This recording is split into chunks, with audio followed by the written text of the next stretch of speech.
Date. Today is the 14th of October 2019. Could you state your full name? My name's Ian McHutchison Sim. How did your interest in rock art develop?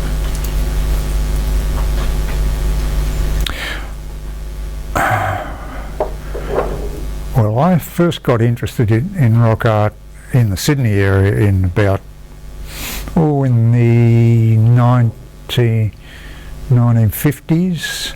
I was a fairly keen bushwalker, and at that stage, and I'd seen these things as anybody walking around Sydney would in the bush, and I was introduced to Mr Fred McCarthy, who was curator of anthropology at the Australian Museum, and I gave him some information about some art sites that I'd seen in the Blue Mountains, in fact, come across quite accidentally, and he in turn got me interested in the idea of doing some more sort of formal recording work to add to the record of that McCarthy pretty well single-handedly at that stage kept of rock art in the Sydney area. Here, the Australian Museum, this was prior to legislation and prior to the National Parks and Wildlife Service, prior to protective legislation for rock art. McCarthy pretty well was a one-man show. He was the Australian expert on, or he was the expert on Australian Aboriginal rock art, and he himself had published a number of sites and so on, and he got me interested in the idea of putting my time to better use, as it were, my time of wandering around in the bush, to do some sort of recording work. And on his part, he gave me an undertaking that he would give me assistance in providing records, providing information which he had, and he had hundreds and hundreds of sight cards in the Australian Museum, and he would also, as the man who had really a controlling involvement in the publication of the journal Mankind, he would help get some of these things published. Fred had a dream, an impossible dream as it turned out to be, of having published accounts of all of Sydney's rock engraving sites. Now, in the event, he didn't live long enough to see that dream fulfilled, and he had nowhere near enough resources at his command to get anywhere near achieving that sort of total result. But he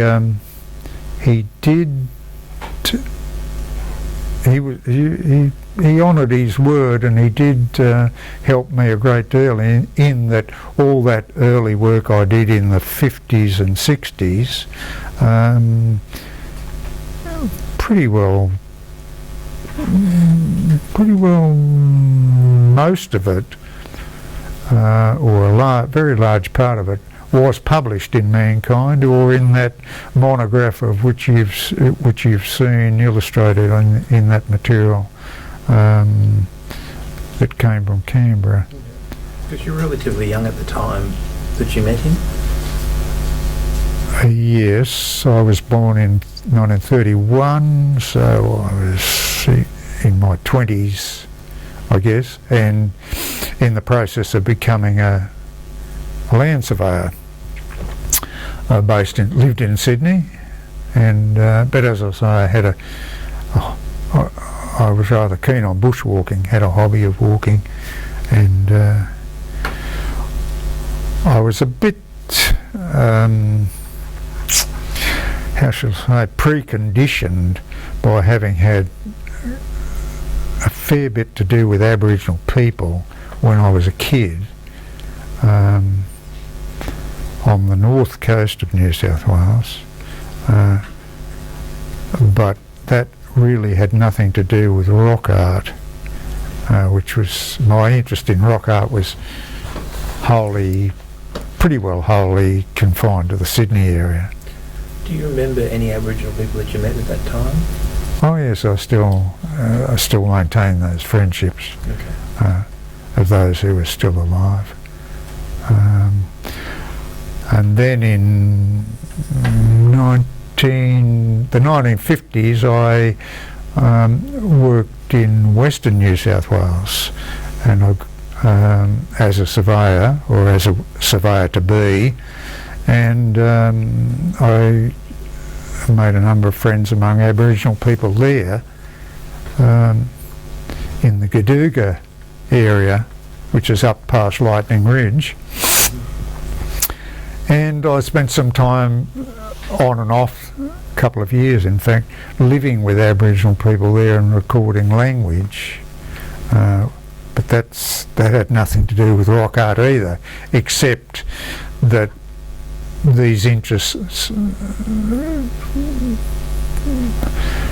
of one sort or another, and personal relationships with Aboriginal friends, prompted me to sort of continue with that sort of work. But I must say that Fred McCarthy, not only in my case but in the case of some other people, went out of his way to help people. Mind you, it was do that sort of recording work. It was to Fred's benefit, of course. It was adding to his records and adding to the published accounts. So that, for instance, he encouraged a man called, I think he was a man called Hanson, who was based in Hornsby. He was a scoutmaster. Okay. He used to take the scout troop out into Ku-ring-gai Chase.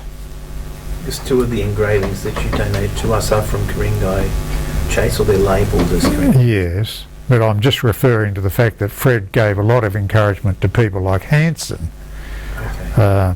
to do that work, and for the same sort of result, publication in Mankind. Okay. So Yeah. you worked with this site recording with your wife at the time? She helped me from time to time when she could. So the methodology to recording, how did Fred give you a methodology? Oh, Something well, I you learned used? what I could from, Fred was quite happy to give advice on the technology of recording, insofar it wasn't rocket science, it was pretty simple.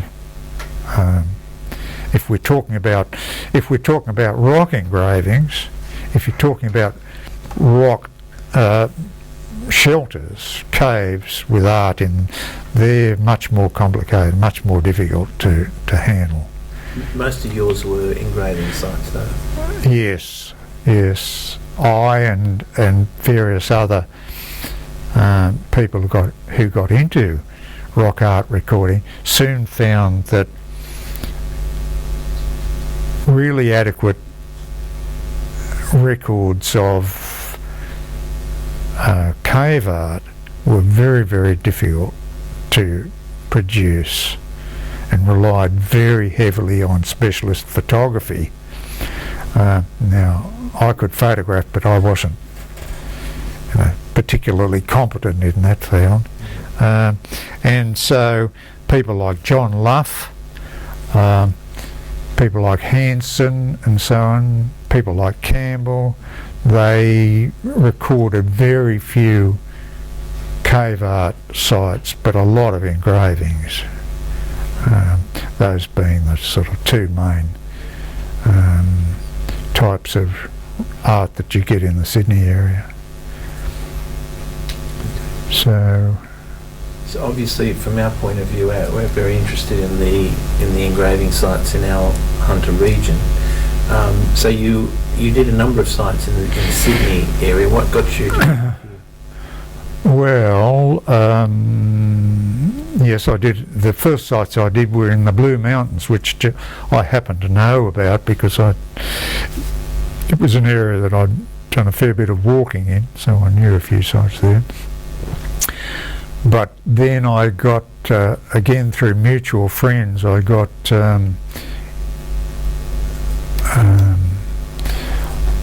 involved in recording sites in the St Albans area on the Macdonald River.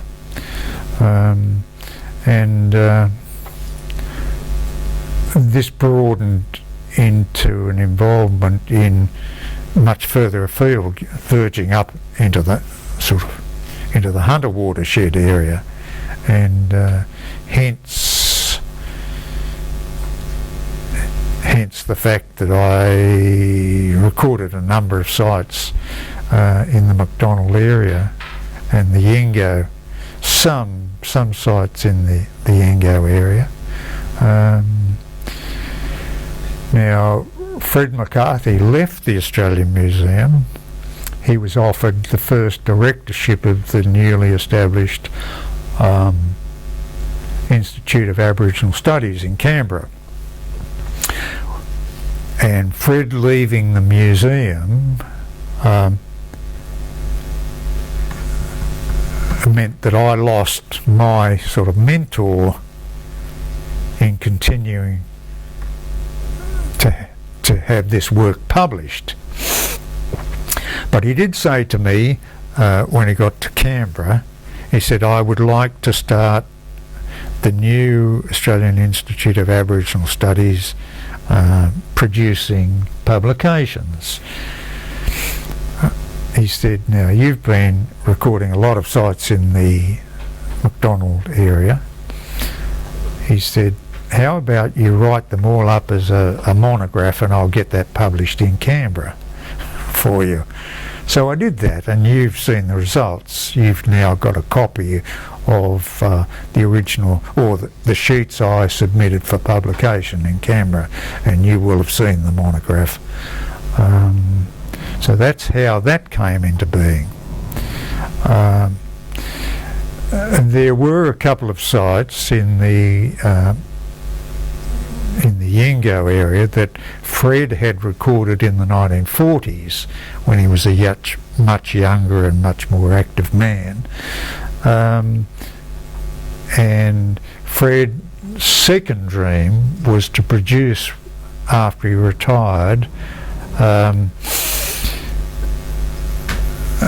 virtual doomsday book of Sydney rock art as his last hurrah before he disappeared. But unfortunately, and some of the sites, including the Burragurra site, which you'll know about, he'd recorded in the 1940s, and he wanted to see those sites, it and a number of other important sites, incorporated in a final publication of his own. So they didn't appear in my work by mutual agreement between Fred and I. Yeah. He would have my work published, but he wanted to keep his own sites for eventual publication. Now, Fred didn't last long enough for those to be published, so or for him in fact to complete his doomsday book on the Sydney Aborigines and their art. He did 11 chapters in draft form, he told me, and then he hit the wall then, and he finished up. What became of the draft? Well, that's an interesting question. I thought you might ask that because I don't know. I love mysteries in terms of where things end up. I don't know whether you've read Val Attenborough's book on the Sydney Aborigines. We have a copy of it. Was that a thesis or the actual book? I'm not too sure. The book's in the library. Okay. Now, I've heard it said that Val picked up Fred's drafts and produced a book on the Sydney Aborigines as the sort of book that Fred McCarthy would have liked to have produced. But I know from a fact, I knew Fred for many years, I know for a fact that Fred was had kept in reserve a number of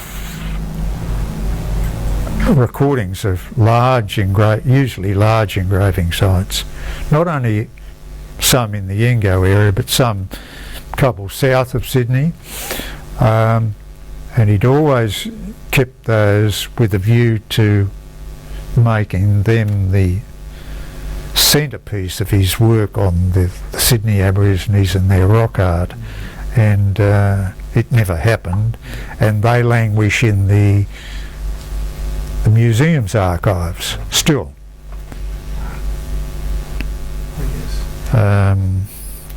So obviously, to be undertaking this work, he had a great respect for Aboriginal culture. Yes, he had. At a time when there wasn't much interest in these areas. Oh, yes. He fought single-handedly for the protection, not only for the protection by government bodies of rock art, but fought for greater public awareness through local councils and any sort of government body who'd take any notice of him. Fought for more attention being given. Fred always to them and their protection, he always argued that Sydney was unique as a global city in having this huge corpus of prehistoric rock art, and that it was scandalous the way in which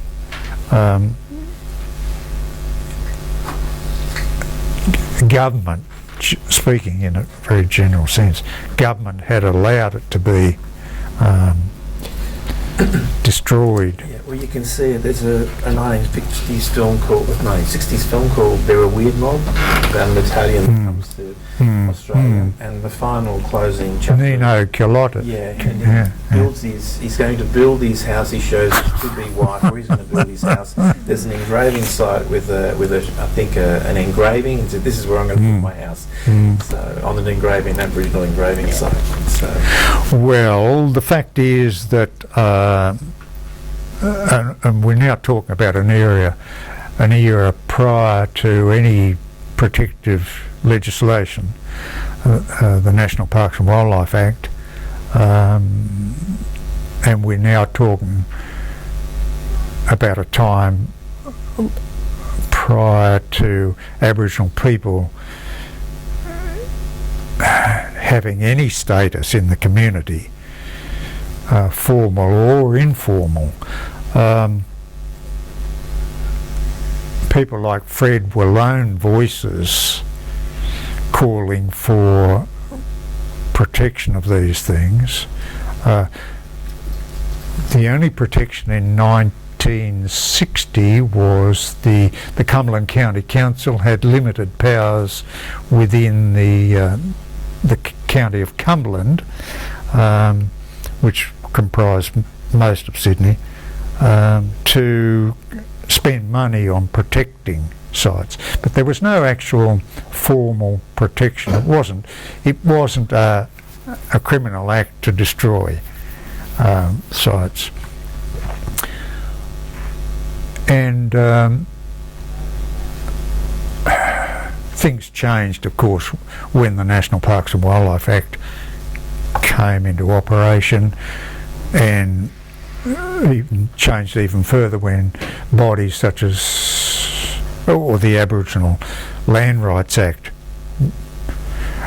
was passed in New South Wales, and bodies such as land councils were established.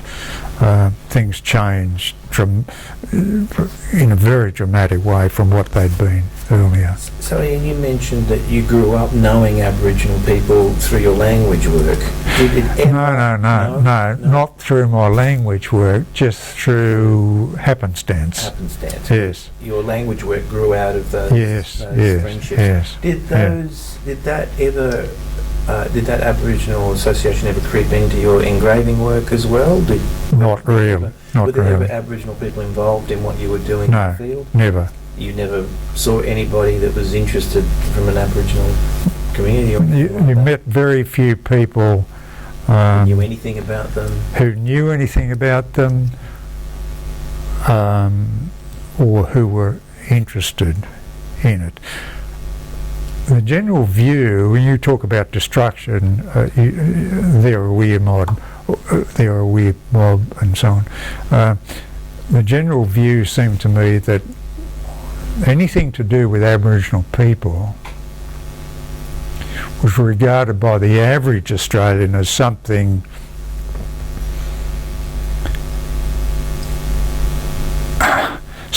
as unimportant as the Aboriginal people had been to white society in Australia.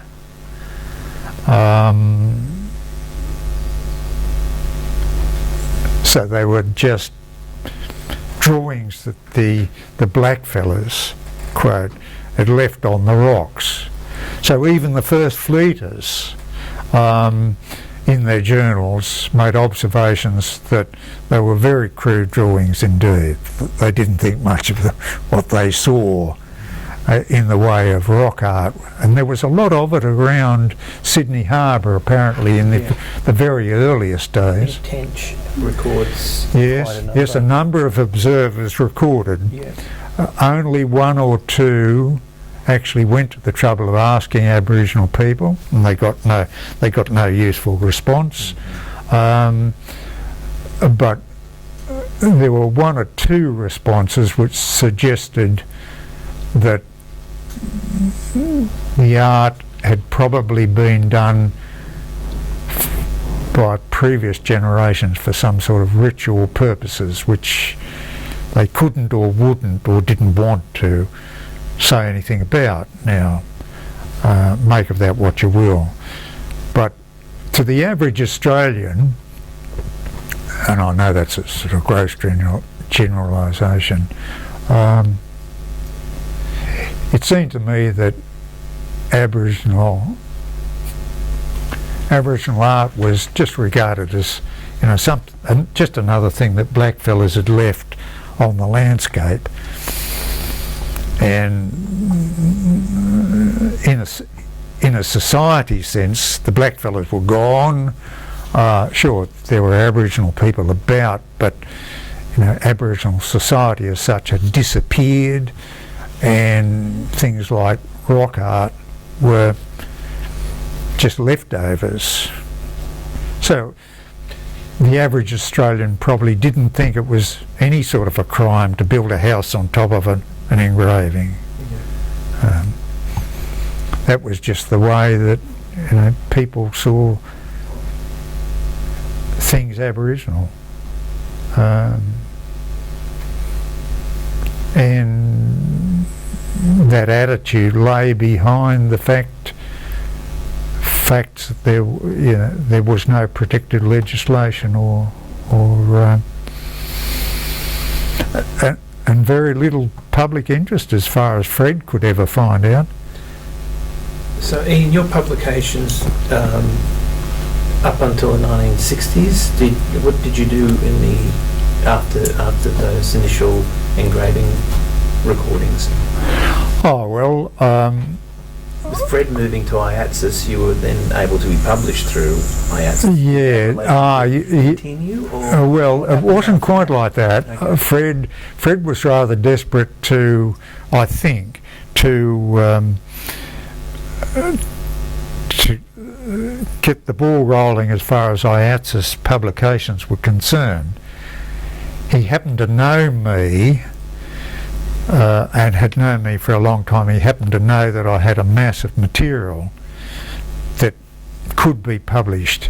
But what happened was that the professional anthropologists and archaeologists of Australia pretty quickly rallied round and provided material for, particularly in the field of linguistics,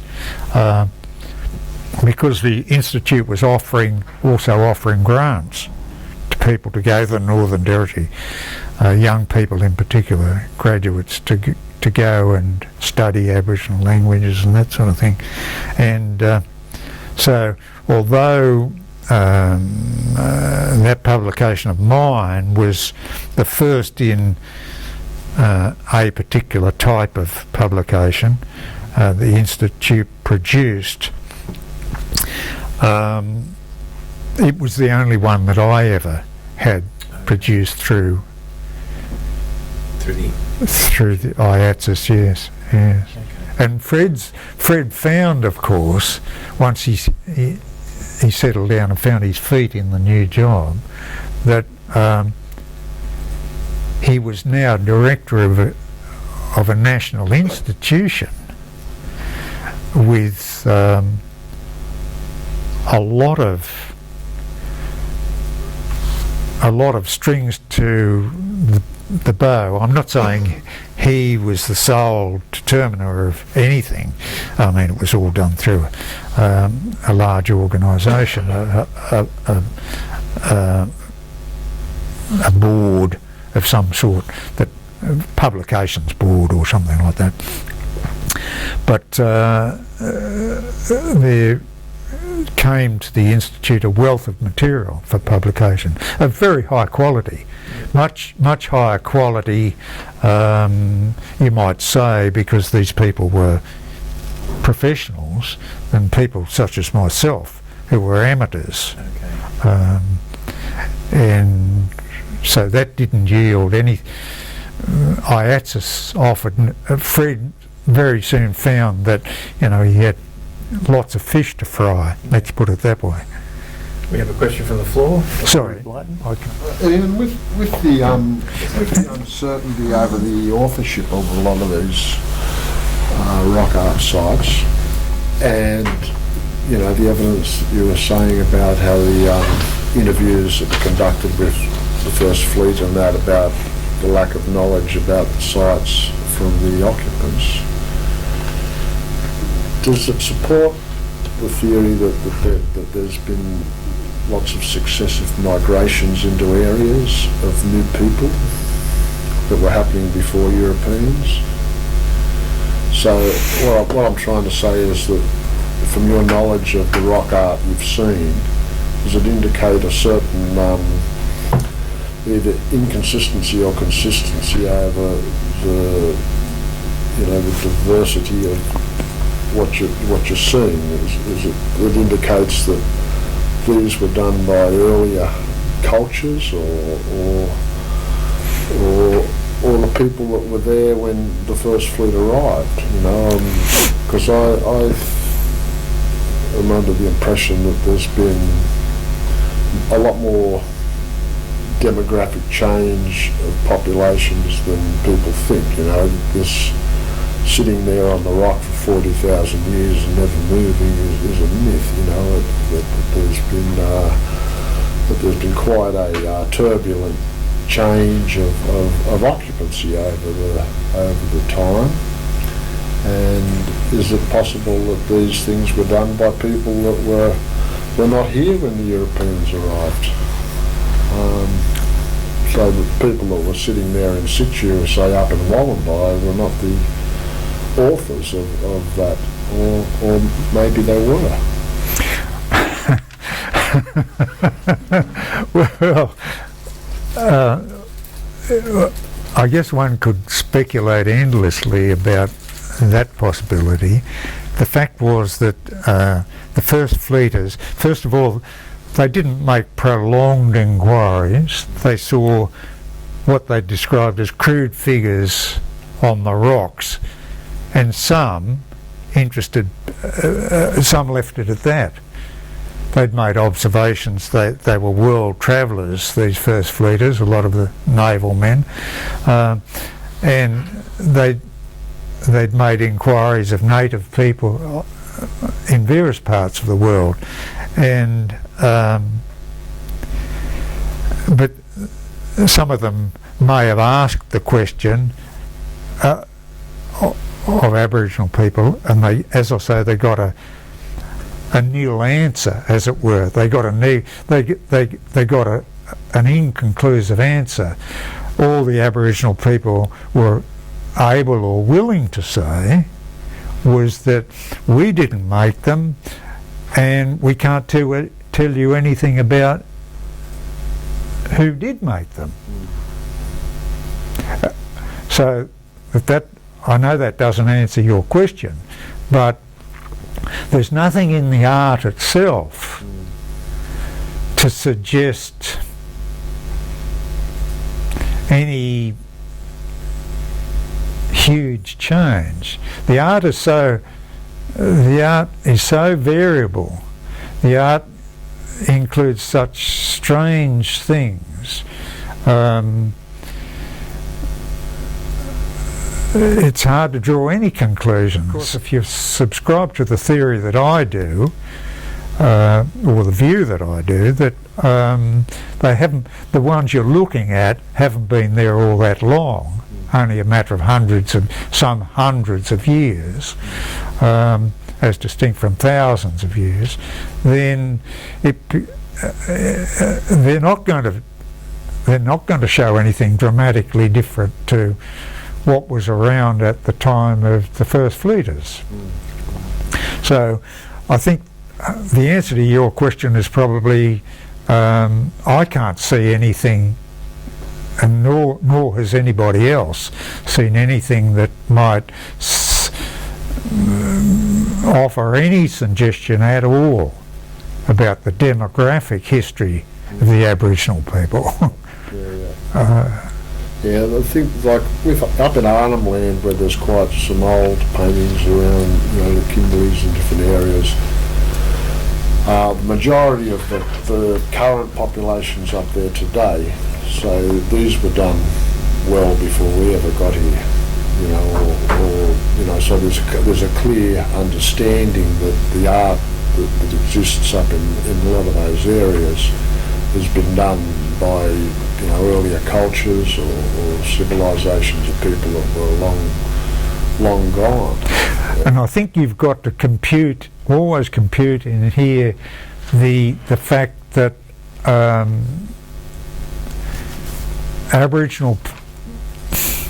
traditionally Aboriginal people have no interest in what went before. In fact, it's very much bad manners to speculate or talk about anything that is not their business. Let's put it this way, that is not their business. Therefore, it's not strange at all that Aboriginal people the first fleeters would get nothing out of Aboriginal people. It was not only that they knew nothing, but it was very bad manners for them to even talk about something which was none of their business at all. Yeah. Just to clarify, Ian, those reports of attempts on the part of first fleeters to get information, were they made before or after the smallpox epidemic of 1789? Or do we need to go back and check those attention others? I would have said, now, don't quote me here because I'm a bit vague on the dates, but I think they were very early observations. Okay, within that first year, you think? as the first fleeters wandered around, exploring the new environment, they saw, figures engraved on the rock, crude, and they described them as I thought I also pretty rough came old. across a report where they saw them actually being done. No, not a word. No, the only observation. Ones at South Head where the puncture marks hadn't been abraded between. No, but that Purely technical. Yes. as you know, that's not all that unusual in rock engravings. It tells you nothing about The people and their intent. That's right. That's just a question of technique and the motivation of the artist. He put the puncture marks there, or started, Intending to, yeah. and then decided not to go ahead. Or was unable to for some. The only I'm desperately racking my memory, but Matthews recorded that figure of a large bird down near the in part of the Burragreen Valley was in fact engraved by an Aboriginal man in about 1820. But you've got to remember that doesn't really tell you anything either about the general body of rock art. What do you make of, although it's something we've discussed and looked at, although there are these, if you like, really strange images, the fact that depictions, this is from an artistic point of view, and I'm interested in your point of view, that there's a consistency across the body. Okay, there are exceptions, but whether it be profile or full frontal and gesture, etc., my perception has been very much that there's a certain consistency about this. What have all your experiences taught you in that regard? Well, I'm not absolutely certain what you mean by a certain consistency. Well, fish depictions, for example, profile. Yeah. Humans, we get small kneeling or apparently kneeling or near kneeling figures in profiles, as against full body sized images, both male and female, and some even larger than life size. But the mode of depiction, which is to say the stylistic outlining of arms and sometimes fingers even, that there's a consistency across the body of the rock art. That's what I'm getting to. In a sense, I'll use a soft inverted commas, a language of a kind, expressed in the formal means of depiction. Or am I being too arty? Well, I guess what Gary's asking is there a language to the well, I don't like to use the pictorial word, language? A pictorial language. In the same way we would say, look, a Chagall painting is clearly Chagall compared to a Picasso. We can see some of the engravings are animals, obviously, or human. Some of them are anthropomorphic sort of beings that we don't know define description. But there seems to be and those emu tracks that you connect to women's country, ubiquitous, seem to be symbolic of women. I guess that's what you're trying to. Well, I wasn't particularly going to the emu tracks there so much. Okay. It's something Ian and I haven't actually discussed. We've discussed a lot the last year, but I guess because I'm coming from an art point of view, and you're coming from that very thorough recording point of view, and I know you're very reluctant to, well, it seems to me that you're reluctant to want to make too much of intent.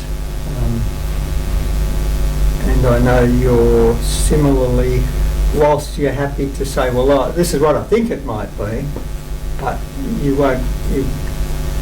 don't hold much stock in all these interpretations. Others, from time to time, come out with quite outrageous and outlandish views on this. Well, I guess my feeling here is that there's such an absolute lack of information. I mean, you talk about the intent of an artist.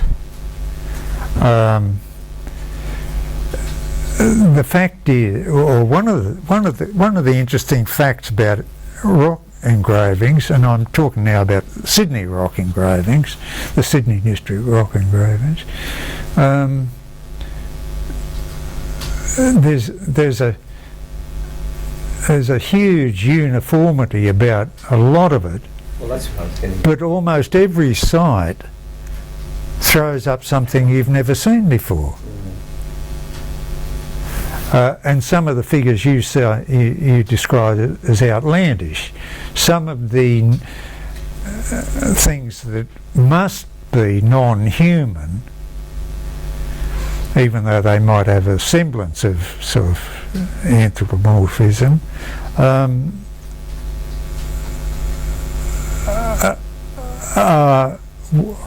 they're wildly different to each other. There's some of the strangest figures. Now, I can't see any way in which I can usefully speculate about artists' intent. However, there was an example of ... outlandishness in some rock paintings that feature a little mark on the shoulder or the back. I remember you saying to me, well, there's a possibility that this could connect with a certain mythological creature. Yeah. You know, the one I was Yeah. talking about. Well, in that case, and these are, I don't know, these are cave paintings, very large cave paintings, and they bear some similarity to a horse. Now, not a close similarity, but some. They're large and four-legged, but and they have a longish head. But in the case of each, there's a thing sticking up on the back of their neck, just a line. And it happens, and again this is pure happenstance, that Threlkeld recorded in the very early 1800s in the Lake Macquarie area. He recorded an account of these mythical characters, these spirits, who were described as looking somewhat like a horse.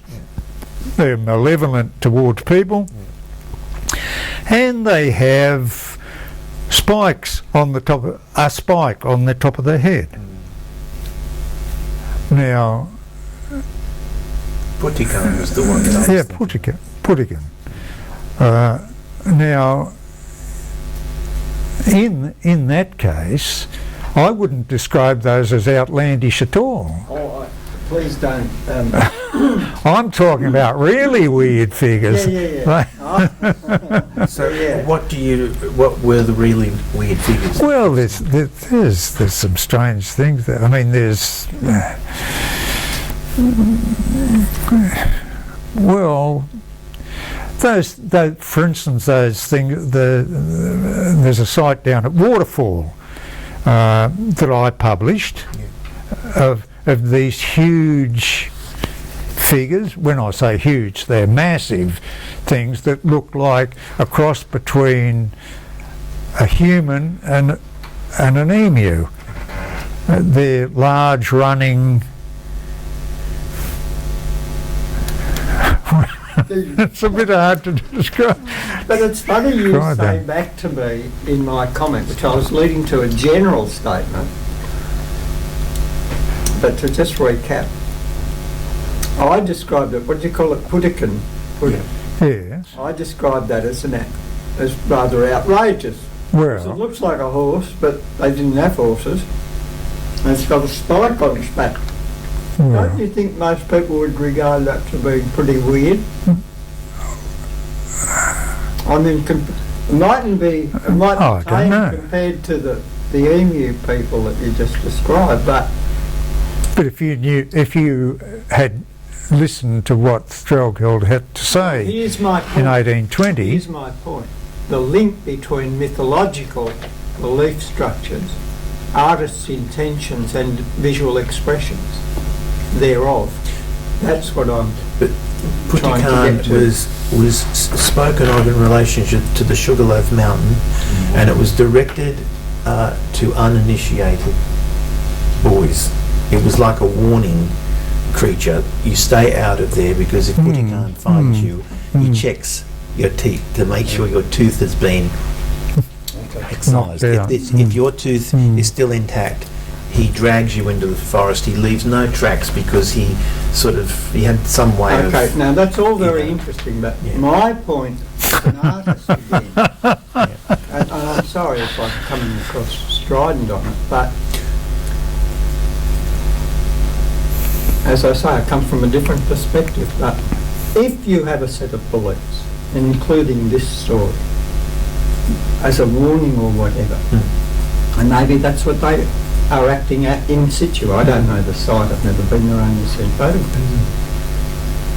But weird though they may be, if there is a connection with the Threlkeld story and it's plausible, I'll only use the term plausible, I wouldn't say it's definite. Again, it's to do with artistic intention. I mean, these things, they don't just happen, they're not just doodles. Now we can... oh, there's a lot of work gone into those particular things, but they're big. That particular creature, that half man, half emu, is he in one of those engravings that you donated to us, or engraving that? I'm not sure actually. And just going... No, this is all. This will be a cave This is painting. all Gosford Okay. stuff. This But- this was published in Mankind, though. It's on the board. Has that been skiing? Oh yeah, the I site... didn't the scan site- Oh no, that's at Wilton. Yeah. That's Oh, down at okay, Wilton. Yeah, that's the cave. I've done all the... I forgot to do Yeah. the board. I'll have to do that. Okay, so it's not on the actual... No. It was published in Mankind. Okay. Yeah, and But given, I mean, I'm just sort of leaving aside what I was saying. One thing that's impressed me, Ian, since getting to know you properly has been your insistence and a cautionary note. For me particularly, I found it very useful to take whatever information you're getting in terms of Aboriginal belief structures with a big grain of salt. Now, you've referenced it in relation to people like Matthews, and we were talking about Elkin and Slater on the way up in the car. Interpretations based on an incomplete at best and more likely a rather misguided view of Aboriginal spirituality, as to use that, or metaphysic belief structures. And really that Pitakin image sort of brings that home to me again. Like, you could say, well, it might be, but, and I think you're that. well, you. It's just like, When you say that most people would think that those figures were really weird, well, they would. Okay, well, you see, that's a site of cave paintings down at Wilton. Okay. Is this the one that you're talking about? No, not at all. No, these are engravings on the rock. I don't see it as particularly weird at all, because we happen to know what it may well be a drawing of. Let's assume for a minute it happens to be a drawing of that particular spirit. Yes. Now, I don't see anything weird in that at all. Only because you know the story. But if you don't know the story and you see it for the first time... Oh, well, if you don't know the story, then you're at a disadvantage. You're very much handicapped. But the point is that applies to the entire... Yes, it does. It does. And unfortunately, piecemeal knowledge, what I keep coming across, it's not just in the black community, but it's in the white community who load up the stuff with bits and pieces they've read from here, there and everywhere, and give you this massive interpretation. Now, I had an experience of this, I won't mention the researcher involved, but a story to do with a site based, as we were discussing in the car, a photograph from about a 35-degree angle, a really lousy photograph, and this person then asks a black fellow, what do you think of this photograph? And he gives him an interpretation. Look, I'll play devil's advocate here. If you look at a site like Finchley, and I assume that most people sitting here have seen Finchley and may know it even better than I do. Now, I recorded that site, and there've been a lot of theorists about what the site meant. I mean, Elkin started off, and an Aboriginal man on behalf of Elkin looked at it and said, I think it's this. But he didn't look at the site. No, he looked at a drawing. Okay, but how does anyone know that any two of those figures were drawn at the same time? Yeah. There may be 100 years separating one drawing and another. Yeah. You find that in French cave paintings too. They've seen artworks that go across thousands of years. But added to how can one in all conscience so that's the Finchley speculate about a mass of figures, the meaning of a mass of figures, if you don't even know that they were drawn at the same time? Well, regardless of whether they were or not, something you brought home to me in just a quantitative terms not too long ago, you were saying to me, Gary, how many sites are there along the Boree track? Do you remember that? And how many images? And if people have been there for so many thousands of years, perhaps you might pick up from there. Oh, I only did a rough calculation that if you take the number of engravings that exist there now along the Boree track, and we've got a pretty good picture of how many there are, and you say, well, you are looking at the rock art that was laid down over the last, and to take it an extreme figure, 500 years. And you think in terms of the number of people, and none of the records show there were many people involved, and you make an assumption about how often they walked from the Hawkesbury River to the Hunter River via the Boree track, you reach a conclusion that engraving figures as you went along the Boree track was something that they hardly ever did.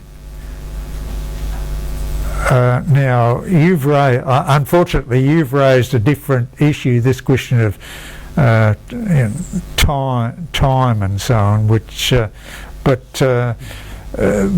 people get carried away about. The Boree track, there's all these engravings, but when you analyse it in terms of how many people there were and how often might they have walked this way in 500 years, it's a very insignificant engraving along the way is a very insignificant pastime. It's So you mentioned that it's very extreme, 500 years. I've heard figures of thousands of years. So why do you say 500? I was only saying you're looking at something which still exists, therefore it can't be more than 500 years old. And if you like to talk in terms of thousands of years, the incidence of carving on the rock is much lower. One a year, one figure per person per year, or even less. I mean, the Boree track then, and there's lots of interesting things about the Boree track, but to hold it up as some sort of mecca of Aboriginal rock art, the statistics don't stack up at all. And particularly in your case, with your experience of the Gosford district and beyond, where the incidence of sites is at Carryong you can hardly move for rock art. I mean, it's on almost every rock that you walk over, there's something. Or along the Hawkesbury. Yes, that's right. Anywhere near the salt water. So, Gary, you mentioned that in your work you've found thousands of these sites in just small areas. No, I've never been involved with thousands of sites. No, I mean, the work I've done is minuscule compared to what Ian has done. And he's only one generation ahead of me, but what he's done over the years is extraordinary. And because he's so well informed on language, and I'd like to revisit a discussion we had on the way up to... Oh, you're being provocative now. Well, it's in relation to a place that's been mentioned, which is Burragurra, speaking of the Boree and the significance of a place. Now, come closer to the story that I'd heard, and I repeated, even an online article that I'm going to have to revisit very soon, is Burragurra meant the place where the spirits walked. I mean, that was, I think, the subtitle of a publication, a very influential publication, certainly in the Lower Hunter. Could you revisit that, the whole notion of the meaning of Burragurra, more likely? Well, let me say one thing there, that first of all, you'd never get an Aboriginal name for a place that meant where the spirit walked. I mean, that is totally outside an Aboriginal way of giving a place name to anything. Spirits were not... No, I don't want to make this too complicated, but to the best of our knowledge, Burragurra was... Please make it complicated. What's that? Make it complicated. Be as descriptive as you can. This is all very controversial. I mean, people today, and you mentioned tourists and so on, seem to get a great deal out of dabbling with ideas of where the spirit walked and so on, but all that is very non-Aboriginal. That's all I can say. Aboriginal people were very down to earth, there's no doubt about that. They had to be.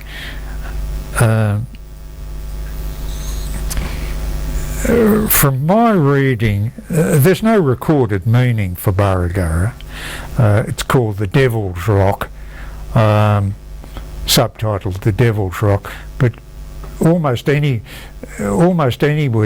in the early days where there was any site where there was a large number of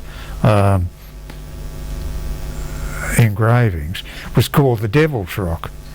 There's another one at Maruta, a very large hill with a lot of engravings on it. It's called the Devil's Rock, and this was simply picking up white people's idea of, an evil spirit, the supreme evil spirit being the devil, of course. There's no evidence that these things were anything like that originally to the original inhabitants. And as far as I can see, by looking at the Sydney language, Burragurra isn't an Aboriginal name of the rock any more than Yengo is the Aboriginal name of the mountain. Yengo is an Aboriginal word meaning mountain, and it's obvious that the inquirer asked an Aboriginal person, "What do you call that?" And he said, "I call that a mountain, Yengo." So they wrote down, that's the Aboriginal name, but it's not. It wouldn't have been. It wouldn't be the Aboriginal name of the mountain at all. In the same way, Burragurra is not, in my view, and I have to emphasise it, in my view, is not the view, and never was, is not the name of, in what we would regard as a true proper name sense of the place. It's a reference to a big rock, and it's either a big long rock, or it's something like a big high rock, or it's something like a big windswept rock. Full stop. What do you call this place? Oh, I call this a big long rock.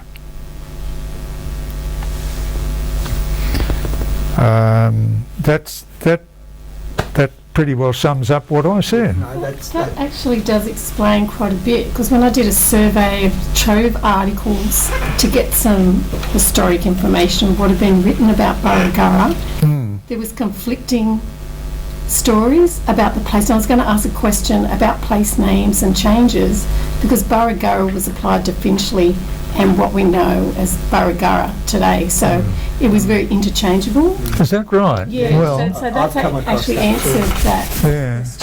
yeah. Well, all I'm saying is in the Sydney languages, which is the only complete vocabulary in this part of the world, reasonably complete vocabulary in this part of the world, Burra appears to relate to large rocks. There's a number of place names around Sydney Harbour: North Head, South Head, Middle Head, Rocky Point, a place that the white people call Rocky Point was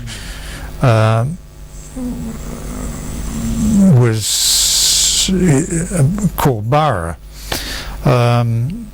Now, I haven't checked Threlkeld's language researchers. well, you see, the trouble with Threlkeld's fine on the language is unique, on the languages spoken, because his whole aim was to learn the language to proselytise Christianity. But he's grossly lacking in all the inner vocabulary of the language, whereas the Sydney people, on the other hand, what we know of the Sydney language we know relatively much less about the mechanics of the language, but the first fleeters asked the Aboriginal people the names of everything. What's the name of this place? What's the name of that? Because I always thought that It's interesting, they never speculated about the meanings of these names, they just wrote them down. Yeah, well, see, we've got, I mean, the thing that used to always attract me to Throcker was because he's got that famous example in there where he tested every word 3 times. He made sure of the meanings. Because he used the example of Minnering, which was the native cat. Yeah. Well, someone asked what, Minnering was, and I think the answer came back, native cat, and Throcker said, no, Minnering means what did you mean? Repeat the question. Yeah. So Well, you're about to record it. The beginning, you see, minya is a universal word meaning what. Okay. So it's the first part of question, a question. What is it? What was it? What did you see? Yeah. It means literally what? Minya or minying. Okay. Minyang. Yeah. So we talk about a minya. What's that minya? What's that what? What's its name? So you mentioned, Ian, that Aborigines didn't specifically name places. So Oh, no, didn't they say did. that. Didn't say that but at all. for Yango would have been a mountain. Yeah. But did they have specific Yeah, names yeah. for places? Oh, of because course, then we've of got course. Aboriginal place names for Mullumbimba, which is what people call Newcastle. And I keep thinking of Yango, not Yango, given what was Yango. blah blah. Oh, Yungu was, that's been recorded in a few forms. So I know that you said before there was no connection, but there obviously is connections with your language work, with understanding some of these things, or trying to understand. Oh, only incidentally. I mean, yeah. You don't force fit. When you No, it doesn't pay to do that because. So being a recorder is really important because the data is very important of telling the story. I mean, that's the same thing that happens with archivists when we're trying to accession collections. We don't put our opinion on how they should have been ordered. We order them the way that they've come to us, and that tells a story in itself. But when you mentioned the Boree track, the impression that, let me know if this is wrong, but you denoted that there were travellers. The understanding that we have of those sites is that they're created by people in the area, but you're saying that they're more travellers from the Hawkesbury, or Yeah, that are coming up? travellers going from the Hawkesbury via the McDonald up across into the Wallumbye Valley. Okay. Yes, from going from north backwards and forwards on that track. And they're It's a direct line. Yeah. You've got a wonderful anecdote passed down to you through a family that lived up above St Albans just before you go up the Boree track, about Ainsley's- seeing Aboriginal people. Ainsley's mother lived at a place called Finances, which is right at the southern end of the Boree track, and she used to give them milk and oranges. They used to camp at her place on the river there before going. And she described them. Yeah. Tell us how. Well, this would be late in the piece, mind you. Ainsley's mother, we'd be talking about Ainsley Bailey's mother. Would have been, the house is still there, but they're all gone. 1880 it would have been, and she described the local group of Aboriginal people who regularly travelled that track as about 20 people. In other words, they were essentially very small groups of people, and she the thing that she commented on was their long hair and their shiny skin. And they used to travel there See, that place is just where you start to go up the hill to get onto the Boree track. And they used to camp there. They'd dig holes in the sand of the river flat, line it with grass, and they'd camp in that at night and cover it over. They'd have blankets or whatever they covered themselves over, so they'd all get in the hole, and as a means of keeping warm. Wouldn't have been too warm though, I can tell you that. Those river flats are pretty cold. But she was, Ainsley always passed on this story that she told him about the time that a man broke his leg there, going up, climbing up the ridge, and they abandoned the track. They went down to the next spur, and they used to go up that one. They would never go up that same way after he broke his leg. Yeah. Bad luck. He remembered that story quite well, that she used to tell. If we're veering off the topic, off your preferred topic, no, then we're fine. I've enjoyed the. Then please, we've gone off into it's up to you to that's guide the that's fine. discussion, I've been because keeping Gary and Greg both veered you off into sort of. I don't want to indulge Gary's speculations about artistic intent, because I'll be here. I'll be here next year. Don't worry. Hello, Ian. how are you? Marva, Yama. Yeah, Yama, you're a bit out of territory there, mate. Been here since I was 16, mate. Knocked around old Dark and Jungle fellas and all them way back in the 50s. Oh yeah. Yeah. You probably heard of that old Tom Walker fella. Dark and Jungle fella. I've heard of a few. It's not my part of the world though. I don't. It's just down near the Central Coast. Yeah. Boomerangs, them and old Joe Timbry. I knew Timbry. Yeah. Yeah, that's going back a few years there. Yeah, it sure is. Sure is. Where do you live? Right now I live at Fennel Bay. Been here since... Yeah. This is my mother's country. On your mother's side? Yeah, on the road. And you? Me? Yeah. I'll follow that bloodline. Through the female, that's where it runs. They hold it correct. Oh, your mother. Sorry.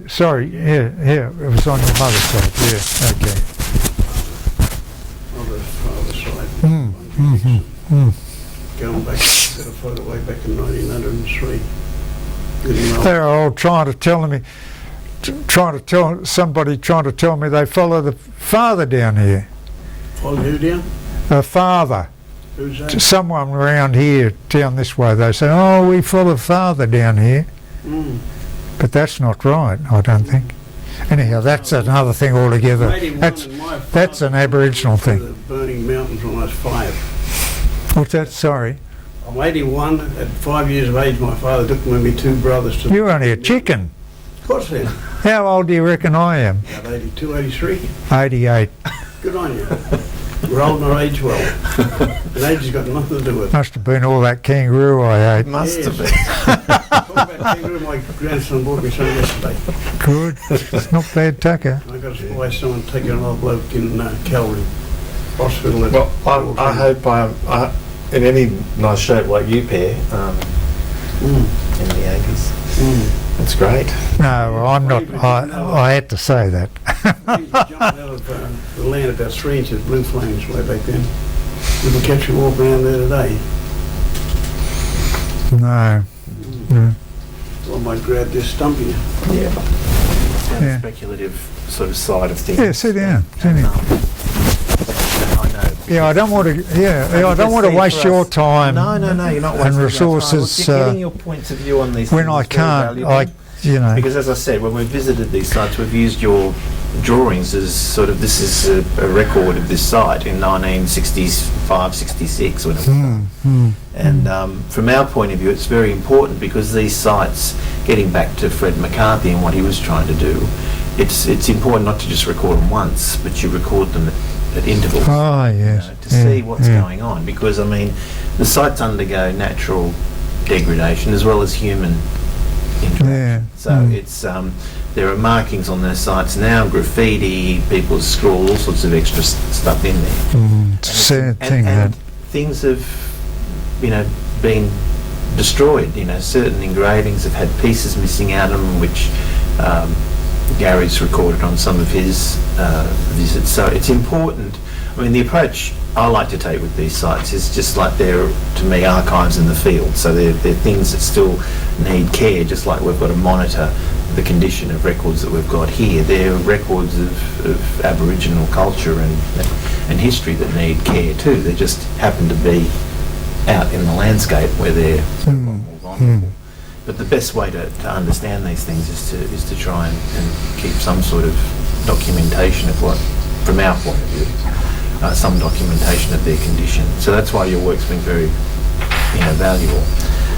But when we veer off into these speculative questions, it's more for you. I mean, it's not like this is going to be a gospel, but it's interesting to get your just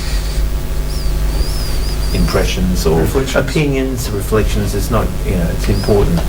Well, it can never be more than that because, for obvious reasons. Everyone has a particular view of these things, and it's the nature. I mean, I think it's important that it's like that, in the same way that you can get people to view a photograph and 10 different people will see some different detail, but when they come together, the meaning of the photograph starts to grow because everyone's brought a bit of knowledge to it. So, well, there's some very strange things in some of these sites. Yeah. Very strange. Well, I'd love you to talk about the strange things. I mean, you mentioned before that there were some interesting things about the Boree track.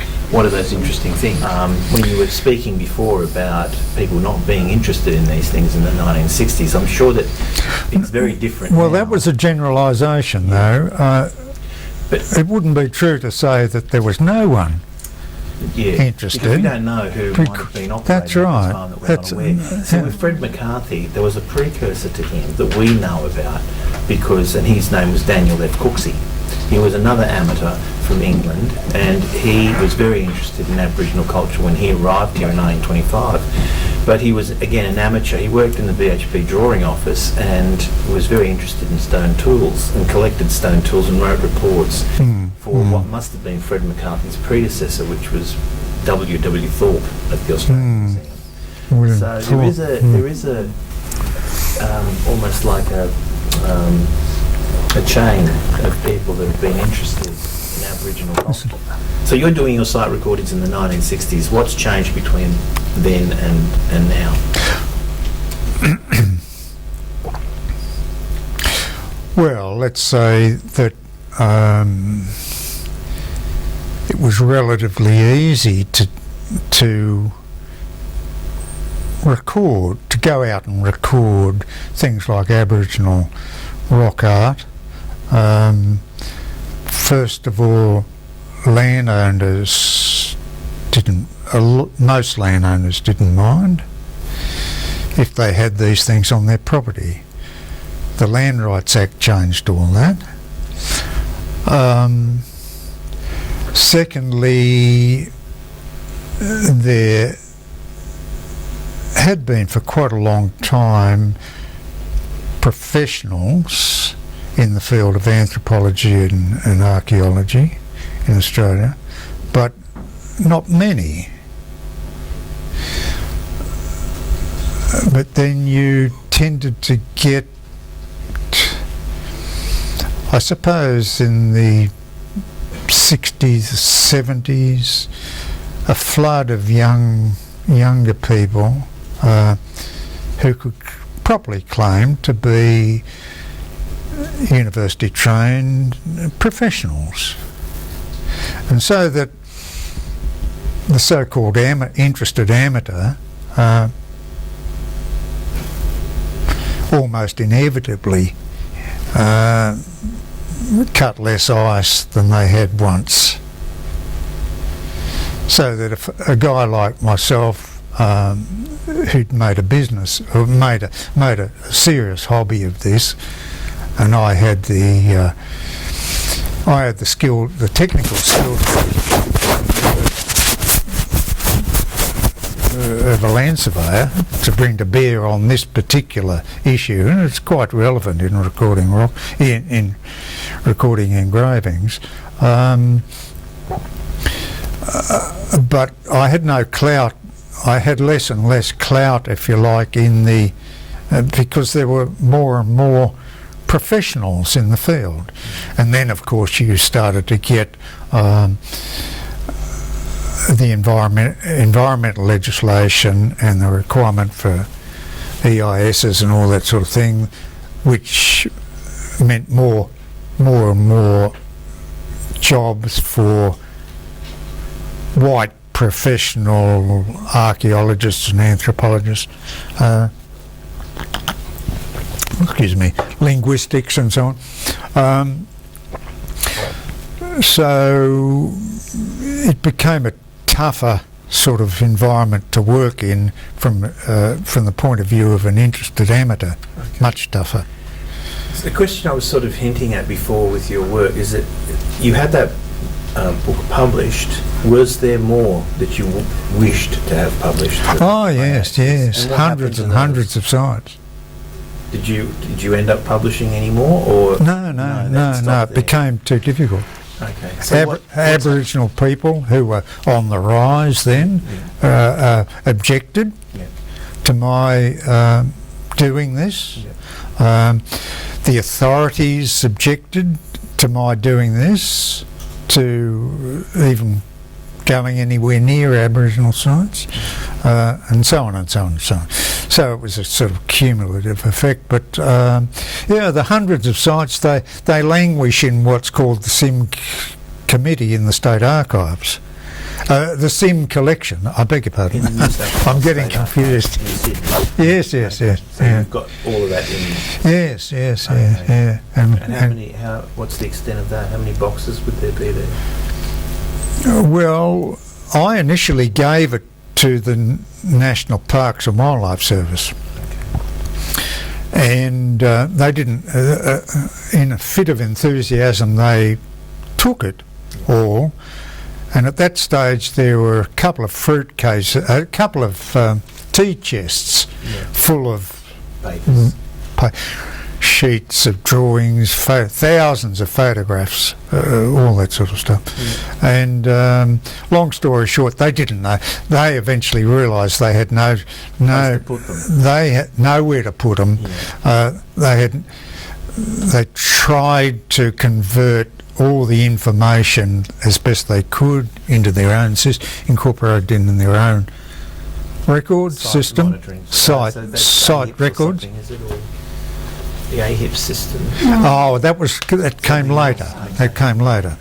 But their site cards. All of that sort of stuff. Okay. They did that not terribly successfully, and eventually they got tired of it all. Probably a lot of other things too. With successive changes in state government and reshuffling of departments and all that sort of stuff, they gave it all to the State Archives of New South Wales, and it's out there now. And 5 years ago, they called upon me to help them catalogue it all. Okay. So it's there and it's catalogued. And how much of that material relates to our region? All of it. All of it. All the unpublished stuff of the Gosford district. There are about. Fantastic. Oh, I'd be guessing there are about.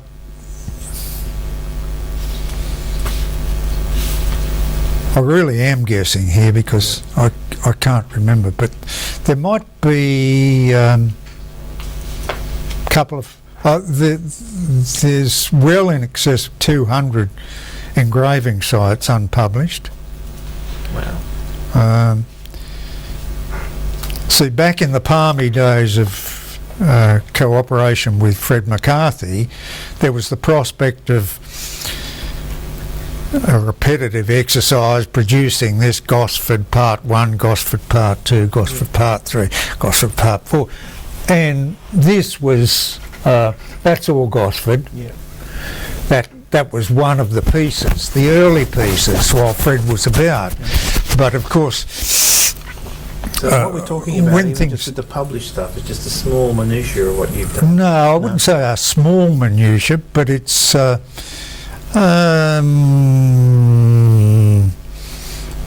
perhaps half Half. of what I did. So half remains unpublished.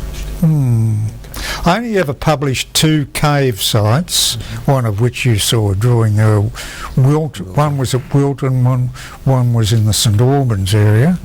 Yeah. Partly because they're so terribly difficult to do justice to. And the second because both of them in different ways, and they were very different sorts of sites, one south of Sydney and one north of Sydney. They were both in very different ways. They sort of highlighted different features of rock art, of cave art. Sorry, cave art. Yeah. When you mentioned that the Aboriginal groups complained, Some did. No, I shouldn't. Yeah, I shouldn't make too much of that. All I was saying, there was some.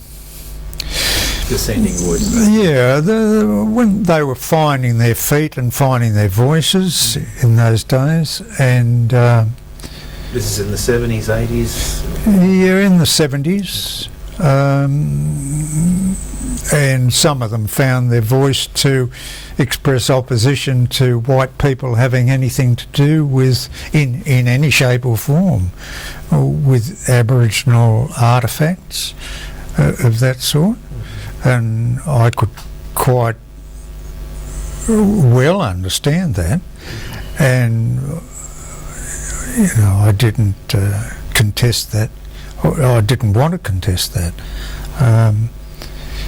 If that's what they felt, and well, fine. That was fine.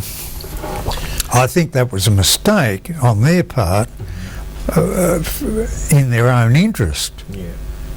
and their own future interest. But I wouldn't say so out loud. I wouldn't argue the case with Aboriginal people. And in a real sense, I do sometimes. unlike most of the professionals, I had nothing to lose, in a sense. Yeah. It was Because you were doing this as a hobby. How were you surviving recording these? I was a surveyor. Okay, so you were employed as a Oh, surveyor. yes. But Fred wasn't paying you to go out and record No, these sites. of So course not. He was just taking advantage of you walking out in the bush on a Well, bush you could walk. you could put it that way, but there was 2 ways of looking at it. It was a quid pro quo situation. Okay, so he knew that you had surveying skills, and so thought, Ian, while you're out there, can you... Well, he said more than that. He said, he said, if you maintain your interest in this, he said, you've got a job for life. You've got a hobby for life. A job for life. So, and were you able to manage the surveying? That was a very naive view of Fred's. Because, I mean, in some cases, the thing that's kept these sites safe is their inaccessibility or their... Yes, of course. But you mentioned... But that changed too. Yeah, See, in the days when I was in the 60s, before they started to log the Boree track area, there were no roads or anything out there then. Because there are tractor marks on that Finchley... Oh, well, Finchley was different because Finchley was on the main road out to Yengo. Were those tractor marks there? When you Yes, did your stuff yes, they recording were. every day? Yeah, dozer tracks, yes. That's not uncommon to find on rocks in the bush. When you mention, Ian, there were interesting things about the Boree track, what are those interesting things? Oh, well, it was clear from the record that although the Boree track was pioneered by John Blaxland Jr. in about 1855, I think, it had probably been a route between the north and the south, and a very convenient one too if you get to know it, for thousands of years by the Aboriginal people. And there's no doubt, because it offered the track itself, it offered access not only to the Wollombi area, but to the very fertile Boree area at the northern end. You can go that way veer east toward Wollombi and go out to the Hunter Valley quite easily, or this way you can go more locally into the Boree area,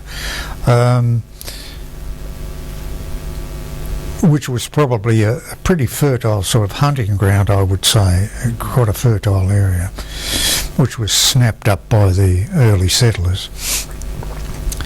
But all the way along there are rock engravings, and it's quite obvious.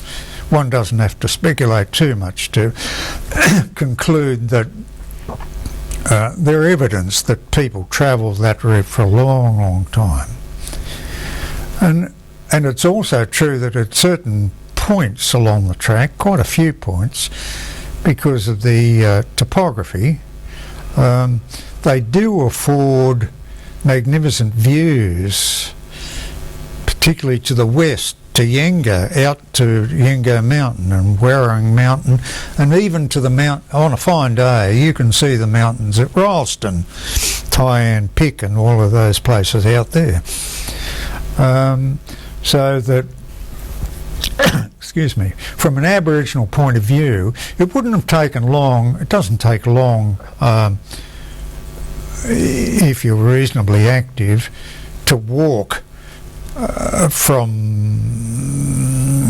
the Hawkesbury drainage to the Wollombi drainage, less than a day. It's easily a day's travel, given that there was an established track. Yeah, it didn't have. Record mentions those things when Biraband takes him for a trip to Lake Macquarie. There's obviously they're walking on Aboriginal roads. Yes. Yeah. There's no doubt that at many places along the Boree track, they could view the landscape in a very comprehensive way, particularly to the west, and view, as I say, the mountains of the Rylstone area, Rylstone district. You can see the mountains, Monondilla and those mountains out in what's now Wollombi National Park. On a clear day, you can see Yengo and Werring very clearly over near Putty, very clearly. Now, and you can see east to Warrawalong on the out towards the Lake Macquarie. Now, there's no doubt that all of those, no doubt in my mind, that all of those features had great significance for the Aboriginal people, mythologically, if you like to put it that way. What that might have been, or how they might have related to each other, or what is a different question altogether. But so that they would have, there's no doubt they would have spent time, and I have no doubt that at some places, such as Burragara and what they call Frying Pan, Finchley, which is further, it's outside the Boree track proper, but it's sort of part of the system, that a lot of the drawings that were done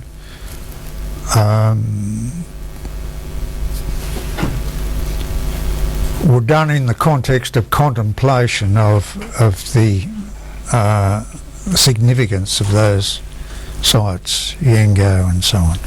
Not necessarily just Yengo, although it's the most obvious thing to the west. But if you know anything about the mountains out towards Capertee and Rylstone, you can recognise them from the Boreal Track. But you've got to know what you're looking at. Yeah. That Finchley site has always been referred to as the Northern Map Site because people have interpreted it as a kind of a map to different sort of territories. What is your opinion or view on these sorts of engraving sites as some sort of map to helping people find water or game or... Well, I can only say this, that we're entering into speculation again. Very much so. On that? The other thing is astronomical significance to some of these well, things. that's a modern... Anything to do with that? That's very much a modern trend.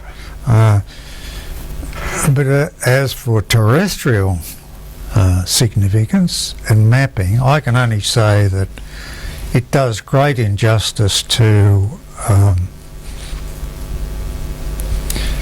Aboriginal knowledge as it undoubtedly existed before the white man came, in that to suggest that you would need to draw maps in stone for the benefit of, say, local people would be to denigrate Aboriginal knowledge tremendously. Because they would have known. Well, they would not only have known intimately, but they would have, it would have been part of their, their whole sort of existence. Okay. What about a qualifier such as visiting groups? And two... What about them? Well, the fact that they themselves of their generation may never have visited. If you read any accounts anywhere in Australia of local Aborigines hosting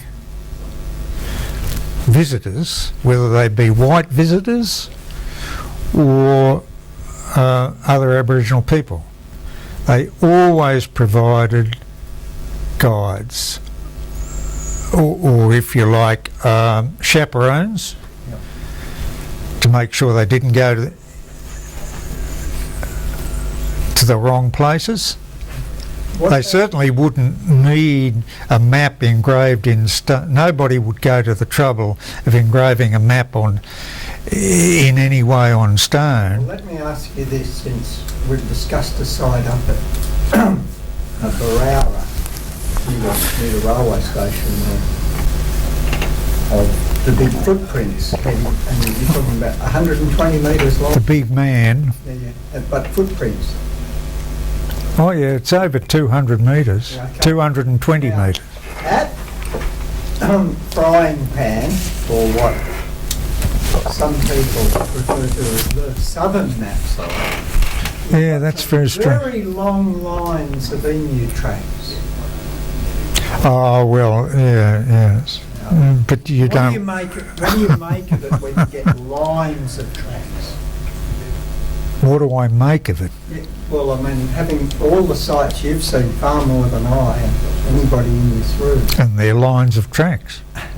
So what do you think what are they being put there for? You were asking me, as someone did right at the beginning, Gary, not Gary, Leigh?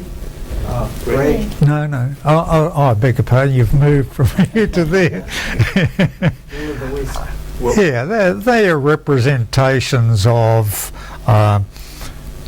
they're tracks. They're either emu tracks or kangaroo tracks, right? And in the case of Frying Pan, the whole tableau is there to see. There's two kangaroos whose tracks run right across the rock to the kangaroos, and there's a little man with a warmer and spear, and there's a spear sticking out of one of the kangaroos. Let me put it this way. The tracks are self-evident. They're there, Why do you need right the across the road. tracks? Why do you need the tracks? Why do you need to express tracks?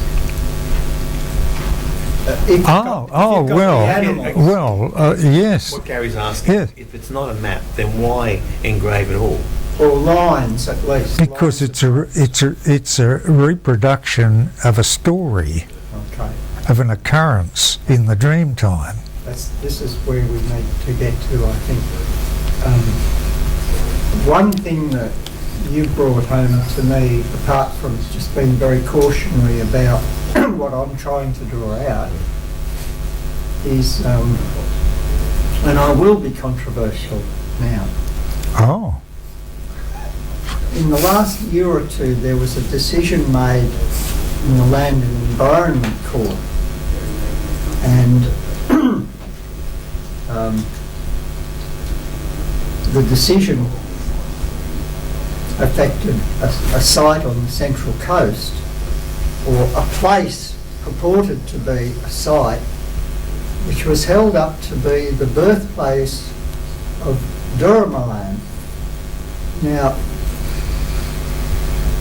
my understanding of ... sky heroes, a term that's been used by whites for a long time to describe these supernatural entities, I never thought one way or the other about the notion of a birthplace until that decision was reached, which seems to fly in the face of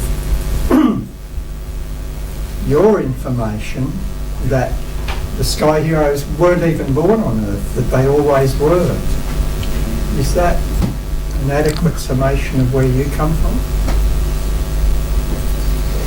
Yeah, that's fair. The immortals, the eternal.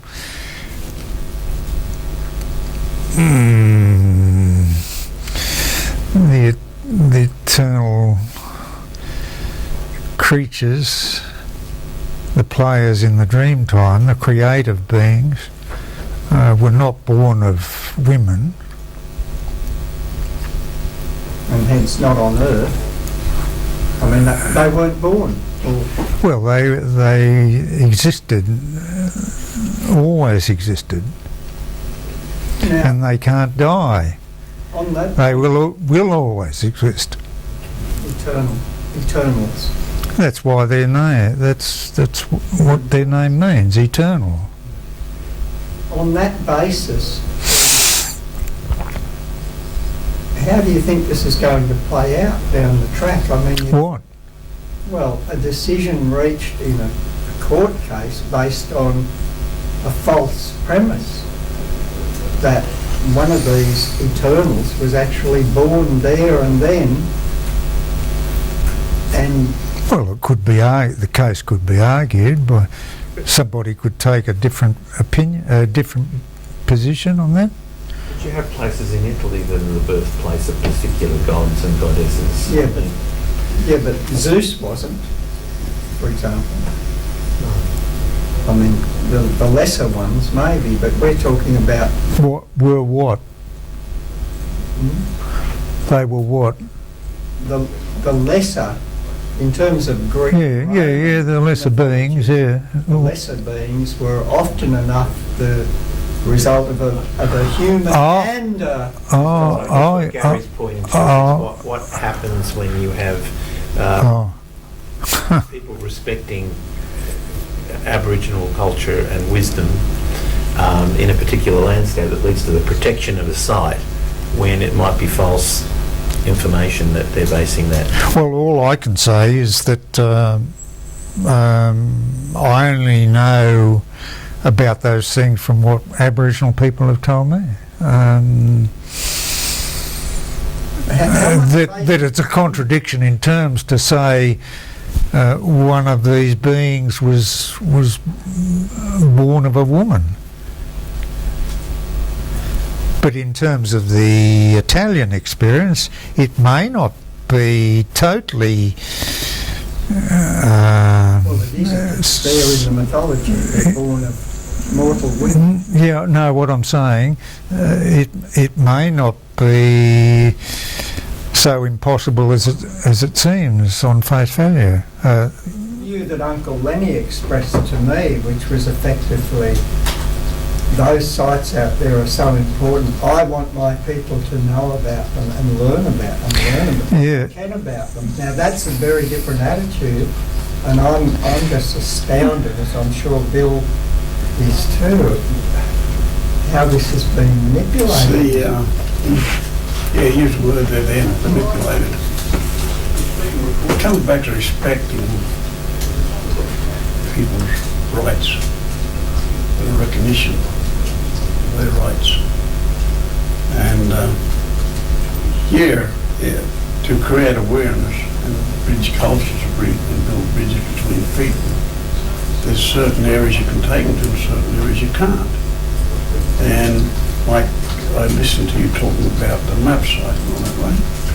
Well, there's a lot of disrespectful people from here. Takes groups up there, right? I'll be honest, no beating around the bush. My old boss ran straight out.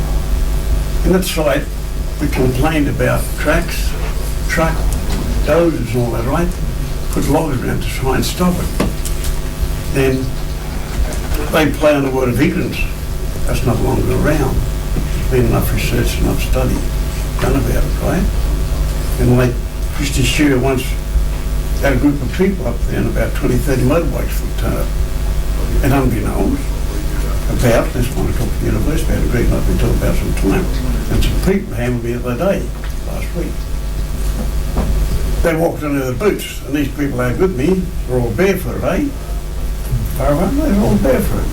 Respect, right? When you go into the sites, and don't tread on the sites. Don't tread on the right? And I walked over to the motorbike people and spoke to their bloke. Well, gee, I didn't know. So immediately, they stepped the logs up, took the boots off, except one fella. So the boss man of the bike, he said, you can't come, sit and miss out. And I shared the best of my knowledge that's been handed down with those people. It's about respect.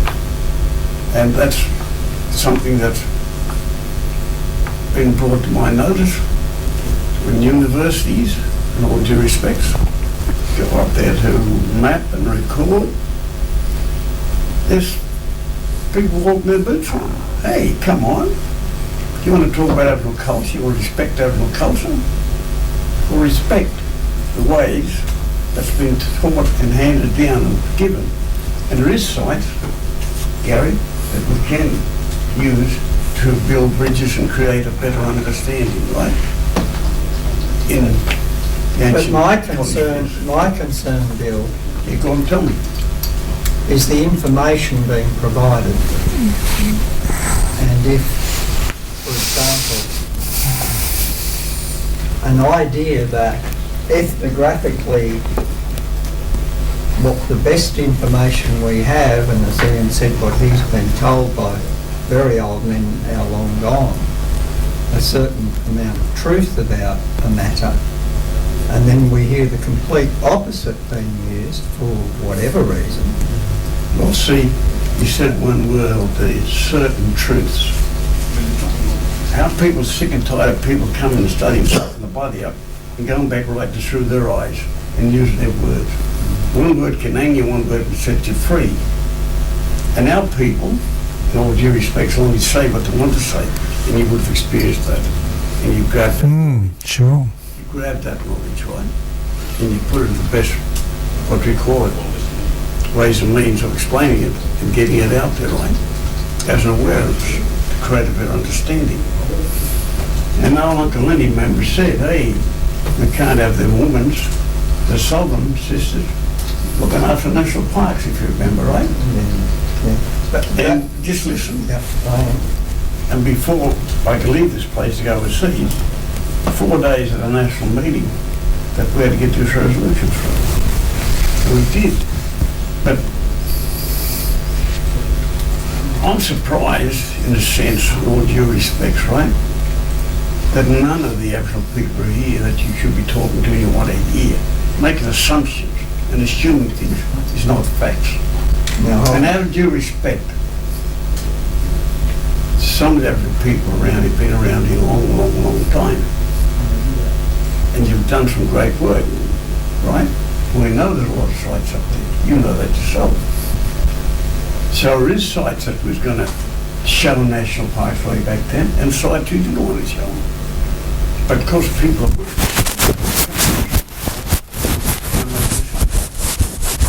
so what they've got to do is more of this, and listen to people, and share with people, and build that foundation, and make the footprints for the younger generation who may have been stolen and taken away. But oral knowledge was been handed down for thousands of years, and you use those words, or escape that, against the knowledge that come here in Cook coming in 1788, right? That's why there's a lot of assumptions, a lot of opinions. So this is a good meeting, and it's time to sit, be still, and share, and build those cultures, bring together and build bridges between people, so that next generation will have a future to walk and live by.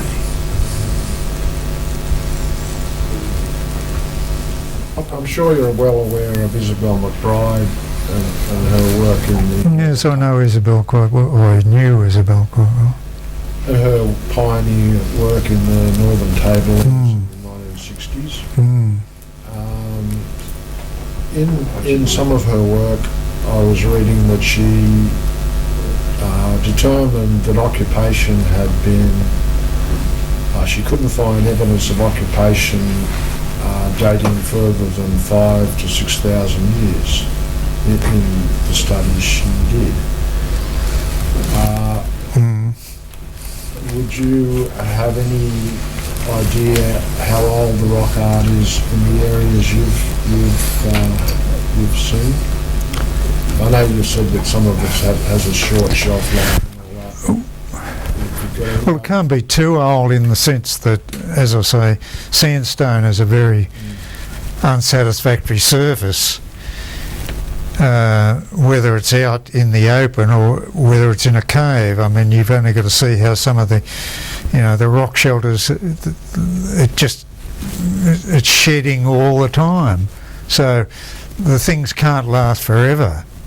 And I personally don't think the ones you're looking at, as distinct from the tradition of doing them, I don't think the ones you're looking at can be, more than a few hundred years old. But I see no way to relate occupation dates to what we see in the way of rock art, because it's true that in a lot of places in eastern Australia, and Sydney's a good case, some of the stuff that Val Attenborough excavated and so on, they're not huge, they're not extremely old, they're a few thousand years. But what I don't know, because I'm not an archaeologist among other things, I don't know whether the sites that they were working on were ever going to yield anything older than that. In other words, I'm not sure whether they're representative of all sites or whether they just happen to be sites that were convenient to excavate. How many have you got to excavate which only show short occupation lives to conclude that there never was anything more than a short occupation life here? I don't know. I really don't know. When you add to that the rising of the sea level below... Oh yes, it becomes complicated. Margaret Cotty, in that online business, I phoned her and she had a date of 20,000 for the Middle Hunter. So that's way in excess of... and that's only one site, but she said at the time The problem is there's been so little done. That's right. You haven't got enough information really. You're just cherry picking sites out of, that. So there's been no legitimate investigation to try and, determine. Well, it all costs money. Well, that's it. You see, this sort of thing is expensive and time consuming and labour consuming, and the only reason she got that note was because it was for a mining company. yeah, that Central Hunter, Well, yeah. Centre Hunter, yeah. Just ask something and say something, right? And you know, cave up there, Barney. Well, so-called, yeah. Yeah, the one in Wilburdale. Yeah. Do you remember when they was putting those footpaths up there? Oh, that was National Parks. Yeah, what they dug up? No, I I'll tell you. wasn't present. Right, I'll tell all of you. That rock that they uncovered there, we're talking about rocks, 5,000 of them. Well, this is one very sneaky. They backdated that, the Senator played that back in 1980. Because the lady used to be Smith there, right? Yes, they're still there. No, yeah, I know. Spoke the other day, no relation. Rang me up. And they sent her away and it come back 6,000 years. 6,000 years. Well, that's So consistent. the bigger you dig, mate, the more you dig, the more you'll come up with, right? But you got to watch what you're digging and how you're digging. And as this woman told this archaeologist, said to me, there's just been so little done. It was only because it was threatening a surface site that she... Can I ask what happened to the rock? Hey, What happened to that rock? you know, it is from the museum in New South Wales. Do you remember when we went down and shut the museum up? No, I So wasn't. I don't believe I went down there, we closed the museum on the corner of College and William Street. Because a lot of objects, a lot of artifacts shouldn't be displayed and shown. I remember hearing about that. And no one else is allowed in and out. Black folk, white folk, it don't matter. Immaterial race, colour, creed, denomination. I'm not being racist. And some of us stuff was put away, and some of those fellas took it back, they brought it back, because I don't know where to keep it. So there's a lot of areas to explore. But combine everything together and listen to the first people. Have you any idea did you actually see what it was they dug up? Only a round rock, right? Yeah, but did you see it? No, I didn't see it. Oh, right, They right. rang me, right? Yeah. And said it, and got it sent away, and got that report back. That's the same. It was a round rock. Yeah. Yeah. Went back 6,000 years. Whether it's used for grinding, whether it's used as a tool, an object, two different things, so they're used for all the purposes. The other thing is, when they're doing the $20 million housing facility, you would have heard about that, Gary? That was in the 80s. They rang up again, they knocked the fully contained Aboriginal Wanderoo man, his front tooth knocked out. A peppercorn tree. And it was a $20 million contract. He said, whoa, you can do your research, do your cuts in the earthwork and all that. You see, you can find the other objects and artifacts there. But that's a lone burial. I looked exactly what it was. And we reburied him back down because the council gave us land. And we put rocks there, right? And that's the... And he was 21 years of age through that technology that you're talking about. So there's a lot of evidence around that there's been occupation, right? Yeah. And for some time. Yeah. But when you speak about Aboriginal informants or people that you've spoken to, can you shed light on who these people were? What, you don't want to identify them, or can you talk about the sorts of people they were? I could, yes. Tell him we stop still and listen to what he's got to give us. And I'll say this in all due respect because I chaired the National Agriculture Bill that governs Australia today. With 9 lawyers accused, so you're on Castle Norman, right? And let's hear what you've got to say. And through your knowledge that you gained over those years from mapping and surveying and meeting people, sitting down yarn and boiling a billy. That's what you need to together. That's what you need. Thank you. Well, do you want your question answered? Yes, I do.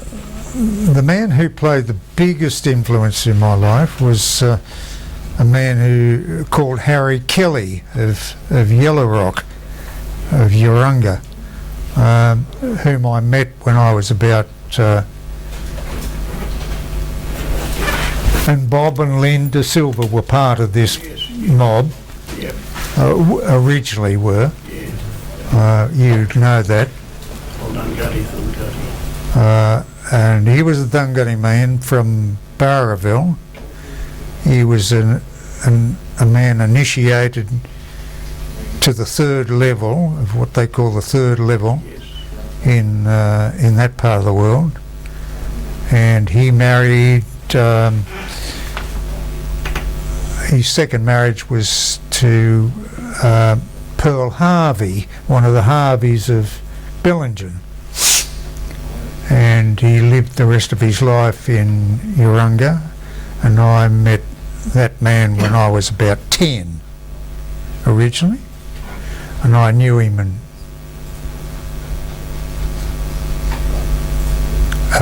until he died in his 80s, and so that was a man that I learned a great deal from. His half-brother from South Arm. When did he die, Ian? Harry died in 1976. So you knew him for quite a long time.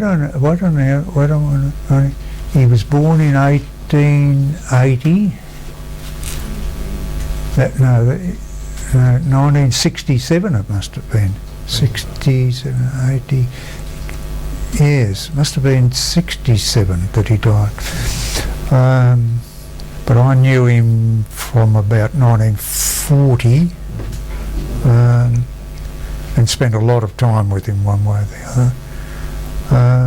And I've maintained contact with his family at Yellow Rock ever since. I knew Bob and Lynn De Silva. I didn't know them well, but I knew them. But you meet a lot of people.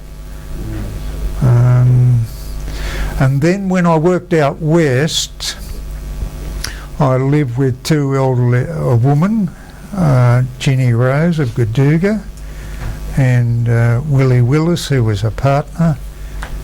She was a Uwalia woman from the Narran River, from up Dirranbandi, and he was a Wamel man from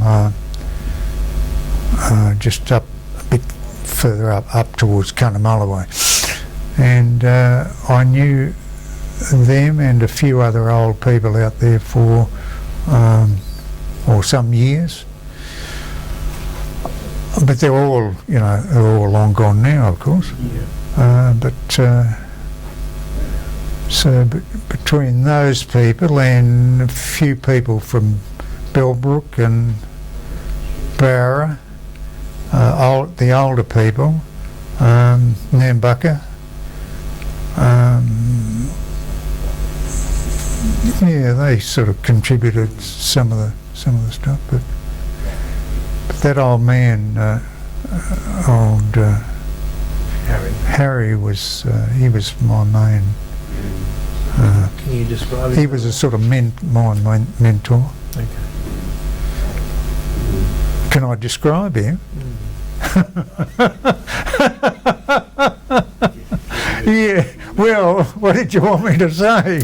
Well, I mean, what made what he had to say to you so significant? Oh, well, he was first of all, he was. Was there a memorable thing? He was a man, although born. Make him come alive. 1880.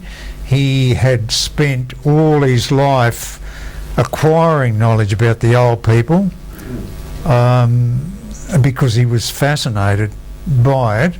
As I say, he first went went through his first initiation at Bellbrook in about when he was kid, his second at Bellbrook, and his third at Deep Creek at Valor. So he'd been through 3 levels, Yeah, there were 3 tiers. which made him at the stage I knew him, made him not only one of the few initiated men still above ground, but also made him the most senior initiated man in the whole district. They all referred to him. If you went down to the Macleay, if you said to somebody like Vic Shepherd, old Vic Shepherd, if you said, look, can you tell me about this?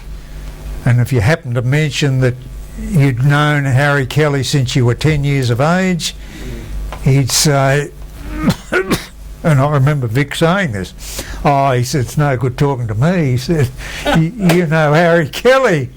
He said, he's the only man here qualified to tell you that. I'm not allowed to tell you about this. And so he was a very influential man for me, and I was very close to his friend who's dead now. Sorry, his son, one of his sons. So were you playmates? No, not in that sense. No, there wasn't any playing about. No, I mean Playing you were in it. 10 years old and... Oh, no. Well, my father owned some land up there, and I spent... Well, look, Ian, thank you very Yeah, much. yeah, We'll look okay. at this as an No. instalment of interviews. Oh, I if think. you like to. Yeah, if you I think it's like. been very fascinating. Thank you very I much. tend to feel you've got One a... old fellow like you. Did you ever bump into the name of Harry Buchanan? Yeah, I knew Tiger well. Tiger, that's him. Yep, yeah, I knew him well. Because they carved that big tree and I can't say no more. Yeah, I know all about that. Well, I know a lot about it, yeah. Well, it was about 40 foot high, had diamonds all the way around without going. And you'd cry now to see it, mate. I think that's where we'll start Many things next, you can say and can't on our say. next visit. Anne and I were saying when we went to get Yes, I knew Tiger quite well. how nice it might be early next year, perhaps autumn, if we actually did some filming out in the bush. Okay, if you're... Why? Why? Oh, no, sorry, I shouldn't ask that question. No, if I- Your agenda is your agenda. No, only to have the landscape there. Well, you want to think carefully about that. Oh, well, it Yes. could be the water, it could be Sugarloaf. And you want to talk to the right. You want to talk to people about that. And not everybody might agree. Spot on. Well, there's- I might agree. I might not agree. I might have a different opinion altogether. But then I mightn't. I might. You might come round. That's the bloody Newcastle mob. Who cares what they Ian, do? is there anything before we shut No, the cameras? Is there no, anything you'd no. like to No, it's been. just in case we all get hit by a bus tomorrow? And It's a pleasure to have had the opportunity to sit down and try and field some very difficult questions, which are really, on the artistic side, quite outside my field of expertise or knowledge. And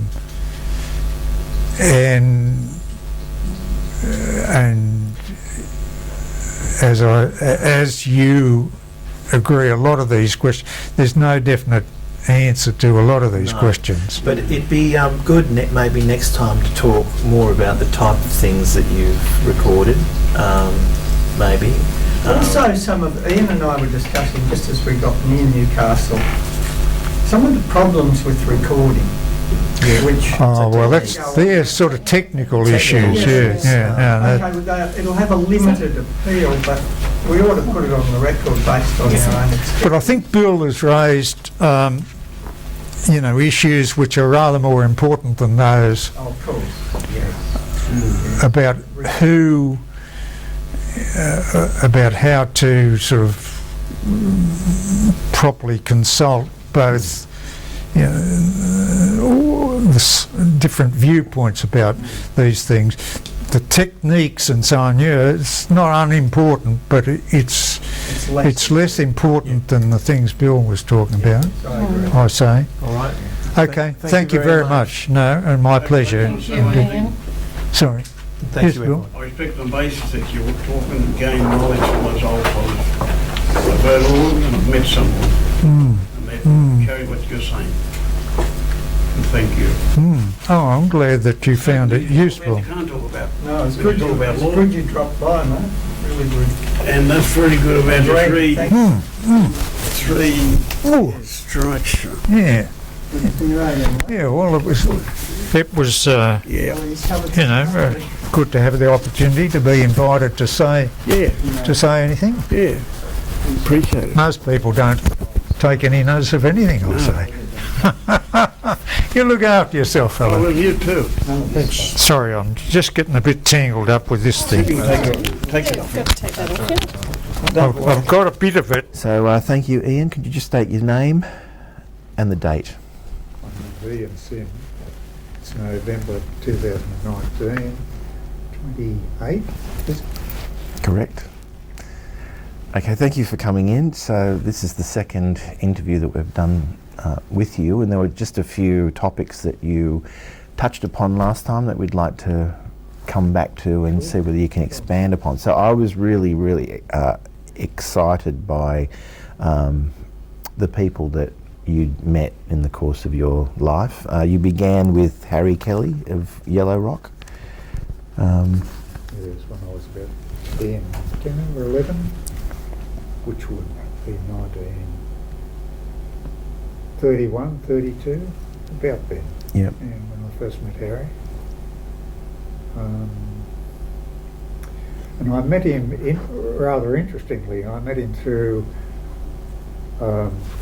knowing an old man, or an elderly man, called Jim Raw, who was an Englishman. And Jim Raw had lived most of his life on the North Coast, but he'd originally been a cabin boy on a ship. And he jumped ship at Coffs Harbour for some reason. And he spent the rest of his life in that part of the world. Jim was a nice old guy. I knew him very well until he died. And I used to see him every time I got an opportunity. He worked for the local Bellingen Shire Council at that stage. But it just happened that Jim had been in his life a great friend to the local Aboriginal people. And so some of the first Aboriginal stories from that part of the world that I heard actually came from Jimmy Raw, who was a white man. Yep. And still had a very strong, I'm not sure which part of England, he came from the south somewhere, but a very strong accent. And but he eventually introduced me to Harry Kelly and a few other people, but I was only a kid at the time. Okay. Yes. And that friendship, you said, lasted for quite some time. Well, Harry Kelly was born in 1880, around about, and he lived until must have been about 1968. Okay. So I knew Harry Kelly from 1940 to nearly 1970, Wow. which is 30 years, the best part of 30 years. So, you said he was a triple initiated man. What does that mean?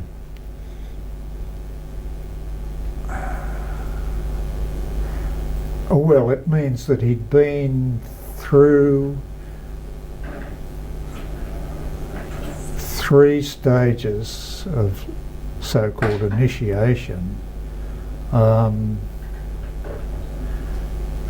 first stage is a preliminary stage. They put young boys through when they're quite young. Actually, he went through that at Bellbrook.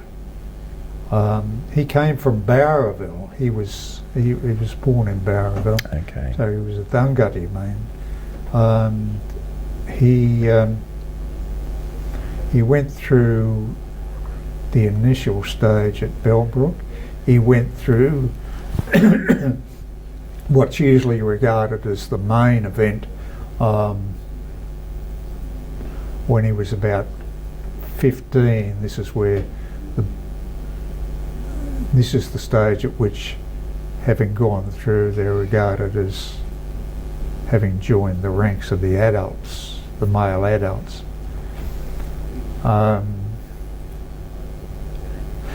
Then at some later stage, I've forgotten what date this might have been, but he eventually had a second marriage, and he married a woman from Bellingen, from the adjoining Gumbaynggirr people, and so he in fact married over into the next language group, if you like. And they put him through the third stage in the Urunga area, down at a place called Valor, which is midway between Coffs, well, not far out of Nambucca, north of Nambucca. And he told you these things, or? Oh yes, yeah. Okay. And he was free to speak about these things, or? When you say speak about these things, he was free to speak about the generalities of the so-called initiation process. Yeah. He was certainly not free to talk about the contents of the process and what the process meant. But he was free to talk about initiation as quite a big public event, traditionally, in fact. So these things were public events, the initiation? Oh, yes. Okay. The so-called initiation processes, at least the earlier ones, before these men are launched on a career as adult men,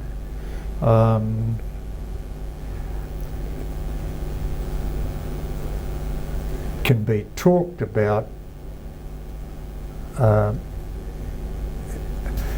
only in a very general way.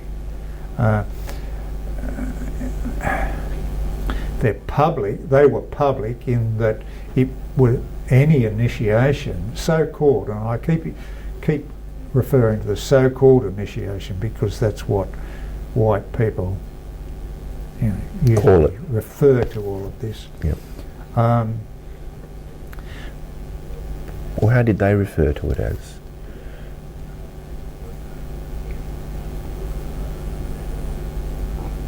They referred to it by the names of the various levels. Okay.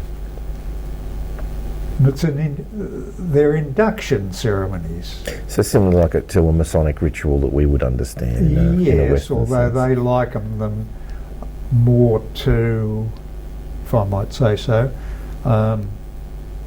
schools and universities. Okay. In other words, there's a very strong learning process involved, and they are the triggers to learning processes, which are all graded from small children to quite middle-aged men. It's quite a sophisticated very program. Sophisticated. And it's not even, when you talk about the three levels, the second level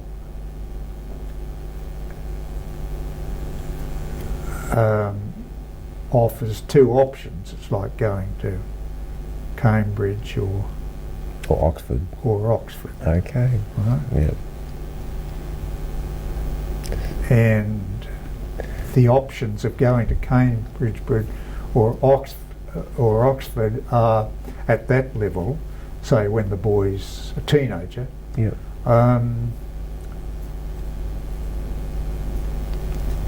are determined in some way which is a bit difficult to understand. Boys undergo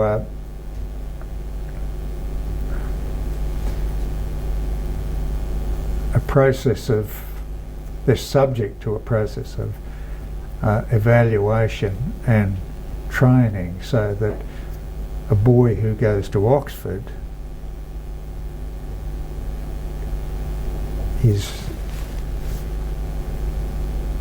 schooled in, I'm not sure whether the analogy breaks down here, fact, is schooled in a certain way which is subtly different to the schooling which the boy who goes to Cambridge will get.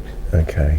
They're brought up through one school as teenagers or the other. Okay. However, after that second stage, in the third and fourth stages, which, and I've not previously mentioned the fourth stage, but the process comes back to a single strand again. Okay. How many stages are there, or were there to this? I say were or are, because I don't know if this thing is There still... were, to my knowledge, on the on the north coast, there were 4. To my knowledge, out west, speaking to old people there, there were 5, as far as one can distinguish. But you must understand that those more advanced stages were the first to disappear, in the sense that the more senior men who were responsible for organising them and conducting them were no longer around, or had been so disabled by the impact of white civilisation that the institutions had just sort of fallen into disrepair. So it's like destroying the top level, the academia of a university, and then people just didn't know what they were teaching anymore. That's right.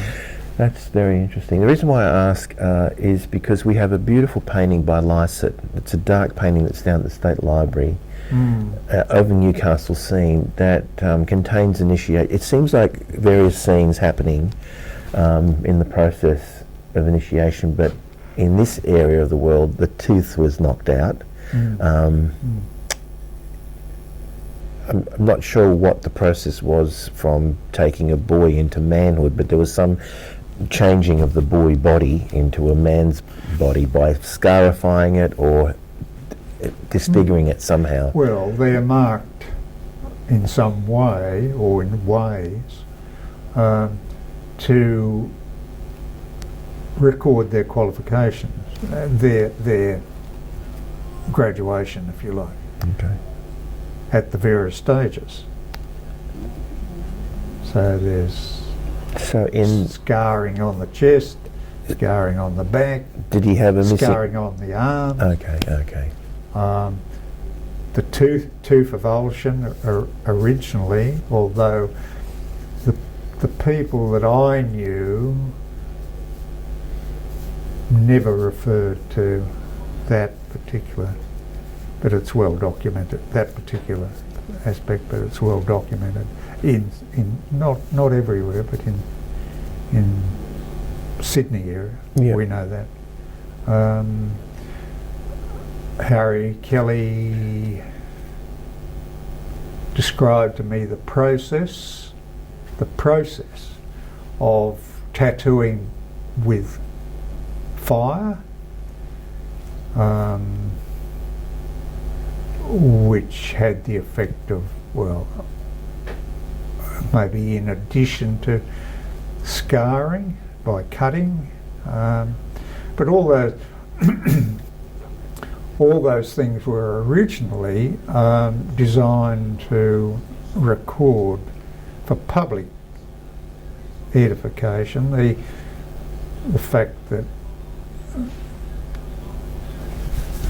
this was a qualified person carried the mark instead of a chart on his wall, or a qualification of a degree or something, or a postgraduate. You had a mark. He carried the marks on his body. Was now Percy Haslam in one of his tapes also talks about language being associated with different degrees, women having a different language as well. Did he speak to you about the sort of the sophisticated language that occurred with men of higher degree? Never. Never. The only reference that I can ever remember was to objects which were specifically associated with the life of men and the sort of secret life, and the names of things, names of objects, and sign language, which was apparently universal originally. So what was the purposes of sign language? Communicating with other people, or? Well, I'm not too sure about that. I guess a method of communicating in any situation where it wasn't appropriate to speak. I graduated from, my final so-called initiation. Well, you'd be if in an original situation, you would be a very senior man indeed. What would my main job description be? Your main job description? Well, you would be singled out and regarded as, unless there was something obviously wrong with you, like dementia, you would be, the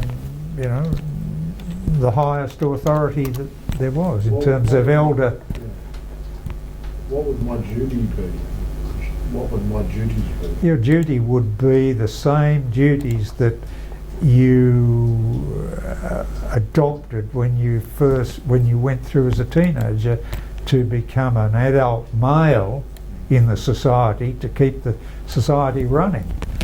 Only you would have, the older you got and the more experience you accumulated, you would, the more authority you would carry. So governance. Governance, yes. In governance in the sense of decision making, on behalf of the society. When you're going through that process, what would happen to the boys that weren't up to scratch? They would, and judgments were made, well, a couple of things. Judgments would be made, as I understand it, and Harry used to talk fairly freely about these sorts of things, about their fitness to go through the process. If for some reason they failed, and it was a testing type of process, physically and mentally, and particularly emotionally, probably in ways which we really have no appreciation of.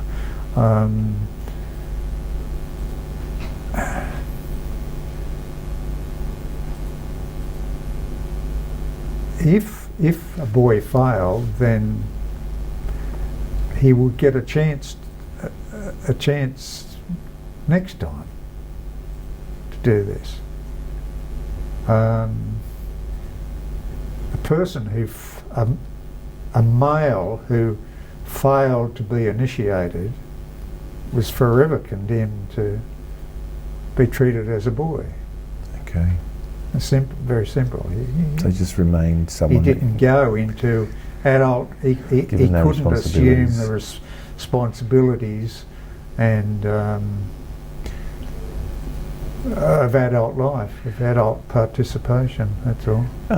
What was the context with which Harry was speaking to you about these things? Were you documenting any of this, or was it just general conversation? Well, Did you I ask used to scribble notes all the time. Okay. Did you ever publish anything? No. Okay. No. So it was just information that you were interested in about Aboriginal culture? You could say that, yes.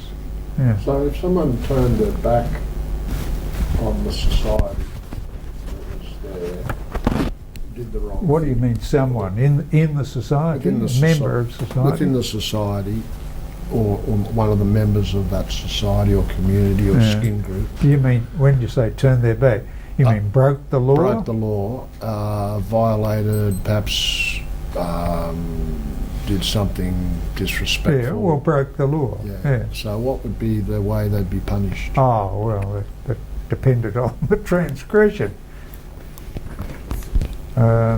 Say mixing with the wrong woman. Oh, well, that was an absolute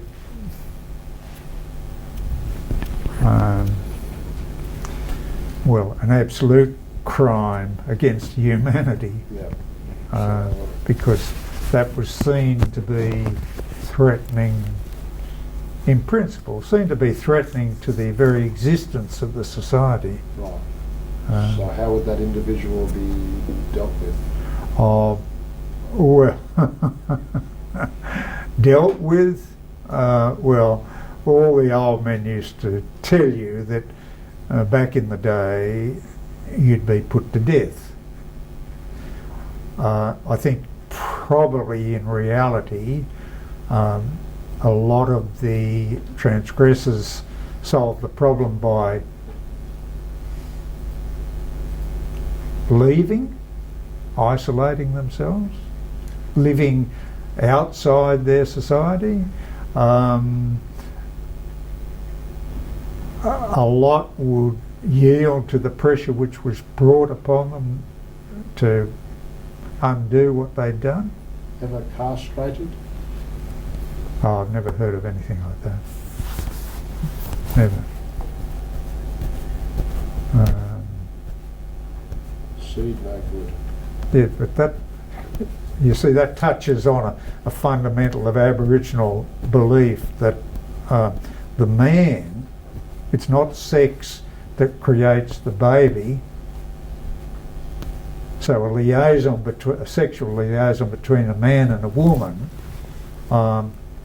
is not the thing which makes the population grow.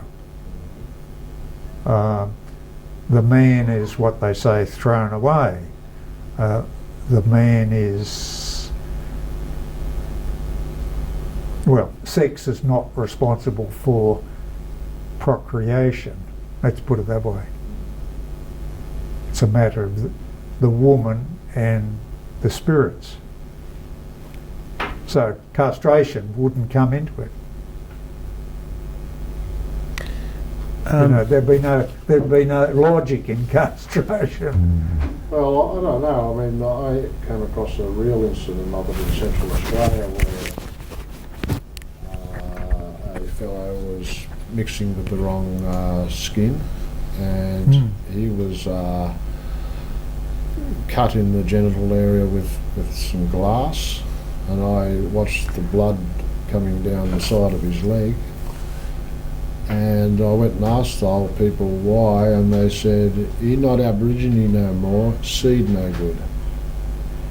Seed no Yeah, good. well, you see, in Eastern Australia, in the areas that I'm familiar with, the concept of seed, in the sense of male seed, is not. It's not part of it. So what part did men have in this process at all? If it's between the woman and the spirits, none. If in the role of In procreation, the creation of a child. Yeah. How did they perceive Well, they're under the influence, I guess, of white civilization. They have a dollar each way. that? Okay. You got to understand that. I mean, the people I'm familiar with had been in contact with white civilization and Christianity for 100 100 years, nearly Okay. 100 years. So you're saying that they sort of just adopted a Christian, that Well, the Virgin Mary was basically impregnated well, by something like that? it's not quite as simple as that, but all I'm saying is that in traditional Aboriginal belief, the man is not responsible for the child, for the creation of the baby. The role of sex in all of that is, well, you'll hear different opinions Okay. as to whether it plays any role whatsoever. Okay. That's very interesting. Well, it's quite fundamental to an understanding of the marriage relationships, and in fact all the social relationships between men and women, which are controlled not by those sorts of considerations, not by sex, if you like, but by something else altogether. Quite different to the Western view of, or if you like, the scientific view of. Can you elaborate on that a bit more? I mean, Yes, I could. What I'm interested in is, well, when you refer to the Christian perspective, these people had come through a Christian.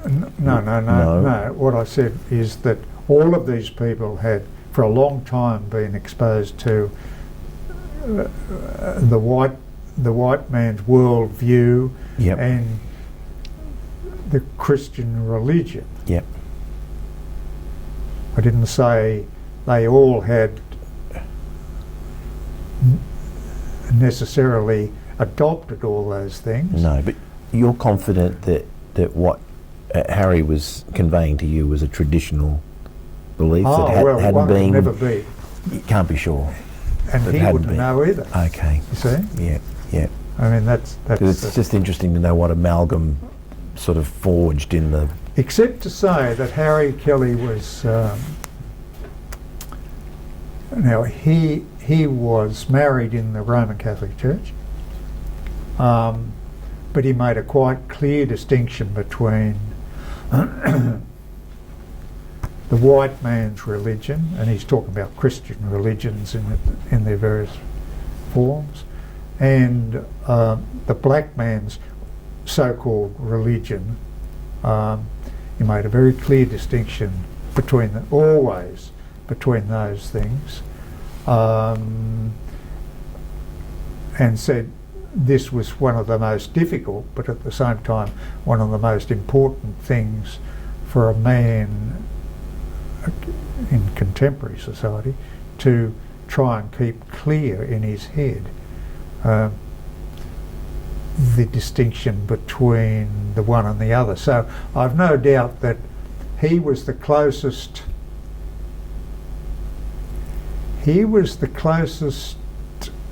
person, at least on the coast, that I ever met that you would call, who embodied what you'd call a traditional values and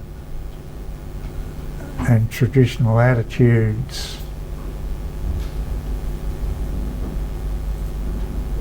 But at the same time, Harry always made it quite clear that, he was partly white. Yeah. And that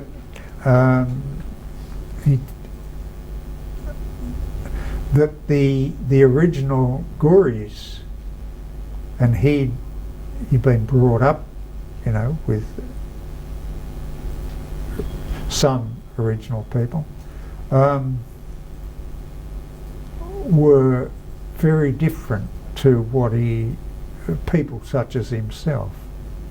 Now this is very hard to explain, and I'm not sure that even Harry could explain it very clearly, but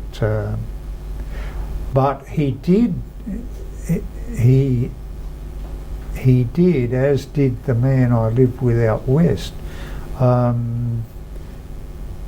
make it clear that he'd spent much of his life learning about the old people from the old people. People who would have almost preceded the appearance of white people. Yeah. That's not to say that he was, thoroughly, if you like, thoroughly Europeanised or anything like that, because that wouldn't be true either. Mm-hmm. Very difficult thing to define. Yeah. But he certainly had been through those levels. It was publicly acknowledged by all the Aboriginal people that he had been through those advanced levels, which was very unusual for his day. He was very highly regarded by both white and black people as a man. Yeah. He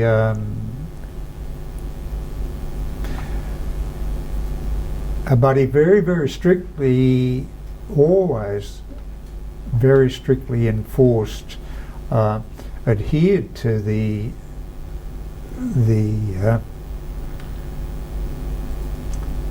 injunctions that had been laid on him at initiation, what we call initiation.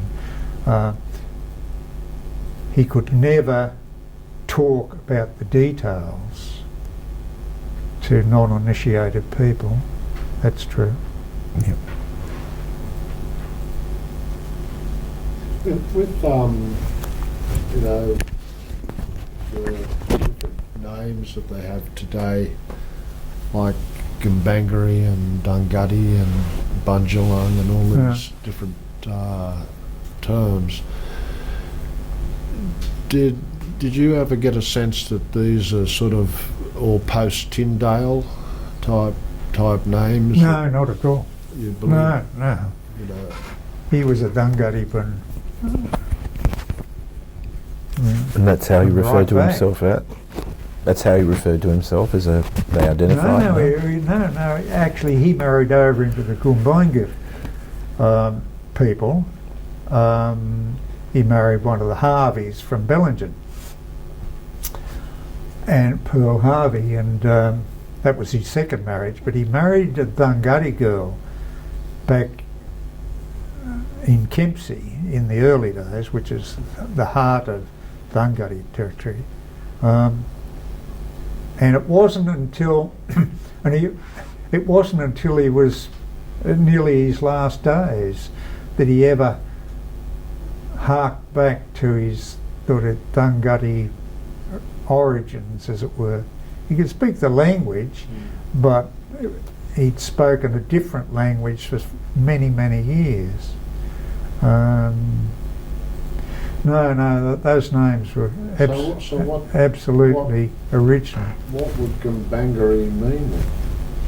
It's the name of a language. A language. Yeah. And Dungutty. You might delve into it and say, well, Gumbai means, it has a meaning in that language. But that would be a pointless type of exercise, the names of language groups.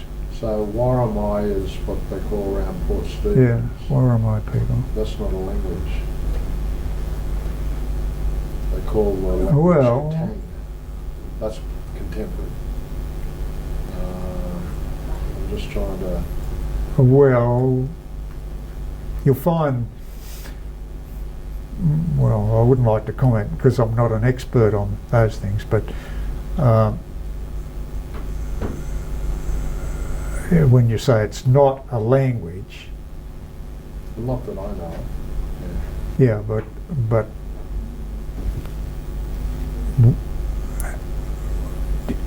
are you saying that it never was the name of a language? I don't know. No, you don't. No. Well, I would suggest it was the name of a language. Okay. So why do they call it Katang then? They call it Gatang. Katang. Gatang is the so-called the Taree language. But Gathang is a may have been the name of one of the local languages. So they call themselves Buripai. Buripai.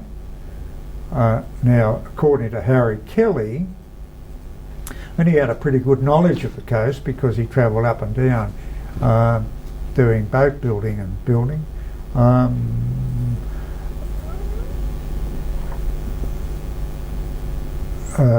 Buripai and Warramai and Gathang were all names of local languages. But that was as far as he went. He knew nothing south of So he didn't know Stevens. Newcastle or anything No. like that? Okay, interesting. Because No, he And he never Threlkeld, claimed to know anything. Threlkeld in his diaries and published works always referred to people from here as either the Newcastle tribe or the Port Stephens tribe or the Currumbong tribe.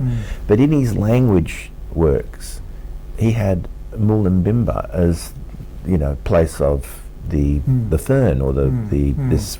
It varied, but it was always referred to Mullumbimba. And when he referred to the people, he referred to them as Mullumbimba and Mullumbimba. Now, since 1892, with Fraser sort of coming up with his word Awabakal, they all identify as Awabakal people, but whenever I avoid that anachronism when I'm speaking about them, so I always sort of refer to what I know as opposed to what's come since, because then that therefore denotes that it was about a thing, like thing that rather than a language. But A thing. well, like a mullumbim is a plant. So Yeah, but all you're saying, if you call somebody a Mullumbimbagal, yeah, it means That it's they come somebody from here. a place where there's a lot of this. Okay, That's all that that's means. all it is. And it's as simple as that. Yeah, it's unfortunate we don't have that original name. A then. wobber was supposed to be, I gather from Threlkeld, the name of the lake. Yeah, Threlkeld never mentions it. Well, somebody mentions that. Under Valley Correspondence in 1840. yeah. Might have been connected to. He's looking at the lake. It's a black fella who Yeah. Or a level surface or something like Yeah. that. playing. Yeah, In the J.B. same way as Clark. Kathai is the so-called Gadigal people of Sydney. Gadigal means low, and it was the name for the harbour foreshore apparently. Mm. So from Harry, they were the only three language groups he ever referred to in the coast. In this the area. area south of Okay. Port Macquarie, yeah. Okay, Yeah. all right, that's good to know. But you'd have to, I mean, you had to ask him. Wouldn't tell They were you. not things that he 'Cause- would ever. Because getting back to the knowledge of initiations, the only thing we associate with them is that painting that we've got there, the presence of bora trees, which we see remnants of that were once Trees. connected. Yeah. And there was that wonderful work by Eldridge on the dendroglyphs, which sort of plot where they were located. We've had from time to time people interested in bora grounds and where they were and where they weren't, and we're always fascinated by where they were, just in case there are remnants of these trees. Depending on the people you speak to, though, they say that when the timber getters started their work, they used to target these trees, and that's where a lot of the conflicts originally began. I mean, I don't know for sure, but I'm not sure if Harry spoke about those sorts of matters with regards to trees and Well, I mean, the importance of these things. well, when you obviously they're talk connected about to learning. bora grounds and marked trees and so on, So just while you're on it, yeah. you talk about public ceremony, a bora ground. What part of it is the private? A public event in the sense that the initial ritual is something which the women attended, the so-called, and the public the so-called public ring. But of course then the boys were taken away to a secret place, and there was an absolute prohibition on any involvement of women in that. But all I'm saying is that so-called initiation was a public demonstration of graduation, of qualification. Then they'd come back to the ring, or they come back to that at some point as men, or? Well, you're asking me about, the process. Yes, I think they did reappear before they disappeared again, being taken by the men on a learning journey through in their country. Okay. That was. And how long would these learning journeys take? Well, that depended on the student. The whole thing depended on what level of so-called initiation was being gone through. Okay.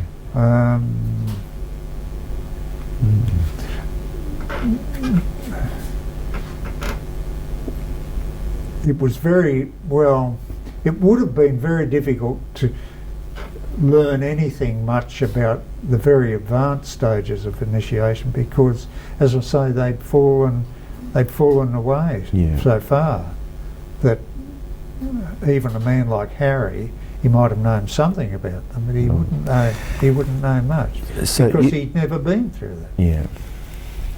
But he'd been through 3 stages, whereas most men of his time would have only ever been through 2 stages. Okay.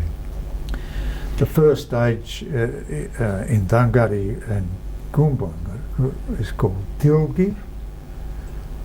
The second stage is Marawan or Garunda, which is the split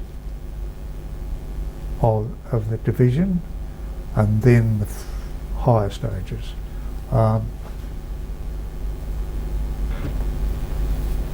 So Kelly could tell you about, if you wanted to know. The men did this, the women did this. Did he tell you anything about what the women did, or? Only that they played seemed to have played a very marginal role, but there was they conducted a public farewell to their boys from the family to society. Okay. When they moved from being... So it's almost like a debutante Yeah, sort of thing, exactly, a ceremony that used to be in place and these here. men used to describe it in those white man's terms. Okay.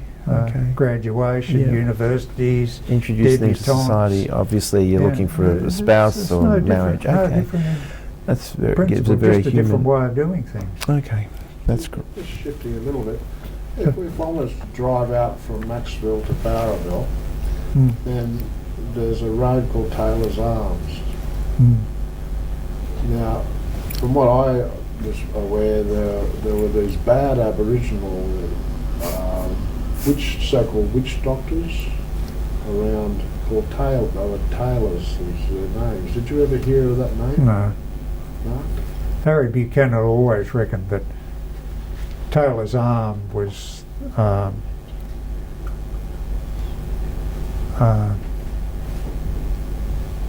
was a corruption of an Aboriginal word itself. Now I don't agree. In the sense that I think if you searched the details of the record, you'd find some guy called Taylor took up, was granted property there. But he always was a corruption of Dalarpin. Because, one of the things anthropologists always try and alert the reader to is that Aboriginals were traditionally very superstitious and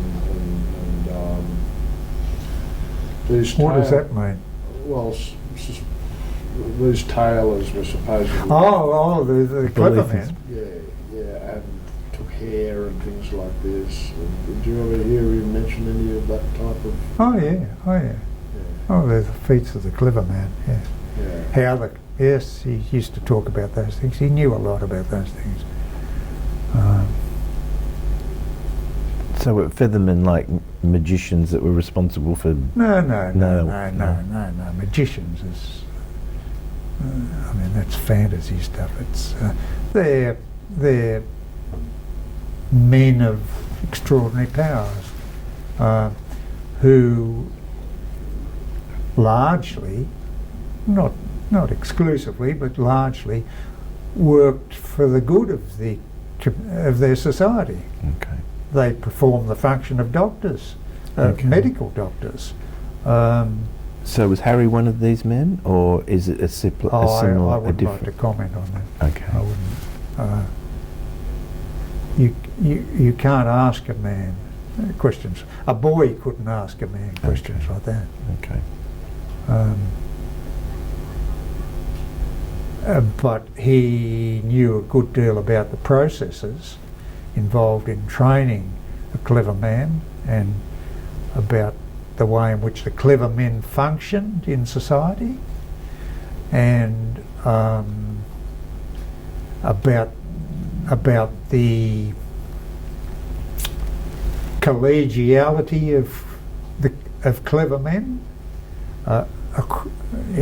across the society. The places where the clever men used to go to learn, commute with the spirits, all those sorts of things. But they're generality. You've got to understand, that's what I mean by generalities. Yeah. He could talk freely about those. But he couldn't get specific. No, because then you'd be asking about secret knowledge. About secret because Thurocald mentions spiritual beings by name in his records that he had with Biraban. Was Biraban breaking some sort of... I mean, did Harry speak to you about the names of these spiritual beings, or was that all taboo? To some extent, yes.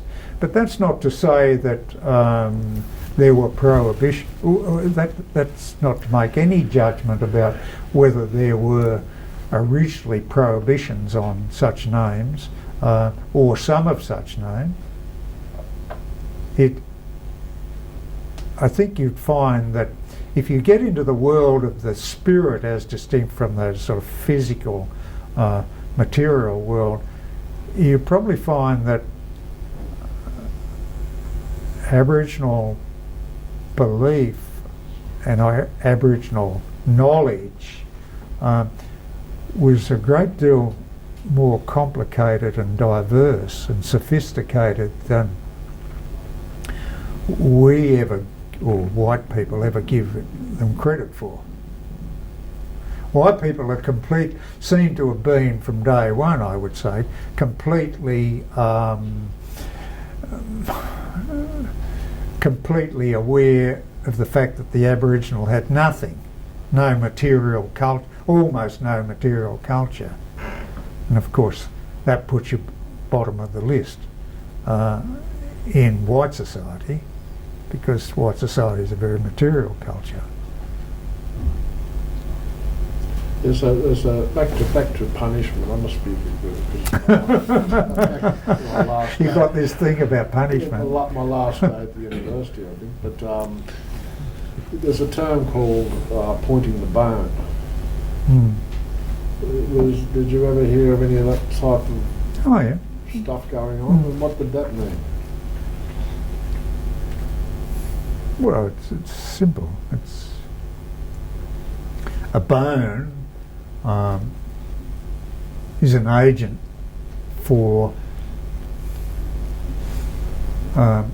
catching a man's spirit, bringing a man's spirit under your control. I'm talking about the role of the doctor here.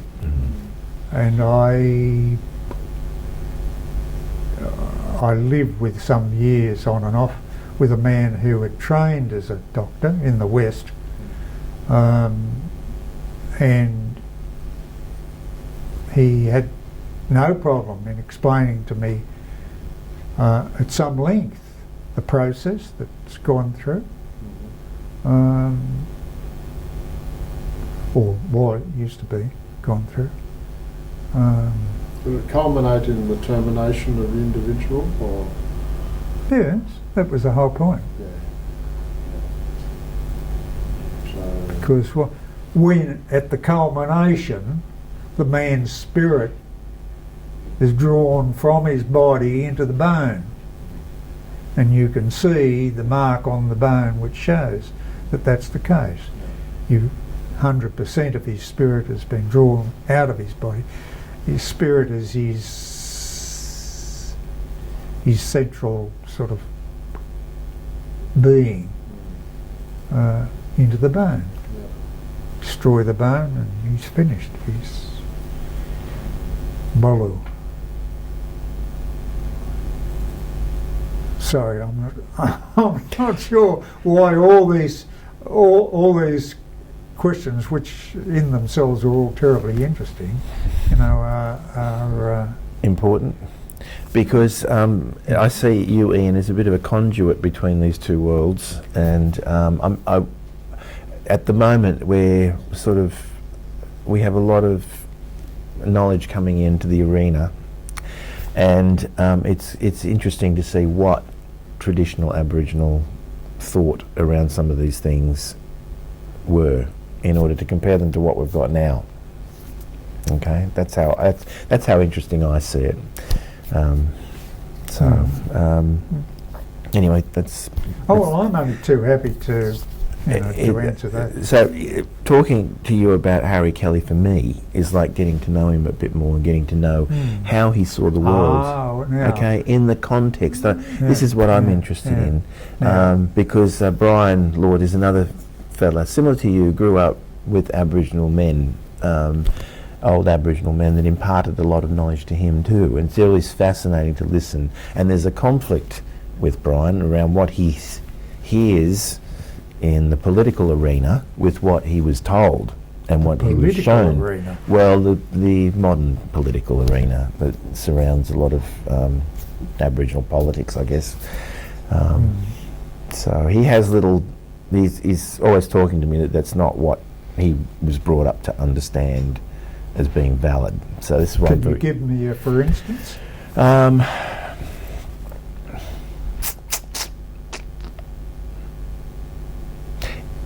When he's referring to things that he's seen or heard, there's information that was conveyed to him by particular individuals that I'm just trying to think of particular. I mean, it's more. He just generally refers to what he hears, and I can give you a for instance. all right. Well, I'm just interested in. Yeah, what well, there's a rock out at Wollongong Yes, called Tiddling. Tiddlink. Yes. Now, Percy Haslam, yes. Percy Haslam and Brian were out there many years ago, and they were wandering around, and Percy saw this rock, and he says, "That looks like a frog. I'm going to call it Tiddling." Now, since that moment, and it's also, there's a cave out there called the Miami Cave, which is supposed to be the creator of all things. Brian is a little less accepting of those terms. He knows, for example, that Tiddalik was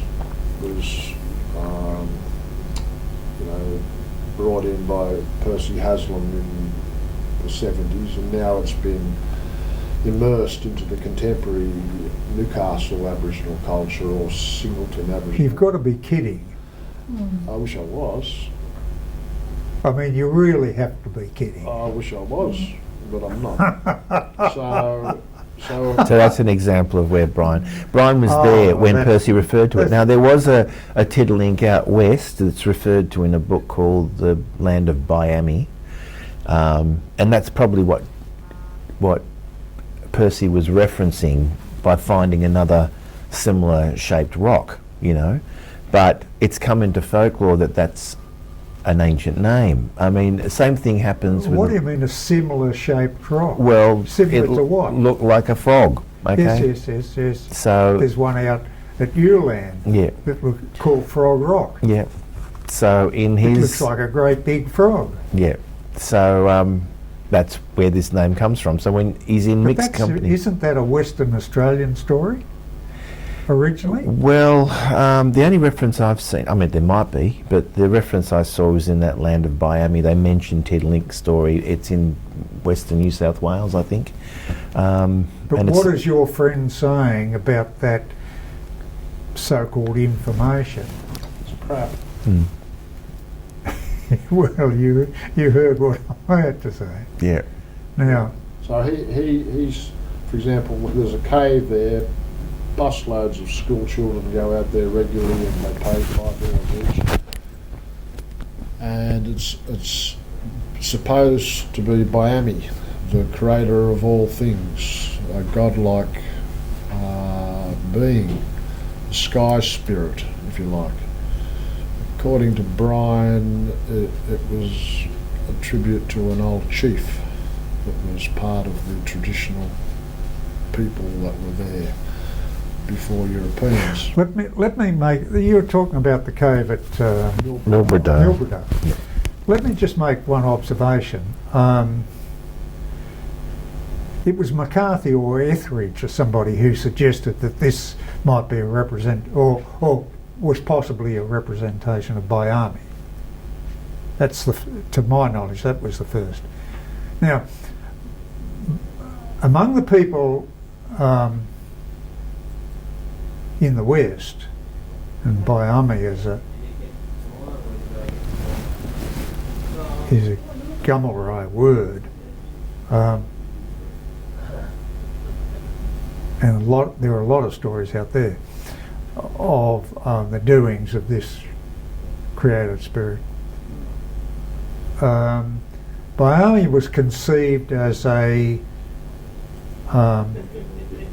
man, a gigantic man, but they were all giants in the dream time, of perfect proportions. How you could reconcile that with that drawing in the cave at Milbrodale, I have no idea. I certainly couldn't. Well, you know, when it was explained by Lenny De Silva when he came down here, he was telling them all, look at his arms extended, welcoming you to the valley. And stories like that, you know. I mean, I don't know how Uncle Lenny would know, but... Well, Harry Kelly would have been one of the men who put Lenny De Silva through in 1931 or wherever it was.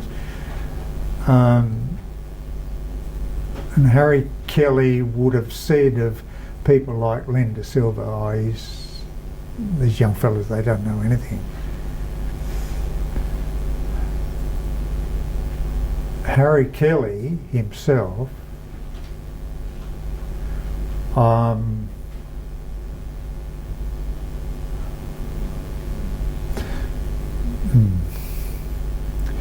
Harry Kelly himself would never speak openly about things like the creative spirits or their identities or names. When I say openly, they would never sit like I'm doing here and use those words.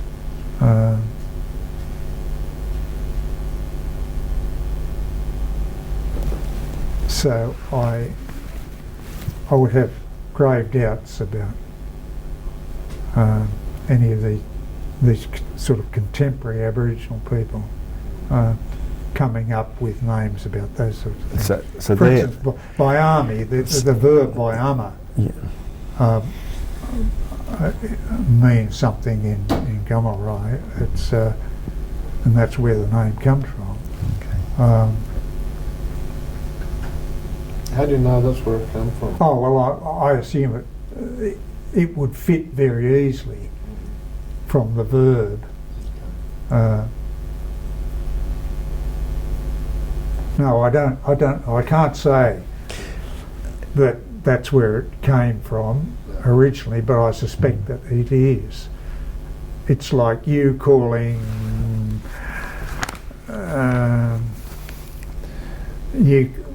the creator the maker or something like that.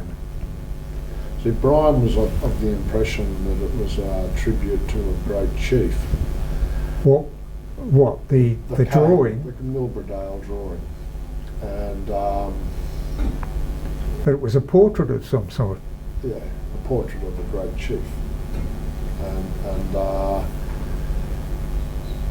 so, to your knowledge, was that a practice anywhere else? Did they Never heard of anything like erect that. a statue or anything No. or something? No, the very fact, when you look at that figure, the very fact, apart from the fact that it's a grotesque representation of a human form with those arms, but the eyes would strongly suggest to me that it represented someone with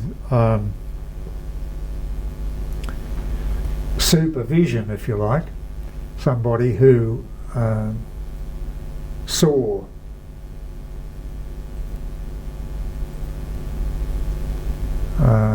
Saw everything.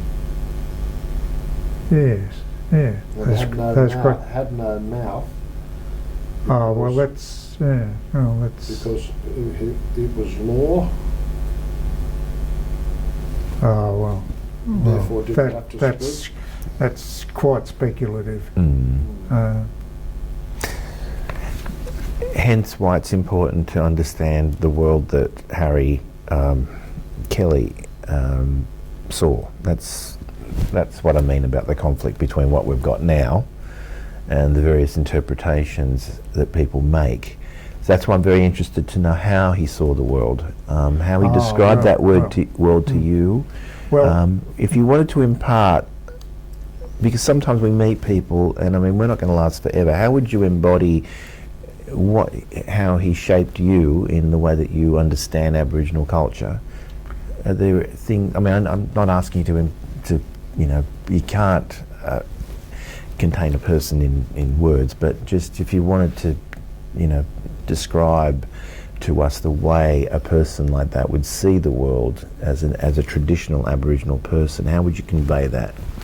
well, that's a very good question, and the answer is I can't, Okay. and I've chosen not to try. Okay.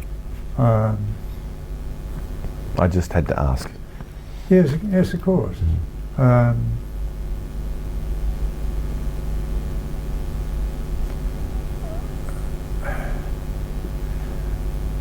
All I can say is that Harry Kelly, everything that Harry Kelly ever said to me, and had the ring of sort of authenticity about it, even though he didn't see himself as a true Aboriginal, if you like.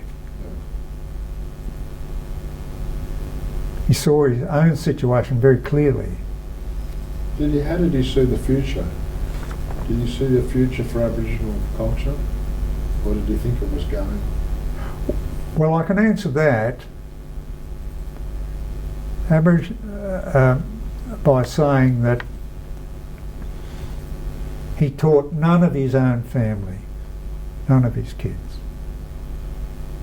I recently, within the last couple of years, his last remaining boy, who's now a man and nearly as old as me,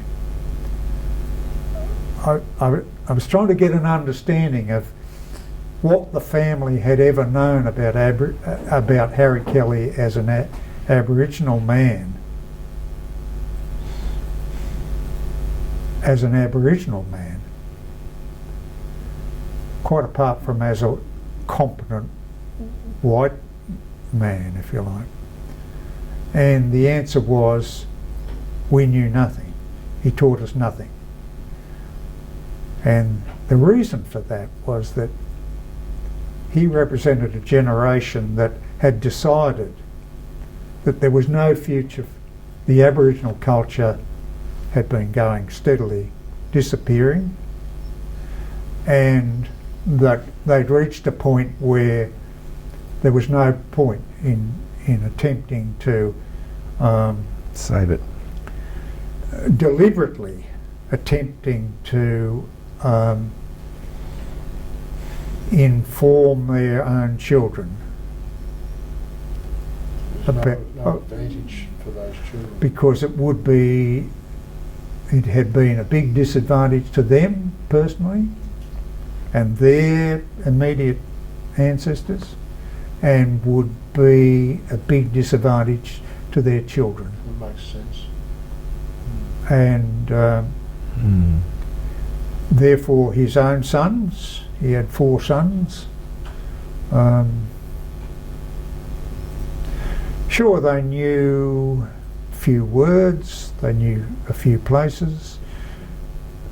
In the course of a lifetime, their father had shown them a few things, told them a few stories, but basically, if you asked them about if you asked any searching questions about, if you had chosen to ask any searching questions about Aboriginal belief or world view or values and so on, they would have been quite lost. Okay. Nothing had been passed on. So that people like Harry Kelly carried a considerable burden all their life of knowledge which had nowhere to go. Yeah. And they knew it. In regards to your work, did you ever ask, your surveying work with these sites, did you ever ask Harry's opinion of what he thought? Did he help you understand some of these places, or was there To a ever degree. input? To a degree. He took us, his youngest son, who was about almost exactly my age, he took us together to various places and showed us things. Yeah. And explained in quite general terms what these places had meant to the original people and how they had been used, without going in, as I say, without going into details or explicit terms of what had gone on there. Okay. Before we leave Harry, you mentioned other people like Bob and Lenny De Silva, Ginny Rose, Willie Willis, Vic Shepherd. Were these people of a calibre of Harry, or they were the similar sort of calibre? Willie Willis was. He was the man who. And Harry Buchanan, or no. Harry Buchanan was someone else. Harry Buchanan was a. And you mentioned before, when you were answering another question, about the man that you stayed with or something out in the West. Yeah. Well, that was Willie Willis. That was Willie Willis. Yeah. So Willie Willis was again someone who was pretty knowledgeable about Aboriginal things. Yes, although his knowledge was different in a sense. He hadn't been through the law to the extent that, again, that Harry Kelly had, again because legal considerations had interfered with his life as a boy. He came from Queensland. The Queensland government, about 1900, passed laws, a law regarding children, Aboriginal children. His mother was so frightened by this that she took the boy and left her own country. So his training as a doctor was broken, and there was no chance of it ever being re-established.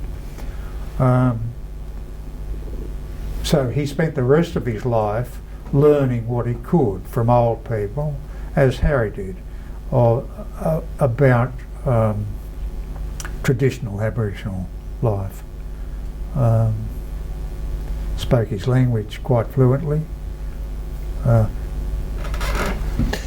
So getting back to this idea that Harry saw no point to educating his own children about this thing. That's my interpretation of the situation. What do you think about the revival of Aboriginal language? Could I just add to that? Yeah. Now,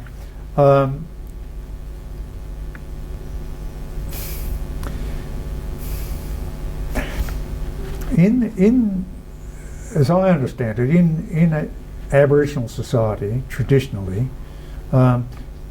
as I said, there was a good deal of assessment done as boys grew up, good deal of assessment done by the older men of their merits and sort of demerits, and they fostered natural talent. Whatever the natural talent was for, they fostered that and fostered specialisation by boys in various things. Now, that sounds strange talking about Aboriginal. Our concept of Aboriginal society doesn't sort of make much allowance for that, but it was the case. And they made judgments. They used to watch boys and make judgments about the directions they should be trained in, which is natural enough, nothing unusual in that. I seem to have slightly lost the point of this comment.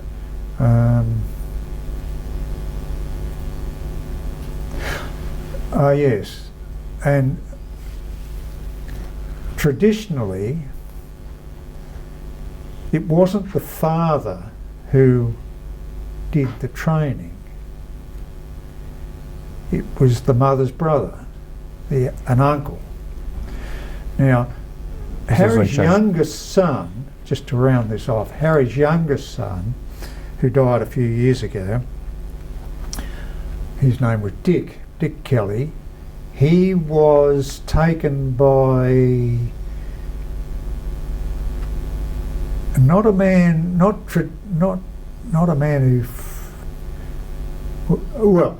who fulfilled the requirement for someone other than a male adult other than the father to teach the boy. So he knew a bit, but the teaching didn't come from his father. So when I say that Harry Kelly may have, I conclude, decided there was no future in Aboriginal culture, it wasn't quite as simple as that. Okay. There were other people involved. Yeah. And those people weren't on the horizon, or were capable of doing it? I did meet this man who acted as Dick's traditional instructor, but to what degree he met that requirement, I don't know. Okay. But by and large, Harry Kelly summed it up when he said to me more than once, these young fellas, including his own sons he's talking about, know nothing about the non-material realities of Aboriginal society. Did you ever know a fellow called Reg Davis? Davis. He was probably about he's still alive up at their bucket. Oh, there are Davises. He's 2 years older than you. He's got no toes though.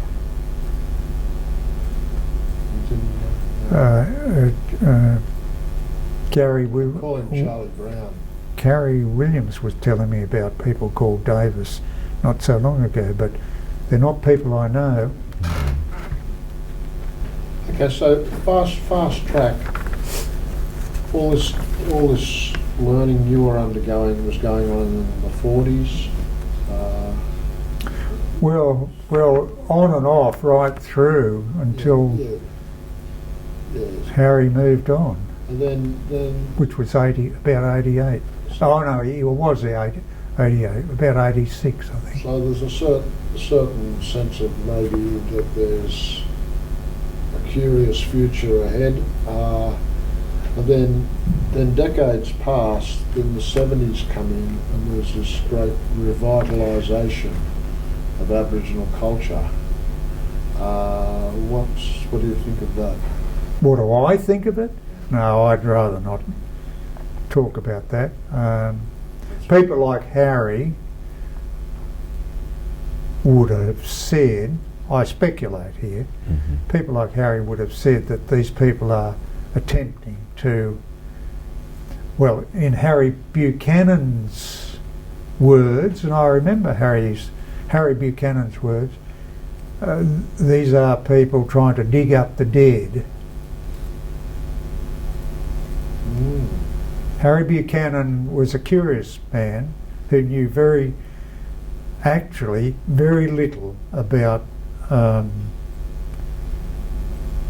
traditional Aboriginal life. Harry was, if you like, an urban Aboriginal.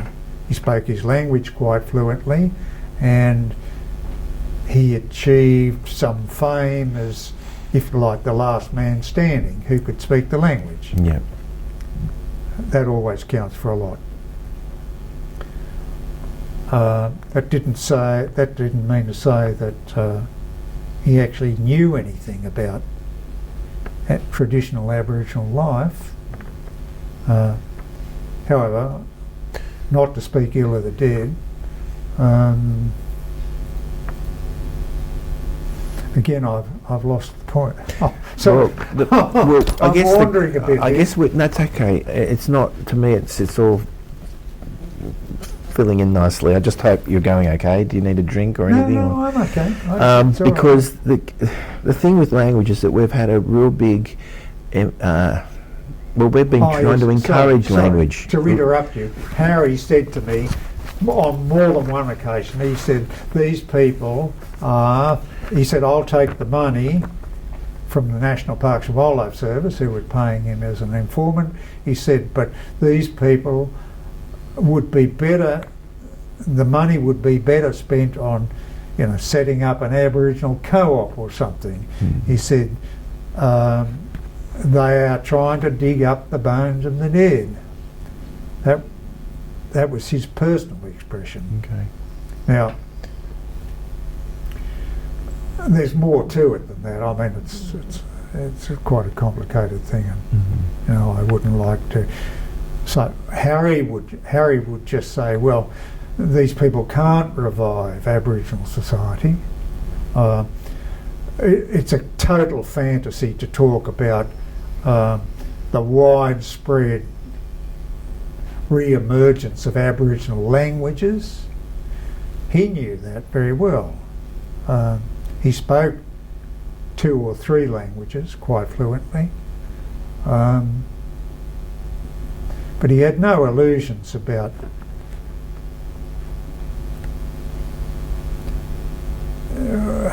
what he saw, at least, as the eventual disappearance of that Aboriginality. Now, who knows? Who knows? I don't know. Well, now we're moving into the realm of language, which is really interesting for me, because there's been a lot of revival of language study and work. Now, from our discussions last time, your knowledge of the languages was pretty good. In terms of what again, looking from the point of view of what would you recommend as important works in understanding Aboriginal languages?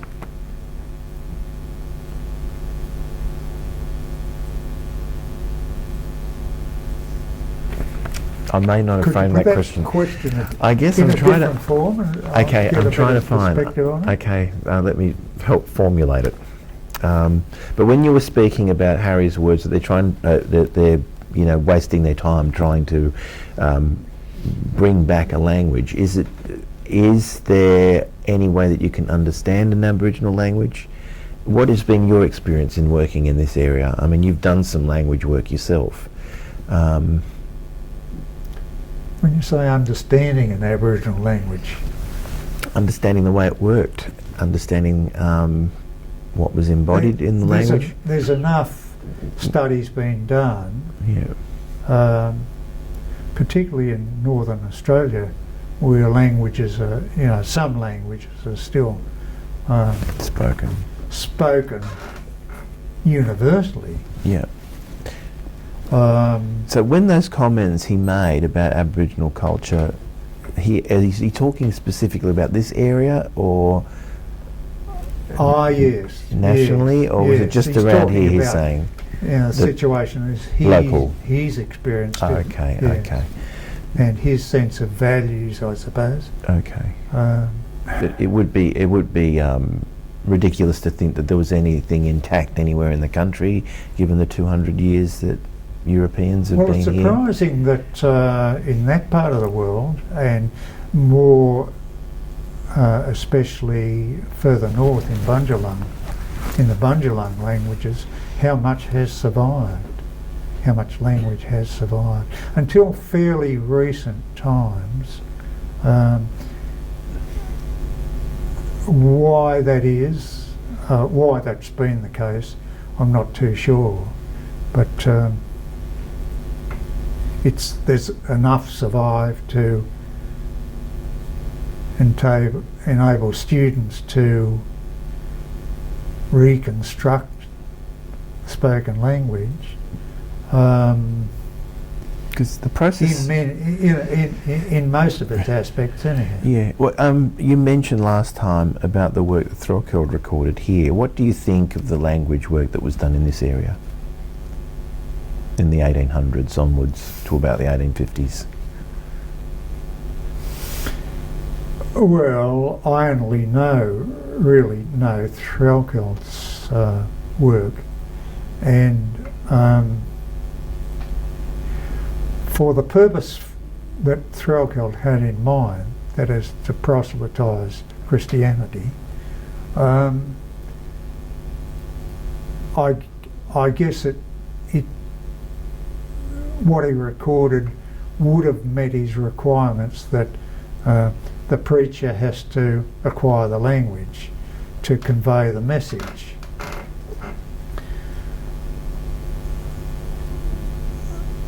What insights it gave into, if you like, Aboriginal life is a rather different thing. For instance, Threlkeld's work is grossly lacking in the names of natural species. And when you consider what a huge role natural species played in Aboriginal life, how essential, how basic it is to many, many things. And that's a tremendous deficiency in Threlkeld's work. To find local names in that vein, we've looked at the replies to a circular letter that was sent in 1846, and the Reverend Wilton, who was the clergyman at Christchurch, recorded some of those names. Christchurch, yeah. He was the clergyman there, and they asked him names of important, important plants, I think, and that's where he wove in some of the names of plant species that he knew. From this area? Yes, from this area. So that's in the 1846 circular. And all the clergymen responded around the areas of New South Wales. The whole thing's been transcribed now, but obviously they responded depending on how close and their relationship was with Aboriginal people and how much they knew about them. But some of those words did survive. Mm. Probably not many. No, it's just a smattering in a sentence. When he's referring to what they ate, he'd put in brackets, I think, what the Aboriginal Yes, name well, was. I notice in the vocabs compiled by the various First Fleet observers in Sydney, you get the names of what they call berries, which are some sort of fruit, Yeah, but there's nothing to identify what they were. yeah. So the names Well, it's the same with, useless. well, the same with In Mullumbimba. yeah. I've asked Yeah. specialists to tell me what this Mullumbimba plant was, and no one can tell me. The Mullumbim. But don't they do know, according to Threlkeld, that it's the name of a fern. Yeah, but no Some one can sort of identify what the fern No, was. no. They asked us a number of years ago about Urinulli, which was a South Newcastle cliff that there's a story attached to it where Biraban is saying to Threlkeld, it was a story they were walking around it, or Threlkeld was walking around stones it. fall down. Yeah, stones falling on it. They asked what the significance of it. When we started having a look at the root of Yira, it had all to do with shearing, shearing away. It had also a connection to the initiate of a child shearing away from its mother. Ah, right. You know what I mean? It's like trying to understand the way the language worked is a key to understanding where these names come from and the culture that's embedded within the language. Well, there you're touching on something, if what you say is right, there you're touching on a meaning or Again, a dimension to that. I was speculating on it as well. Dimension to that term which comes from the Bora ceremony, Bora ceremony, yeah. and which would be regarded as perhaps inside knowledge. May not have been, though. May not have been. Yeah. Might have been a term used by women. Threlkeld never referred to the name of Nobby's, the island. The island. It was recorded in a Mitchell notebook. We don't know who Mitchell's informant was, but he's recorded it as Waibaganba. And again, people asked what this means. It was interesting hearing the discussions when we had Aboriginal people from Port Stephens sitting around a table with Aboriginals from Newcastle, comparing language. It was interesting. But what does the word Waiba mean? I don't know. There's nothing in the No, they talked about wind blowing. They referred. It was interesting watching the discussion because we were part of a committee working on place names, and they all had to sit around a table. Yeah. And because I'll show you that other slide now that we're on language. Why did you laugh when I mentioned place names? Is it? Well, you're talking about something which is an absolute minefield Okay. of difficulties. Yeah. It sounds straightforward, but it's not by any means. For instance, these are some names. Let me just try and. Yeah, that's Port Stephens. Yeah, this is 1826 Port Stephens, and these are the names. I'm sort of mapping all this material at the moment, but it's just chock-a-block full of names. Now I don't. I thought it was established that the name of Nobby's, the rock, Yeah. that it was a kangaroo. Well, this Isn't is. Isn't that the case? Well, that's what they think, because Threlkeld refers to that legend as part of the Yes. as part of the story. But there's been conjecture about that as well, because in 1816 there was a HMS Kangaroo that came to map the reef. Okay, this is before they built the breakwater. Now they believe, some in Aboriginal circles have given us an alternate story saying they think that maybe the people were actually talking about the story of the kangaroo that came in. Right. And I don't know. So I think Threlkeld, to me, in his own words, would have made sure, of that. He wouldn't have just written down something that was misinterpreted. If there was a kangaroo story about something lying in wait, he would have made sure that was the story. It wouldn't have been confused with a ship in the harbour that had almost been wrecked on the reef before they built the breakwaters. But that's the alternate idea that's come through. But the language work for me, what it was trying to get to the heart of is I was trying to get to the heart of whether these words were part of a larger song or whether we as Westerners and people recording words just chopped them up for the sake of recording a compartmentalised idea, you know.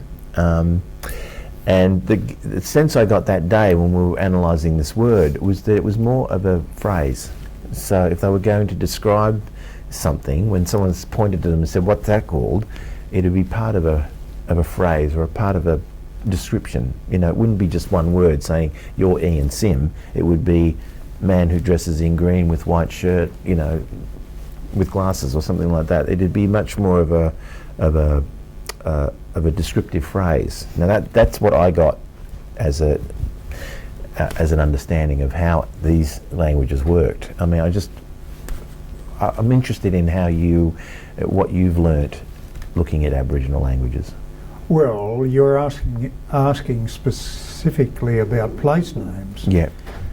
What I've learned in looking at place names, not very closely, but incidentally, is that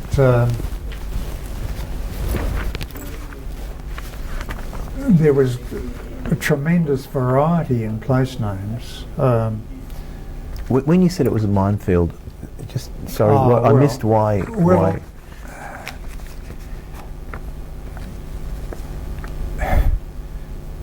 Well, mainly because there's no definite, for our part of the world, there's very, very little factual information.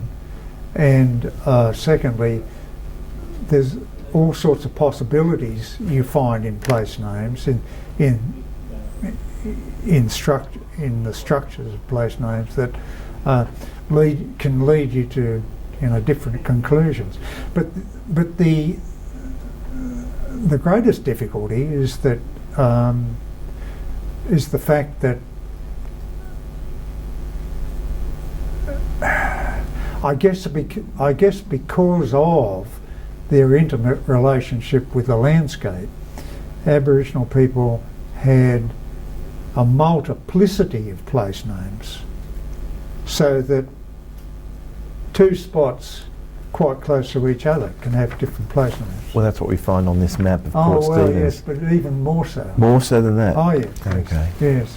Okay. Now, they're the place names that they're places that somebody could point to and say, what's the name of that point, and that point, and that's what he's doing. I'm assuming he's doing it from a boat. He's got an Aboriginal person with him, and they're just going around pointing. Now, you probably find that every creek, every inlet, every rock formation has got a name. Has a place name. Wow.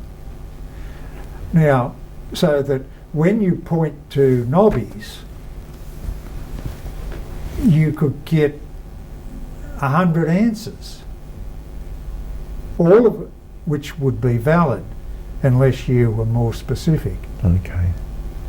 That's a basic difficulty in place names. People don't appreciate just how detailed their place names could be. Okay. So they might interpret a place name, it could have been just a small feature of something. Yes. Okay. Yes. Now, the other thing is that, but on the other hand, they name districts. We know that, general areas. Yep. Specific mountains with a name for the mountain. On the north coast, quite specific are place names relating to spirit ownership of a piece of land.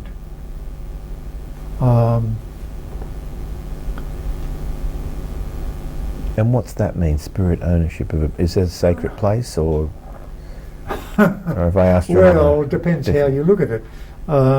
It means a piece of real estate, actual real estate, which is owned not by a human being, but by a person from, or a being from the spirit world. Okay. So Throckhill has the example of Sugarloaf Mountain. There was a being on it called Putikan that checked to make sure that you were an initiated man. If you weren't, he'd take you off and eat you.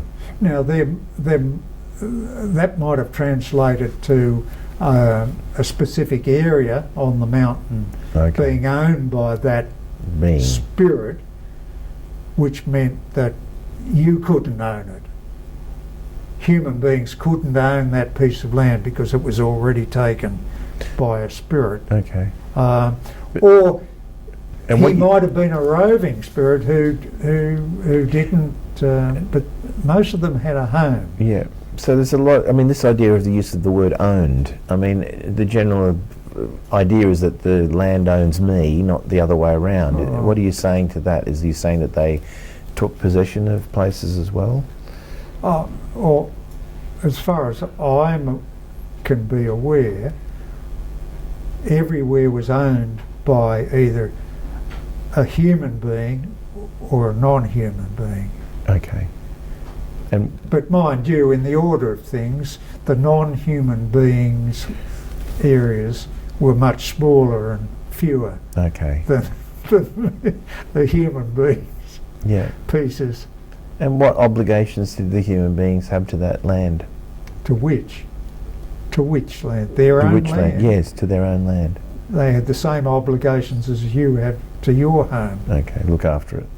Look after it and guard it from attack, Okay. invasion, misuse.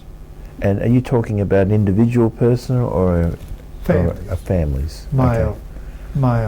Male inheritance of land seems to have been, certainly on the north coast and in the west, seems to have been a pattern here. Okay. That's Uh, interesting.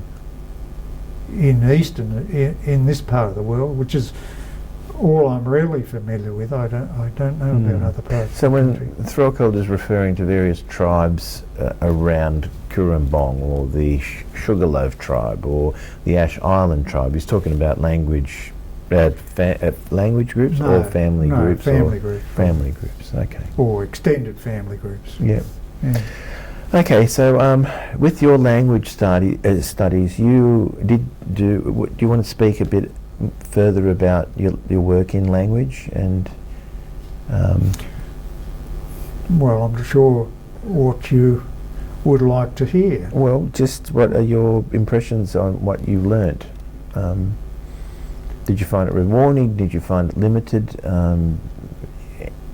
It's for anybody interested in the natural environment, which I was keenly. Yeah. It's a very rewarding experience to learn to get through an Aboriginal language, if you like, a perspective on what the natural environment, something of what the natural environment meant to the Aboriginal people. What languages are you familiar with the most? Well, the first language I ever learned from Harry was Thungati Okay. and Gumbainga, and then when I went out west, I learned a language which is a subgroup of the Gummalrai language. Yep. Which I have most knowledge of the natural world from, Okay. because the people had retained, if you like, were closer to the bush than people on the north coast were. And how did they teach you this language?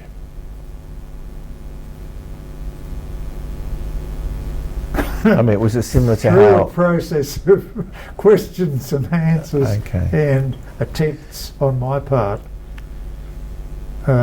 with some assistance from a linguist, a man at Sydney University, who was keen to encourage anybody who would be out in the field, collecting any sort of Aboriginal language. Okay. He saw that as potentially useful.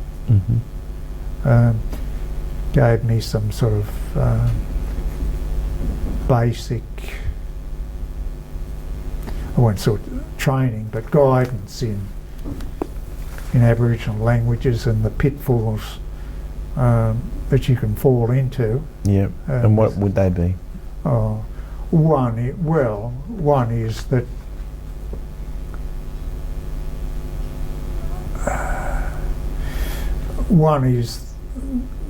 that you're dealing with people, and I mentioned this before, that have been for a long time exposed to English and to Christianity.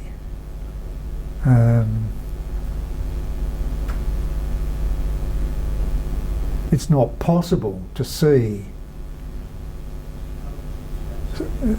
it's not possible to rely entirely on them to understand how their distant ancestors. The reason why I'm interested in this is I would like to know how they taught you their language, because in Threlkeld you've almost got this Latin teaching going on where it's being interpreted through almost like declensions and yes, is that the way it worked? Is that him superimposing what he's learnt on top of a framework?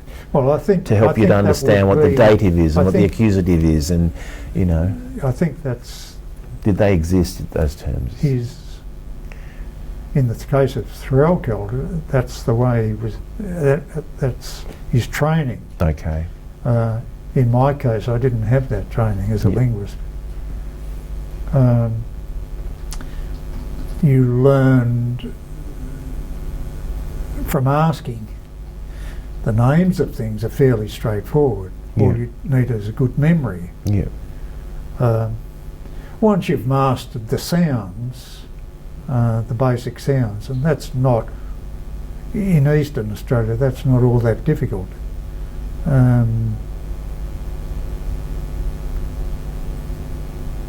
But it's the grammar, it's putting it together in a meaningful way, or an understandable way, that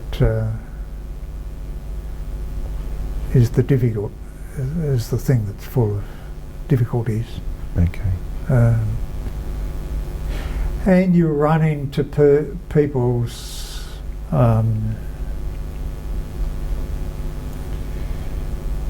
personal difficulties that they have in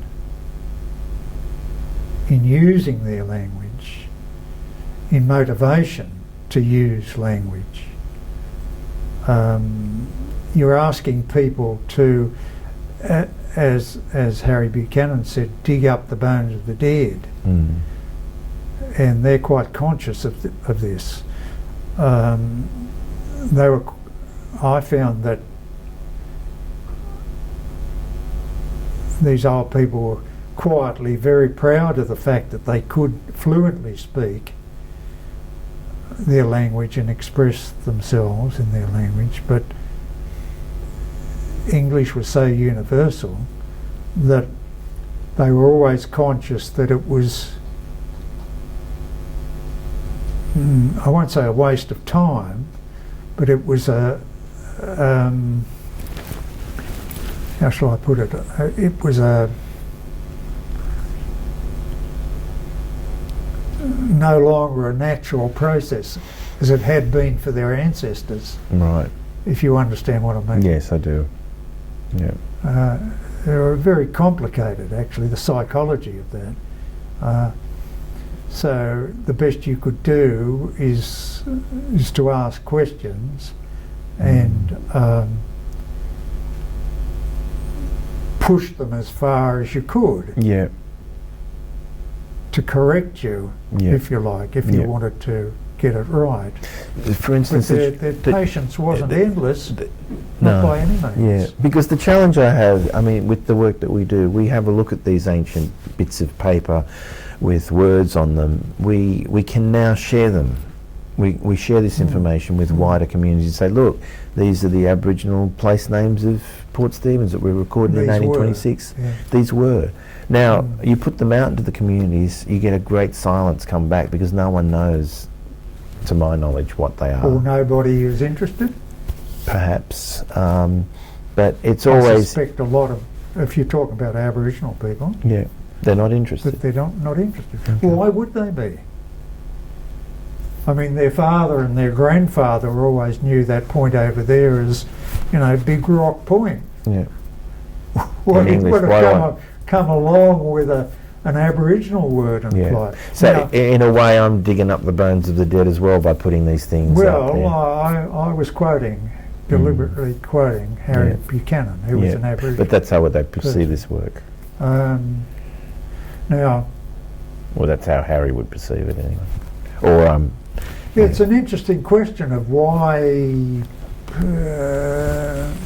you would want to revive, or perhaps revive's too strong a word, but resurface the original Aboriginal names. It's interesting because you find in a lot of cases that you can see straight away why they called it that. yeah, if you know the meaning of the word. Yes, if you know the meaning of the word. I guess from my point of view, it's about respecting the ancient history of the place that you're in. You know, well. you know, when you're in Rome, you're sitting in modern Rome, but it's always wonderful to know how far back, you know, this particular place goes. You like knowing what people did in this location. In some cases, if it's over the site of an ancient relic to another religion, pre-Roman, that's even more interesting. So it's just sort of deepening the knowledge of a place is where we look at it from. But could I suggest to you that a lot of people would go to Rome and that sort of question never enters their mind? Mm. It's something to look at. Yeah.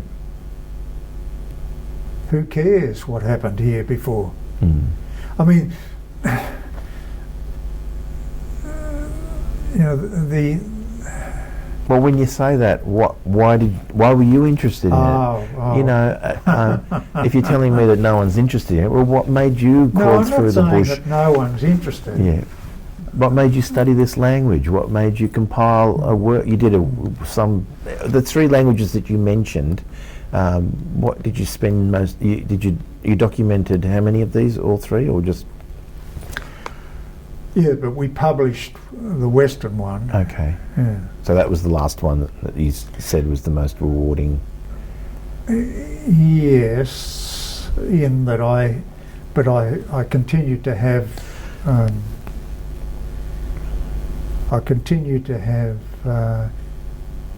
connections with the North Coast much later. So in a sense, it was ongoing, but not in any particularly systematic way. Mm-hmm. So you understand where I'm coming from. It's like through you, I'm listening to Harry. You know, and it's very interesting, I think, to listen to what ideas he imbued in you. So it's you to me are like a conduit to these older men who perhaps had a different view of the world than we have now, and it's and sort of part of the work that we've got here is trying to capture the way that people also saw. I mean, what happens now is that we get too many people taking back 21st century baggage into the past with them and just clubbing everyone over the head with it as though everyone's got to conform to our moral standards now, you know. And half the struggle is trying to help people understand that there was a different mindset to the way people thought then that we have to respect. We might not agree with it, we might not understand it properly, but that was the way that was the world that these people inhabited. It might be difficult to reconstruct, but it's always interesting to know.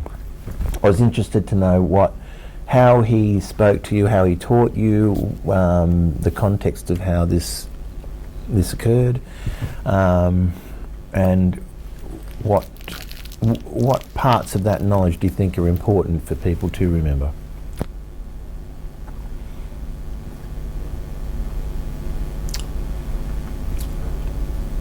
Well, I don't want to say anything about my own motives in these endeavours, but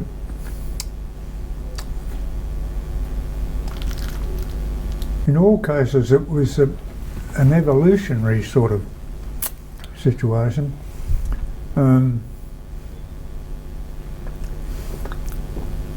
Aboriginal people were, as I say, very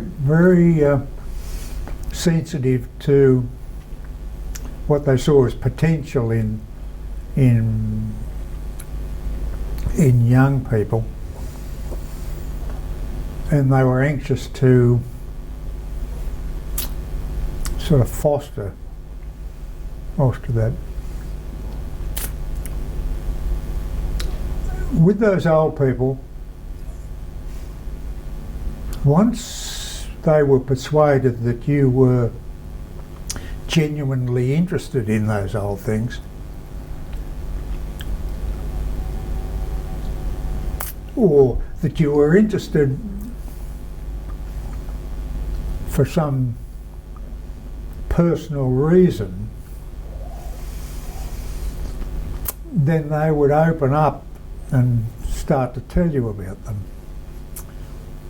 If they felt that it was an academic exercise, or that you were doing it for some other, perhaps unknown reason, then you wouldn't make much headway. And you see, when you talk about Aboriginal languages, when you get some, now, yeah, Threlkeld's approach was fine for what Threlkeld had in mind, but nothing that I ever heard or read relating to Threlkeld suggested that he was trying to understand the Aboriginal people or see the world from an Aboriginal perspective. And that's not a criticism, that's just an observation. Mm-hmm. I found that once you tapped into Aboriginal knowledge about the natural world, there was a fascinating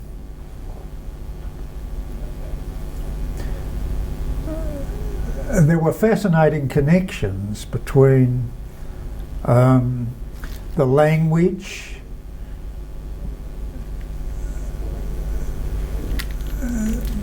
species in the natural world, the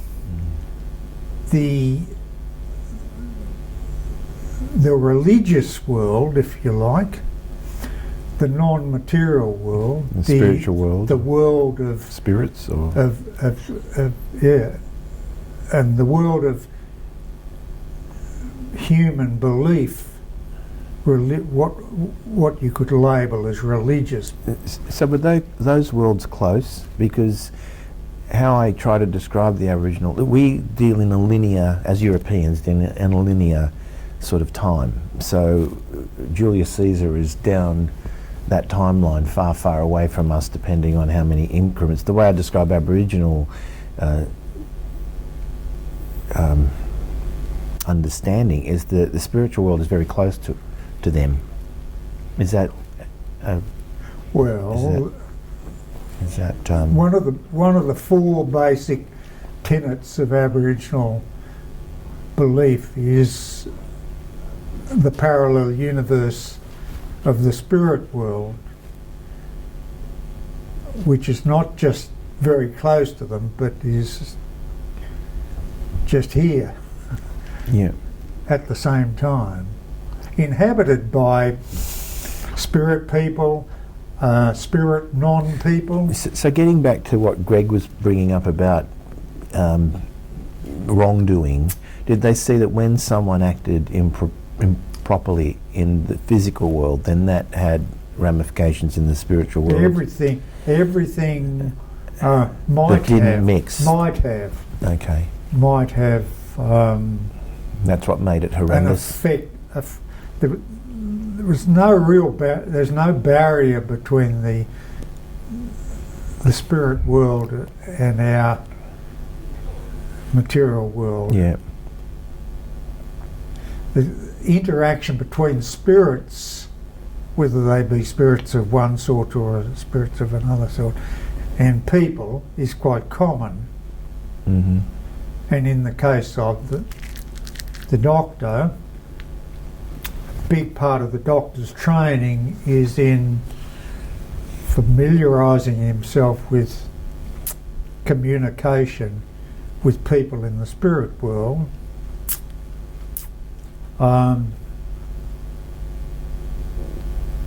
Or getting them to manifest in some way in the our physical world. Okay.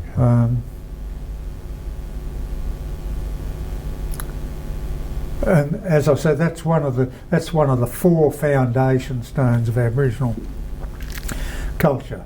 It's a parallel universe. That's all. What were the other foundation stones of Aboriginal culture to you? Or the dream time creation of the universe, and that has a lot to do with Aboriginal place names. Mm-hmm.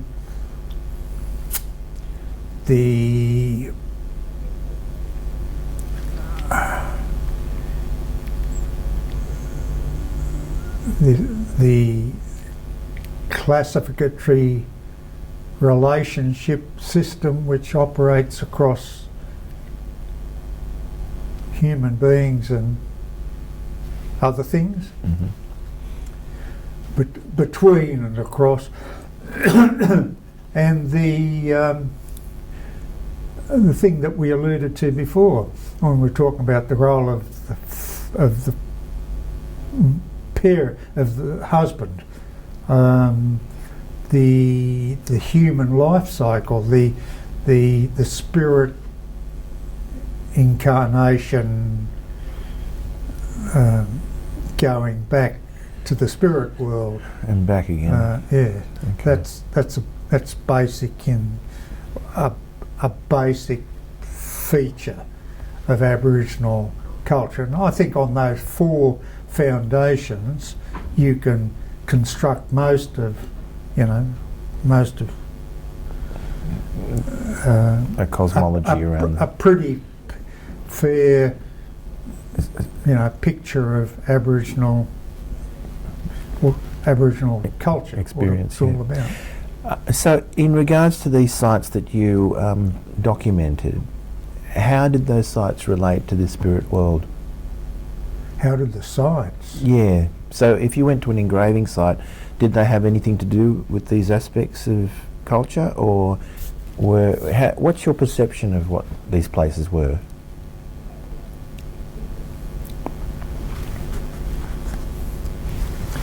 Well, that's very hard to answer in simple terms, Mm-hmm. because we're completely uncertain Okay. as to what. So Harry wasn't able to explain any of this to you? No, that's not true. That's not entirely true. Harry had been down here in what's now Wallamai National Park, Mm-hmm. had looked at some of the caves.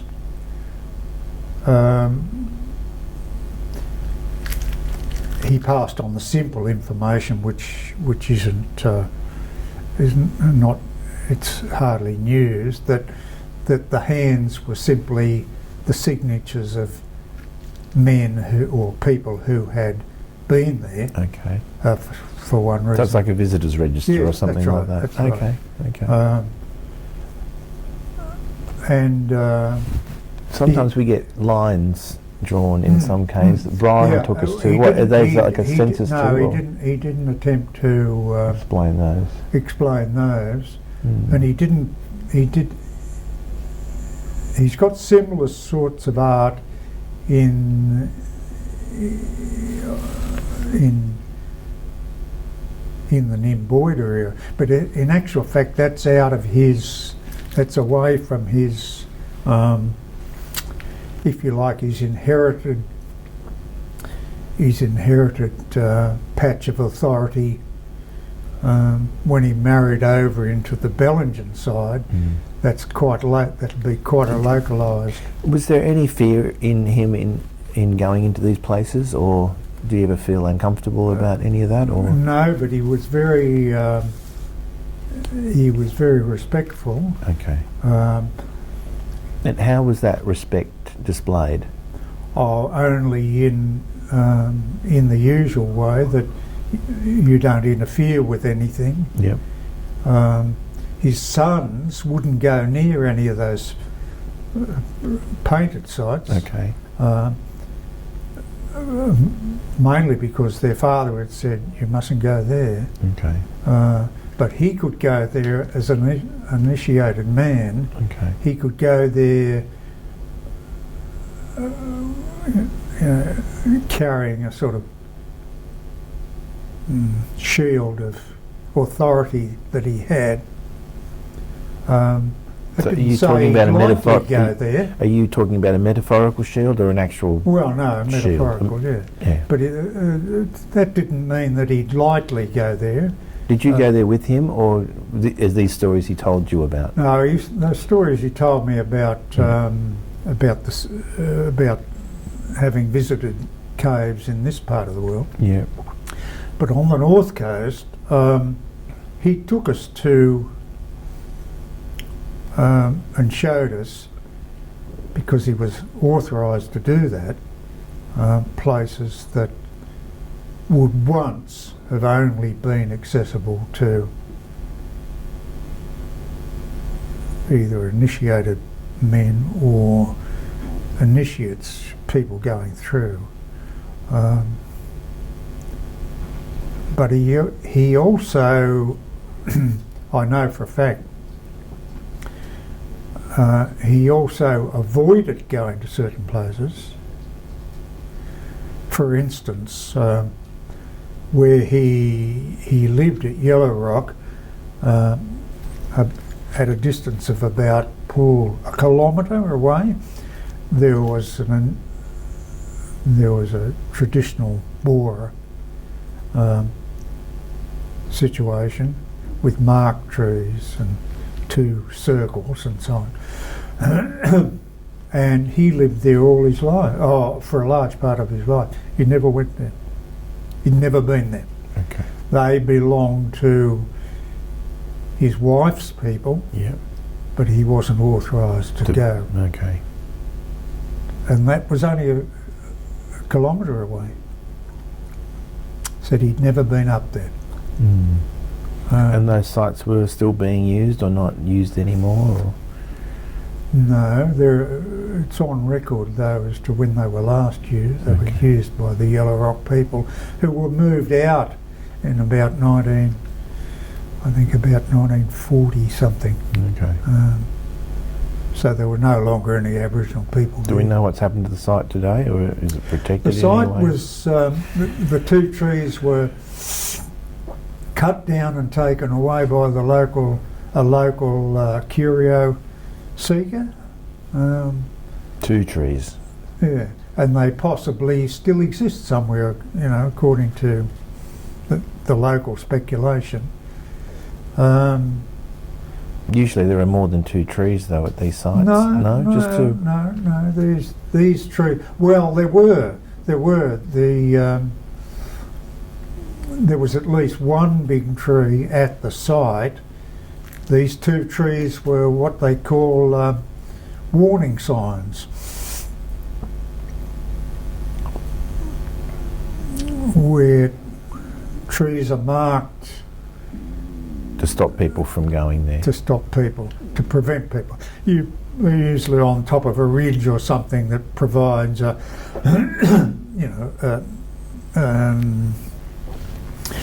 suitable access line where people would naturally walk. Don't walk past this spot. Don't go past here. And I know 1 tree that's the thing is still there on the tree. Okay. And if you're going up the mountain, that, as I've explained to Gary Williams, at that point, people who had no business to go up the mountain would stop, because there's a thing saying stop, Mm.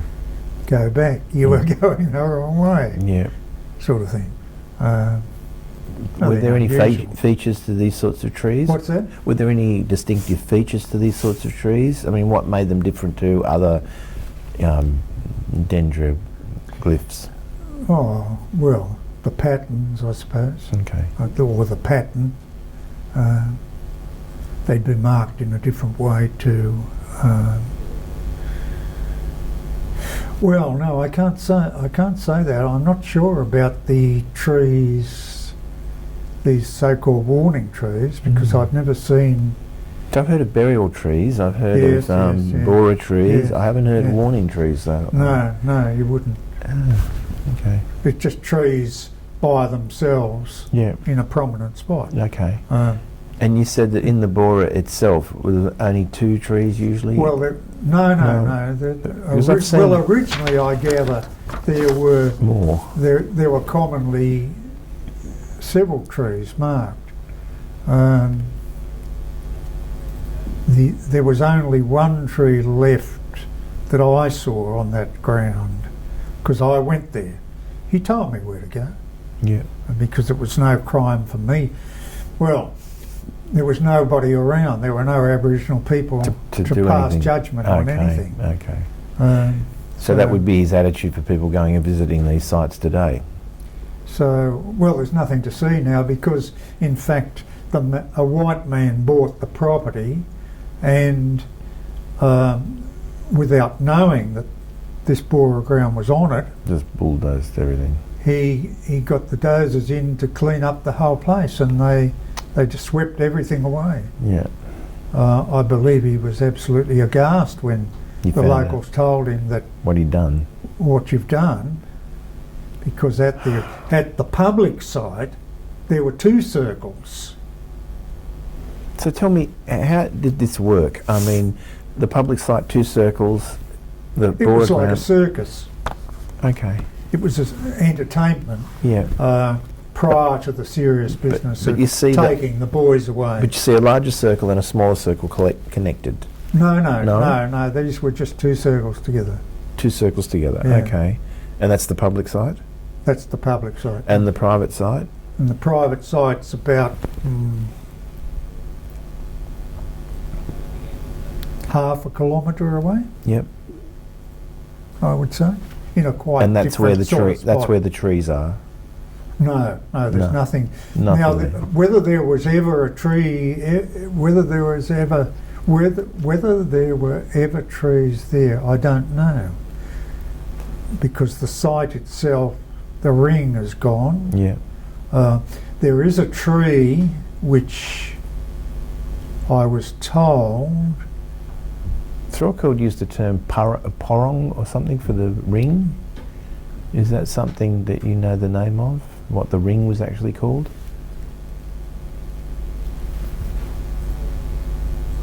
No, I can't remember. Can't remember. I know there's a name. I've got the name in Thungutty.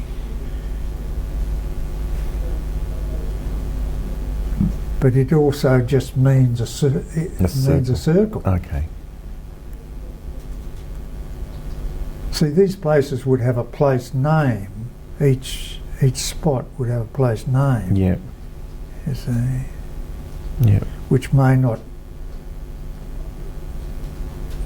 relate in any way to their function. It might be just the name of a place. Yeah. Okay.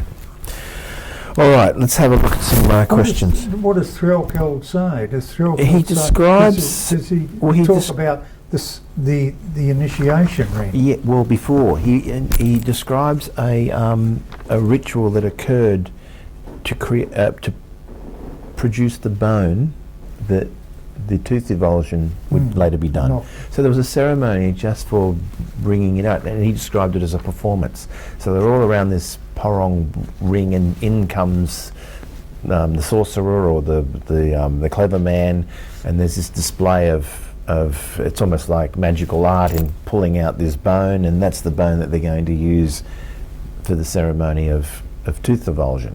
So it's like Yeah. All these little things he describes. He describes a burial.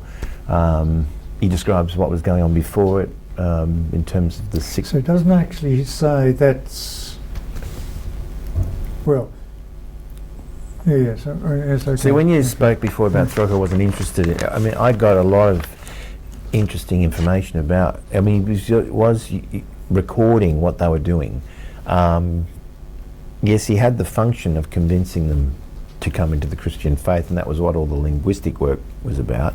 But he did record a lot about their customs, their rituals, their beliefs, and whatever rituals he could see them doing. Perhaps I do him an injustice, but well, Greg's of the same opinion because of his theatrical background. He tends to sort of dismiss him as a bit of a song and dance man. But I'm not sure about that. You know, but I use that flippantly. I understood that when he left, was it Tahiti or somewhere he came from? I think so. He said, from my experience, the only way to convert these people to our religion is to learn their language and do it in their language. Yeah. I think his first couple of years in Newcastle changed him from what he saw happening in Newcastle West. I think that evangelical approach that he might have entered the country with was probably tempered by what he saw going on between the convicts and the Aborigines in Newcastle, where he saw horrors, and it shocked him to the core. He became their protector in a way because no one else was, he could see what was going on. Almost saw what was going inevitably. on. And he started keeping very careful diaries that were being distilled later in the 1850s into the Christian Herald. So, but all the source of those articles all came from diaries that he was keeping as they were occurring, as these events were occurring. So yeah, I learned a lot about that sort of picture. That's why his language work's always interesting to hear what you have to say about it. Coming from the point of view of someone that studied languages, I haven't, and I'm not a linguist, but it always was curious for me why he put everything into this Latin sort of grammar, and whether it represents the way the original language worked or whether it's something that he's shoved an Aboriginal language into to help us understand how it worked, But whether that's the way the Aborigines used it, I mean, I'm sure that they're not thinking there that I'm going to use the, a declension to explain myself. I'm just going to, I'm just going to, but that's what he was saying. And so when he starts talking about Mullumbimba or Mullumbimba to mean feminine and masculine, I'm a bit curious. That's why I asked those questions but about. That's very straightforward. I mean, it is. But is that? I guess I'm. The First Fleeters explained that quite in exactly the same terms. Okay, great. Yeah. All right. Okay. And when we get to the word Waibagunba, well, the "but" on the end of everything denoted place of. Is that correct? So it's the Waibagum. Waibagum. Can mean time of. Yeah. Sorry? Can mean time of. Time of. As well. Okay. Place of. Time. So that's sort of the. That's why I asked, what does Weiber mean? Well, that's the problem. No one could tell me, and they were speculating, speculating with various sounds, and it was beautiful actually to listen to the way that the different groups actually started coming together, because bits were recorded in their own sort of backgrounds that help us understand the nature of the word a bit better, even though there wasn't a written description. There's no description of the kangaroo meaning Waibaganba. It's just put in that Mitchell's field book. Mitchell was a surveyor, so he's just recording this name just at the top of Nobby's, above his sketch. Wow. So it's really interesting. Well, that's interesting because Dungutty, of course, call the grey kangaroo Wambun.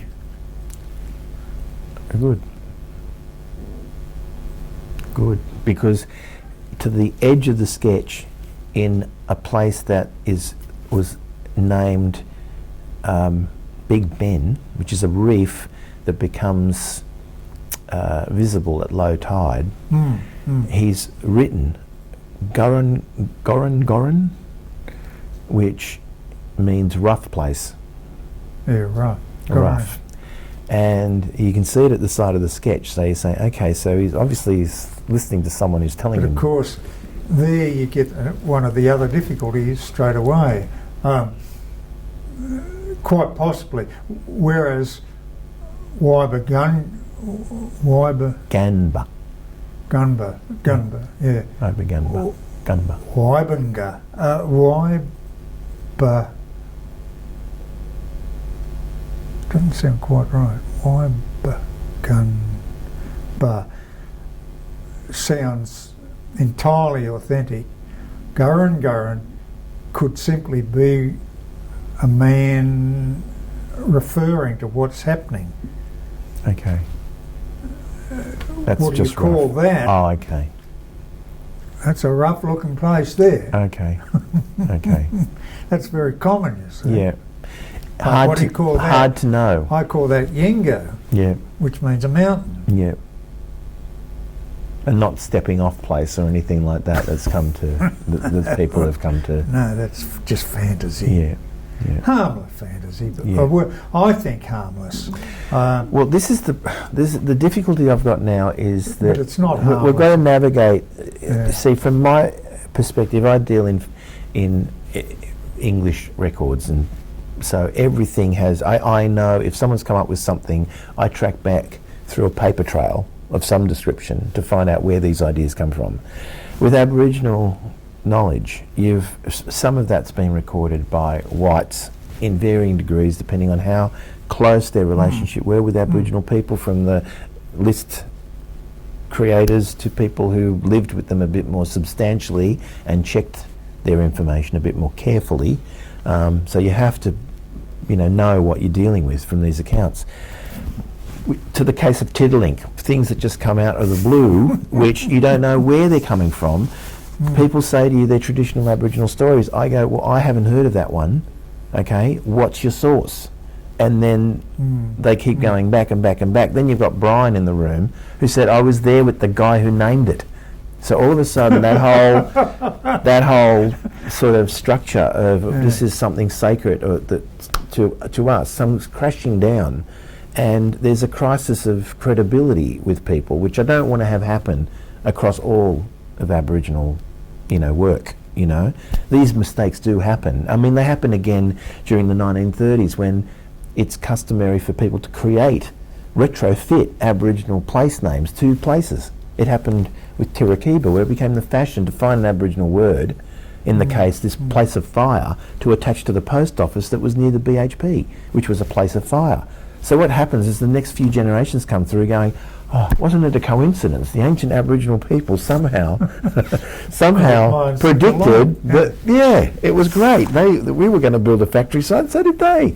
And I'm saying, no, that's not what happened, They've got to be having a land of you. I mean, that's not... It is, but from my point of view, I've got to be able... I can't stop human beings creating stories, okay? That's what we do. We're a storytelling creature.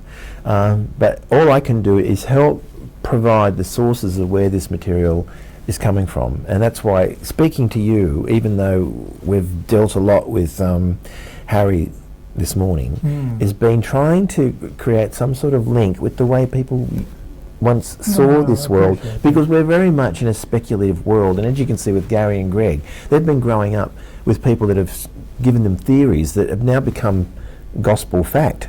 Okay, when you shook their worlds just by describing what was there, that was a bit of a culture shock, because, oh my God, why didn't I see that? We're looking to the mystical all the time when the physical is just obvious. Well, you often find, I must make this comment, that I've often found that the reality that you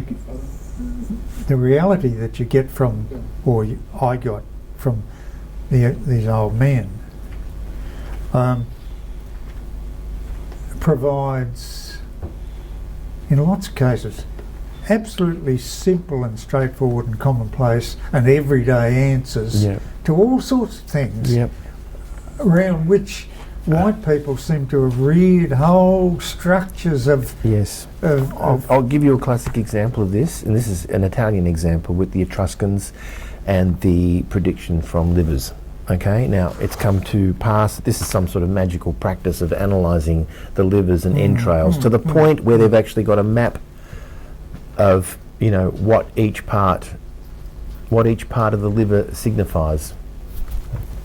Okay? yeah, Mathematical. Right, right. According to another author, it was very simple. You know, they would, if the creatures were healthy in this area, then human beings could survive there. So the entrails were part of understanding how the environment looked after the creature. It wasn't a mystical practice, it was just basically studying if this creature's entrails were healthy, then we will be healthy here too. You know? Well, there you go. That's the misinterpretations that we find. I wanted to make one comment about place names since you raised the question of place names. One of the other great problems with place names, of course, is that most, or perhaps a majority of, a greater majority of place names are descriptions of some action which took place at that particular spot in the dream time. Okay. Now, unfortunately, in this part of the world, we have no access to any of that, or almost no access to any of that information. So you could never elucidate a meaning, you know, for a place name that's derived in that way. Yeah. Never. Mm. Sure, you can speculate as to which type of fern Newcastle is named after. Well, a place name like Urinulli, we couldn't put that back together again. You might recognise a verb for action, Yeah. but that's it. That's finished. Well, That's to it. share is basically That's as the far. word, Yeah, the verb. Okay. Yeah. So it's kind of disheartening at the same time as being. Yes, it is. It is, but that's the inevitable situation that, Cultural change, isn't that it you've is. got. Yeah. All right, Ian. Now, towards the end of the last interview, you spoke of the significant mythological relationship that you suspected between the physical landscape. This is in relation to the Boree track, seen to the east and west from the Boree track. Yes, I remember the comment. Okay, can you expand on what you meant? Well, I was simply saying, here's a track that there's a lot of this, or there's been speculation about the meaning of, or the significance of all these engravings along the Boree track, and right to the extent of arguing or claiming that, you know, Burragara was an initiation ground or something absolutely ridiculous like that, or a birthing site or whatever. All I was saying is that here's a high elevated walkway. You can see, particularly to the west, you can see quite easily a lot of very prominent landmarks, all of which would be referred to in Dreamtime mythology. So it would be a most natural thing in the world for people travelling along this route to stop and spend time, if you like, contemplating their mythology, not on the track, not at the track, but out there, right across, as I said, as far as Rylstone,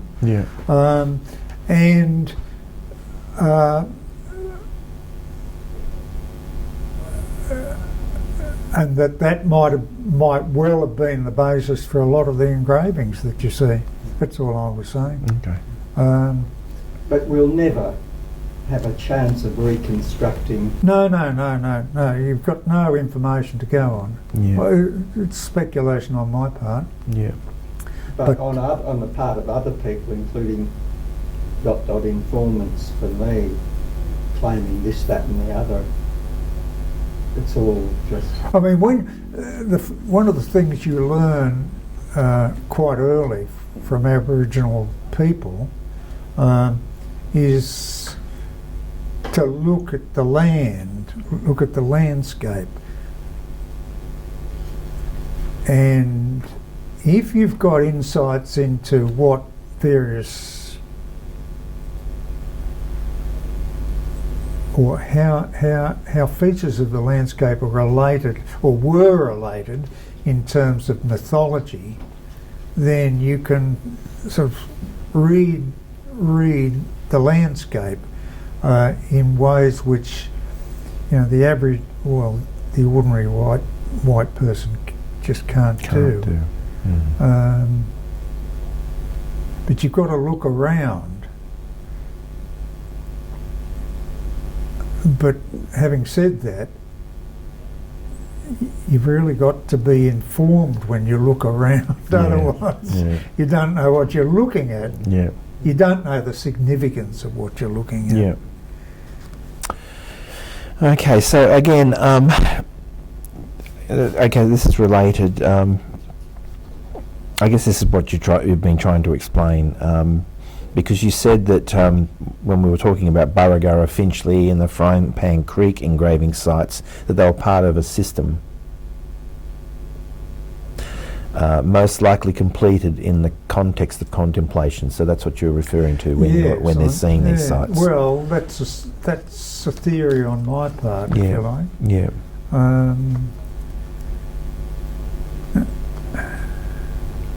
But you were obviously drawn to record these places.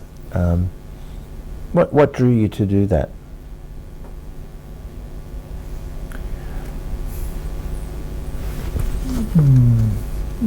That's quite difficult to answer, actually. Looking back on it now, except to say that from association with Aboriginal people and learning about Aboriginal things,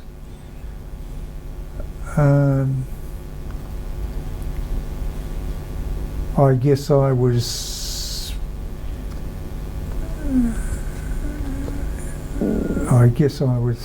sort of vitally interested in seeing records made of these things, and McCarthy made it easy for me to participate in that process. I was lucky in that way, that I had Fred's encouragement and assistance, support. Yeah. But my interest in Aboriginal, I don't know what you call, Aboriginal art is a flow on from learning about the sort of complexities and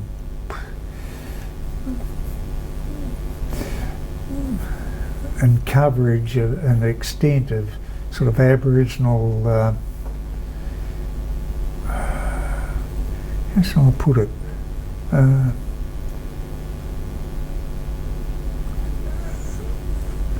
If you get to know let's put it this way, if you get to know Aboriginal people, well, in my case, I can only speak for my case, these were old Aboriginal people who maintained a good deal of genuine Aboriginality, let's put it that way.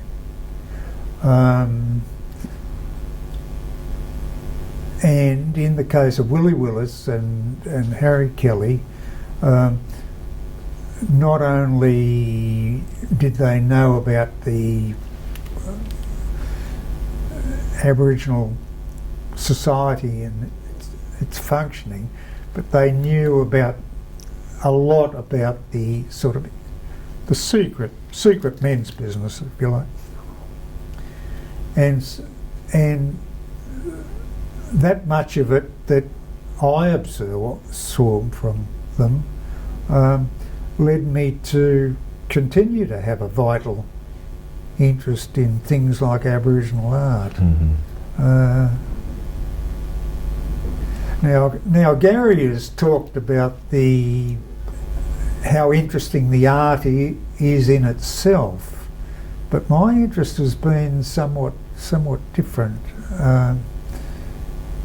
I think now I come to sort of think about it. Yeah. I agree entirely. Yeah, but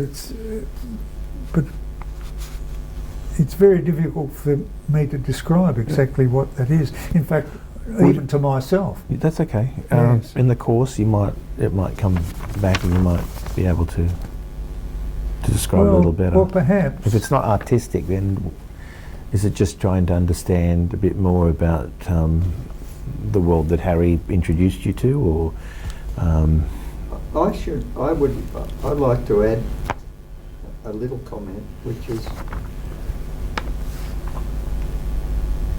as an artist with an interest in this stuff from an artistic point of view, carries with it much broader cultural interest, because an image isn't just a thing unto itself. I mean, No, of course. It's a vessel. It's a vessel. And so, in that regard, we do have points in common.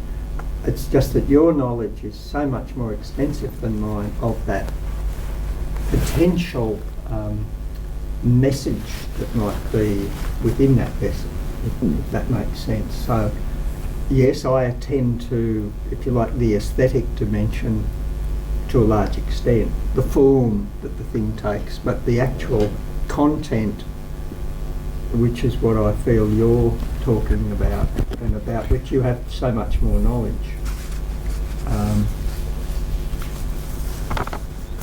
is, I think, crucial to an understanding of, or even an attempt to get an understanding of the art. So that's all I want to say. That makes sense to you. Well, I really can't offer any further comment. That's on okay, that. fair enough. When you spoke about the Gosford area, especially concerning the large number of sites in Brisbane Water and Gosford, you mentioned that there are a very large number of sites at Carryong. You said that there was rock art everywhere. So what makes Carryong have so much, how much of this art? Well, What are the subscribe to the theory that the Aboriginal people, who inevitably lived mainly around in those areas around the salt water where the food supply was, and that they, for purposes of sort of esoteric ceremony and so on, that they went up into the hills away from their domestic scene. It explains itself, but on the other hand, Carryong was on the route, one of the two routes that were travelled to get to Brisbane Water from further afield, from further west. Which means, like, as in the Boree track, that you would find a lot of sites along it. Yeah. That's all. Now, that's just speculation, really, but it was a historical fact that there was that Carryong was a route from the west to Brisbane Water. Yeah. I guess if you were travelling along it, you would feel great comfort seeing these sorts of places, knowing that people would actually be through there. I think more to the point now, of course, Mount Carryong and the one that's to the west of it, themselves may have been quite significant. I don't know. I don't know nothing about, except Carryong is a word for ear in the coastal language. Okay. But I think of it more in terms like the Boree Tract, that people were travelling along and stopped over a very long period of time. Yeah. Stopped, and whether the men did it separately in secret, or whether it was a sort of joint family exercise, I don't know. But they, whatever led them to draw these pictures anyhow, they drew them. Yeah. And you would inevitably get a concentration of them. Now that's only a speculation. It may have been a fact that in early days, before the white man, it may have been that Aborigines roamed in numbers all over these places. Yeah. And there were just a lot of Aboriginal people roaming around near the salt water. Yeah. But I have no doubt that the salt water, as a source of food, has had a great deal to do with it. But there are places, for instance, the Daruk Park, the Flat Rocks. There's no doubt that the huge number of Aboriginal engravings there are concentrated on a track which used to go from Mangrove Creek over to the McDonnell River, and which was subsequently exploited by white people for the same purpose. Instead of going round, following the river around like this, taking a couple of days to do it, you could, half a day you could travel straight across. Aboriginal people did it all the time, and stopped. And now McCarthy subscribed to the theory that places like Flat Rocks and Somersby, the Somersby Peninsula, were places where the, if you like, the basically lowland living Aborigines went to carry out, their ceremonies. Yeah. And that these these concentrations of engravings in those places are the results of that. Now, I have a more flexible theory that may have been true, but I think they probably did it in the course of travel as well. Yeah. They did it on the way, as it were. And perhaps both applied. Yeah, perhaps both. Plus other possibilities. And but that's all the reason I add that is, even at those massive sites, we get what appear to be mythological figures, etc. But you also get little domestic-y type few artefacts, or an eel or whatever. So it's as if it's that multi-purpose use of a big rock platform. Well, it's impossible to tell. I agree. What the original scenario might have been. Yeah, we can only speculate as to what these. Well, there's a lot of fun in speculation. I mean, people enjoy it. I'm not knocking speculation. It's like looking into. In fact, in this field, speculation is about all you've got. Yeah. Okay, we've got two more questions. Okay, a specific question. In all of your published research, you record engravings as rough or smooth, well preserved or weathered, distinct or indistinct, along with the engraving width and depth. In your 1966 publication of the McDonnell River engravings, you cite McCarthy and Elkin, inferring that smooth engravings were probably important engravings as they were very smooth by rubbing. In all the sites you documented and described, did you form an opinion about whether McCarthy and Elkin's assumptions about the relationship of smooth and important might have merit or evidence? I think that I agree with what McCarthy said and Elkin then followed, in that traditional Aboriginal practice is to go over art, rub it, give it new life by painting more, or in the case of these things, I would quite easily imagine rubbing.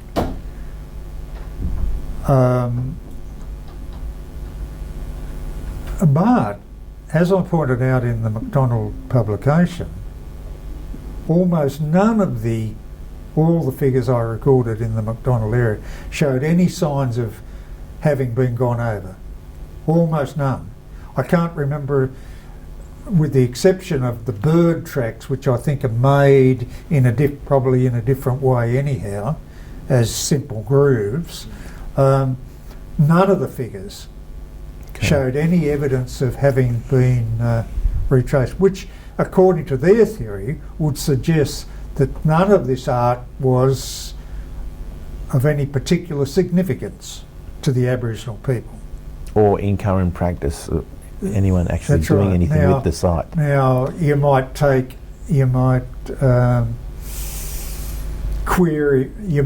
query McCarthy's and Elkin's view about re-rubbing.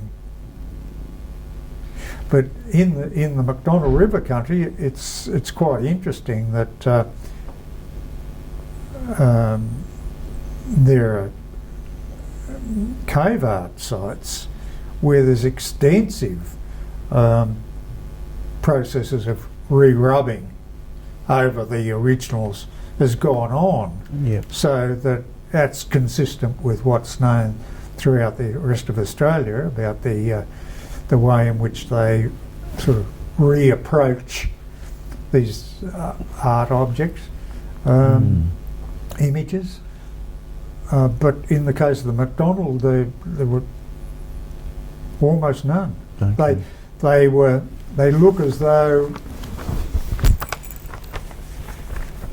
and one can be quite certain about this, they look as though they were done with a rough groove, and that was it. Abandoned. And they were never touched again.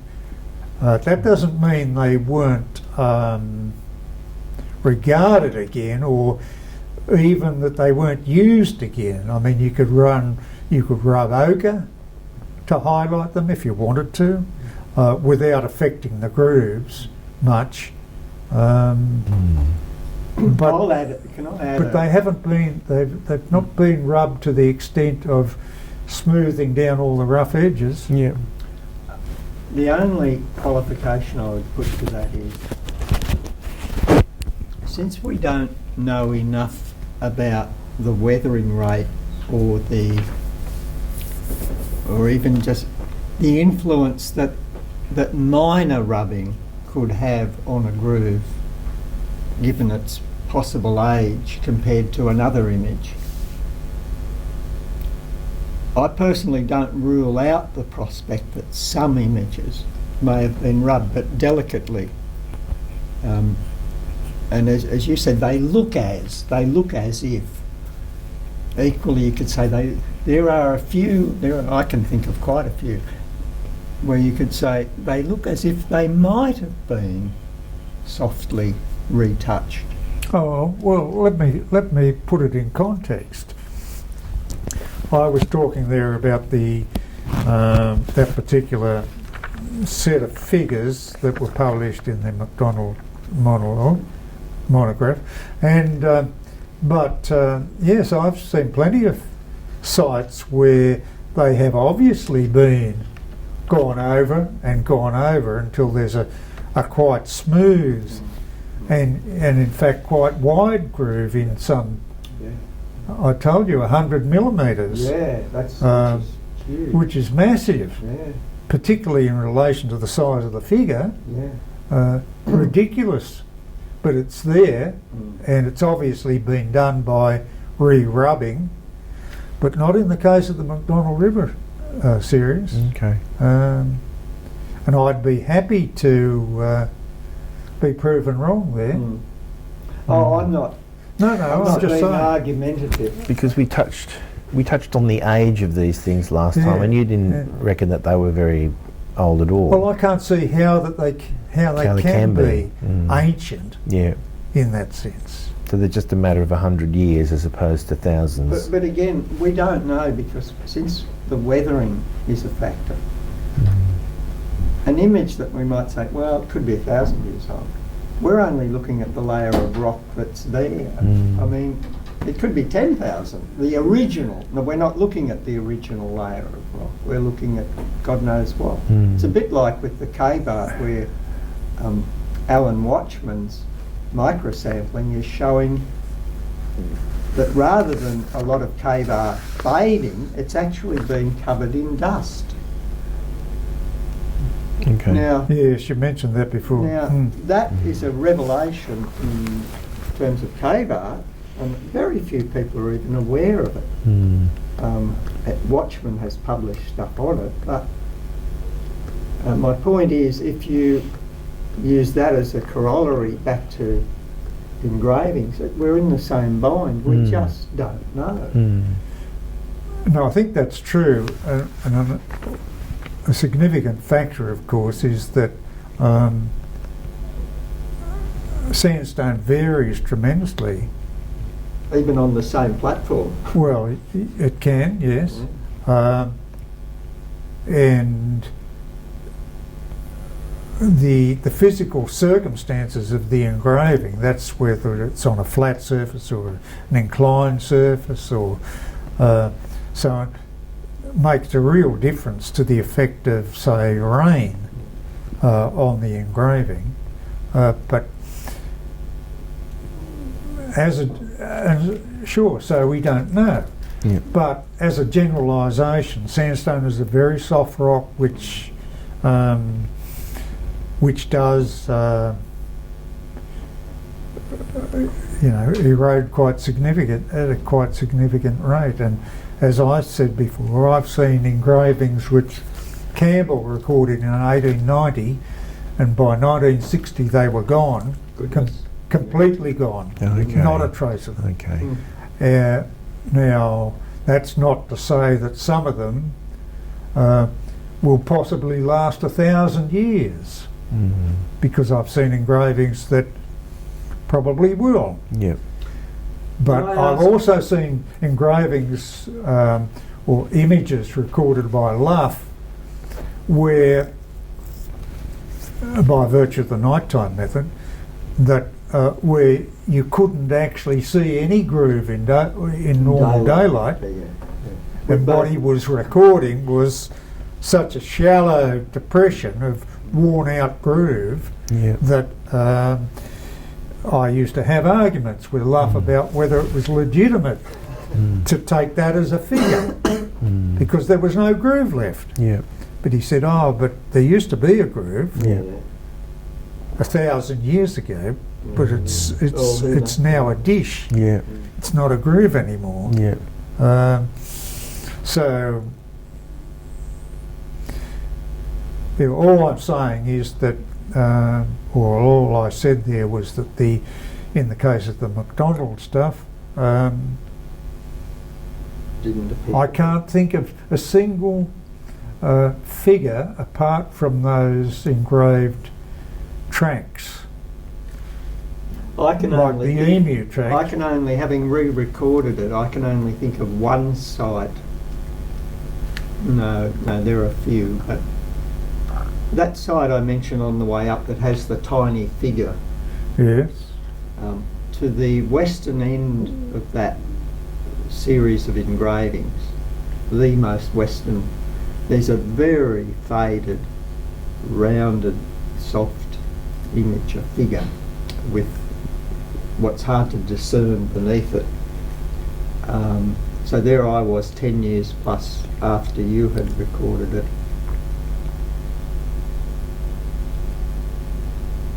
I won't say for sure that it had been re-rubbed, but it looked like it had been.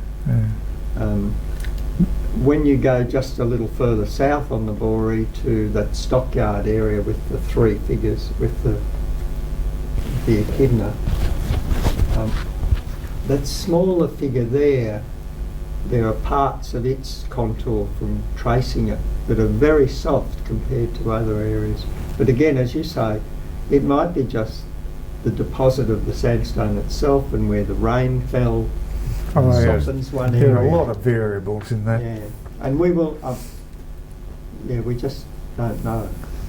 But I don't lean, let's say I personally don't lean at all to the notion that these things are thousands of years of age Okay. at all. I just don't see how that can be. Okay.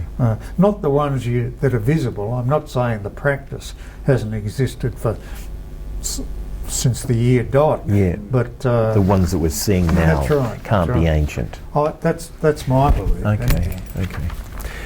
All right. But that's not a question. That's not making any judgment about their merit at all. It's just saying that That's seems great. to me common sense that sandstone's too soft to last that long. Yep. Now, if you ask me the same question about the engravings in Europe on granite, That's a different. I might have a different opinion altogether. thing. Okay. Or Mutawinji for that matter. Good. I wanted to make a little comment to Ian. Yep. And it's more in the manner of a comment rather than a question, but many people wouldn't be aware of the fact that when Ian was Deputy Director of National Parks and Wildlife,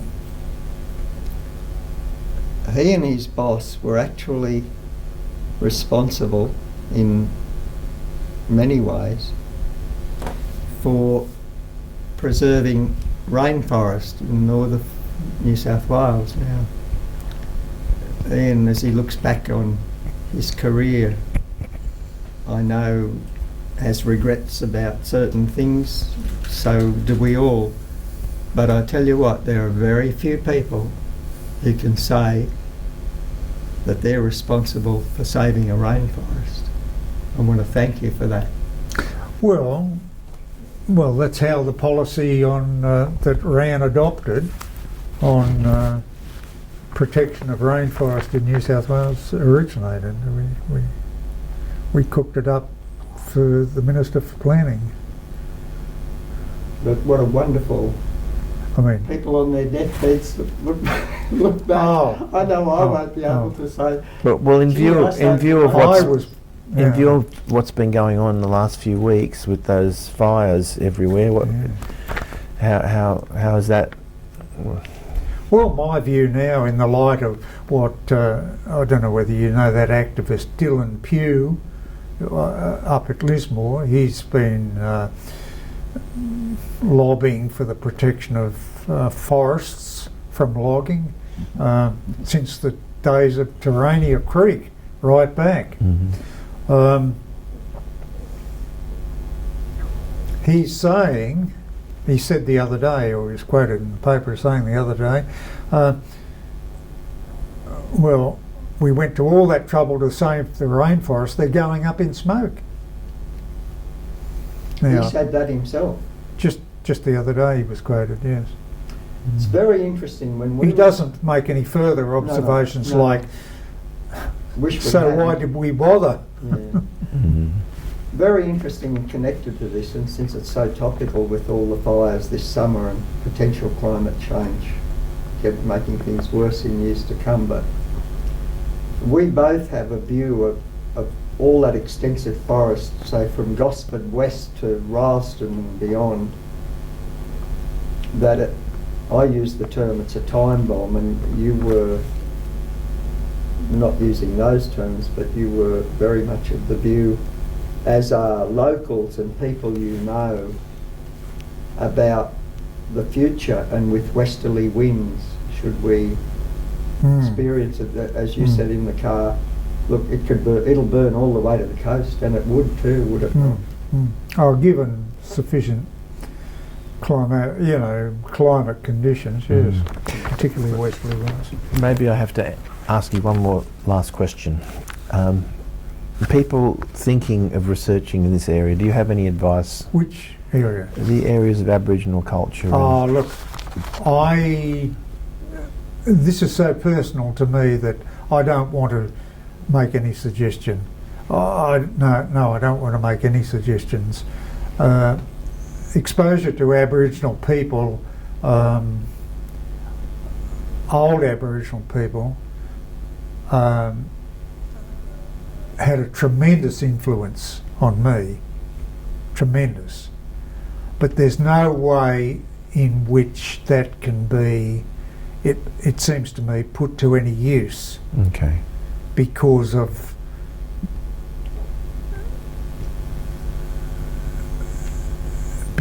the sort of football that Aboriginal culture has now become in our society. Yeah. I just find it disgusting, frankly. But it's better for me to say nothing. These people, so many people who talk about Aboriginal culture or who laud Aboriginal culture, I'm not saying they haven't a right to be enthusiastic about those things, but they really have no understanding of what They're talking their about. forebears were in fact like. Okay. Now, I'm not saying they can help that. I was just very fortunate. Yeah. Yeah. All right, Ian, well, thank you very much for coming in yet again. I'd just like to thank you very much for coming in, Gionni. and Gary for bringing him in. And so we'll take a break, and we may have another go at a later stage. But thank you very much.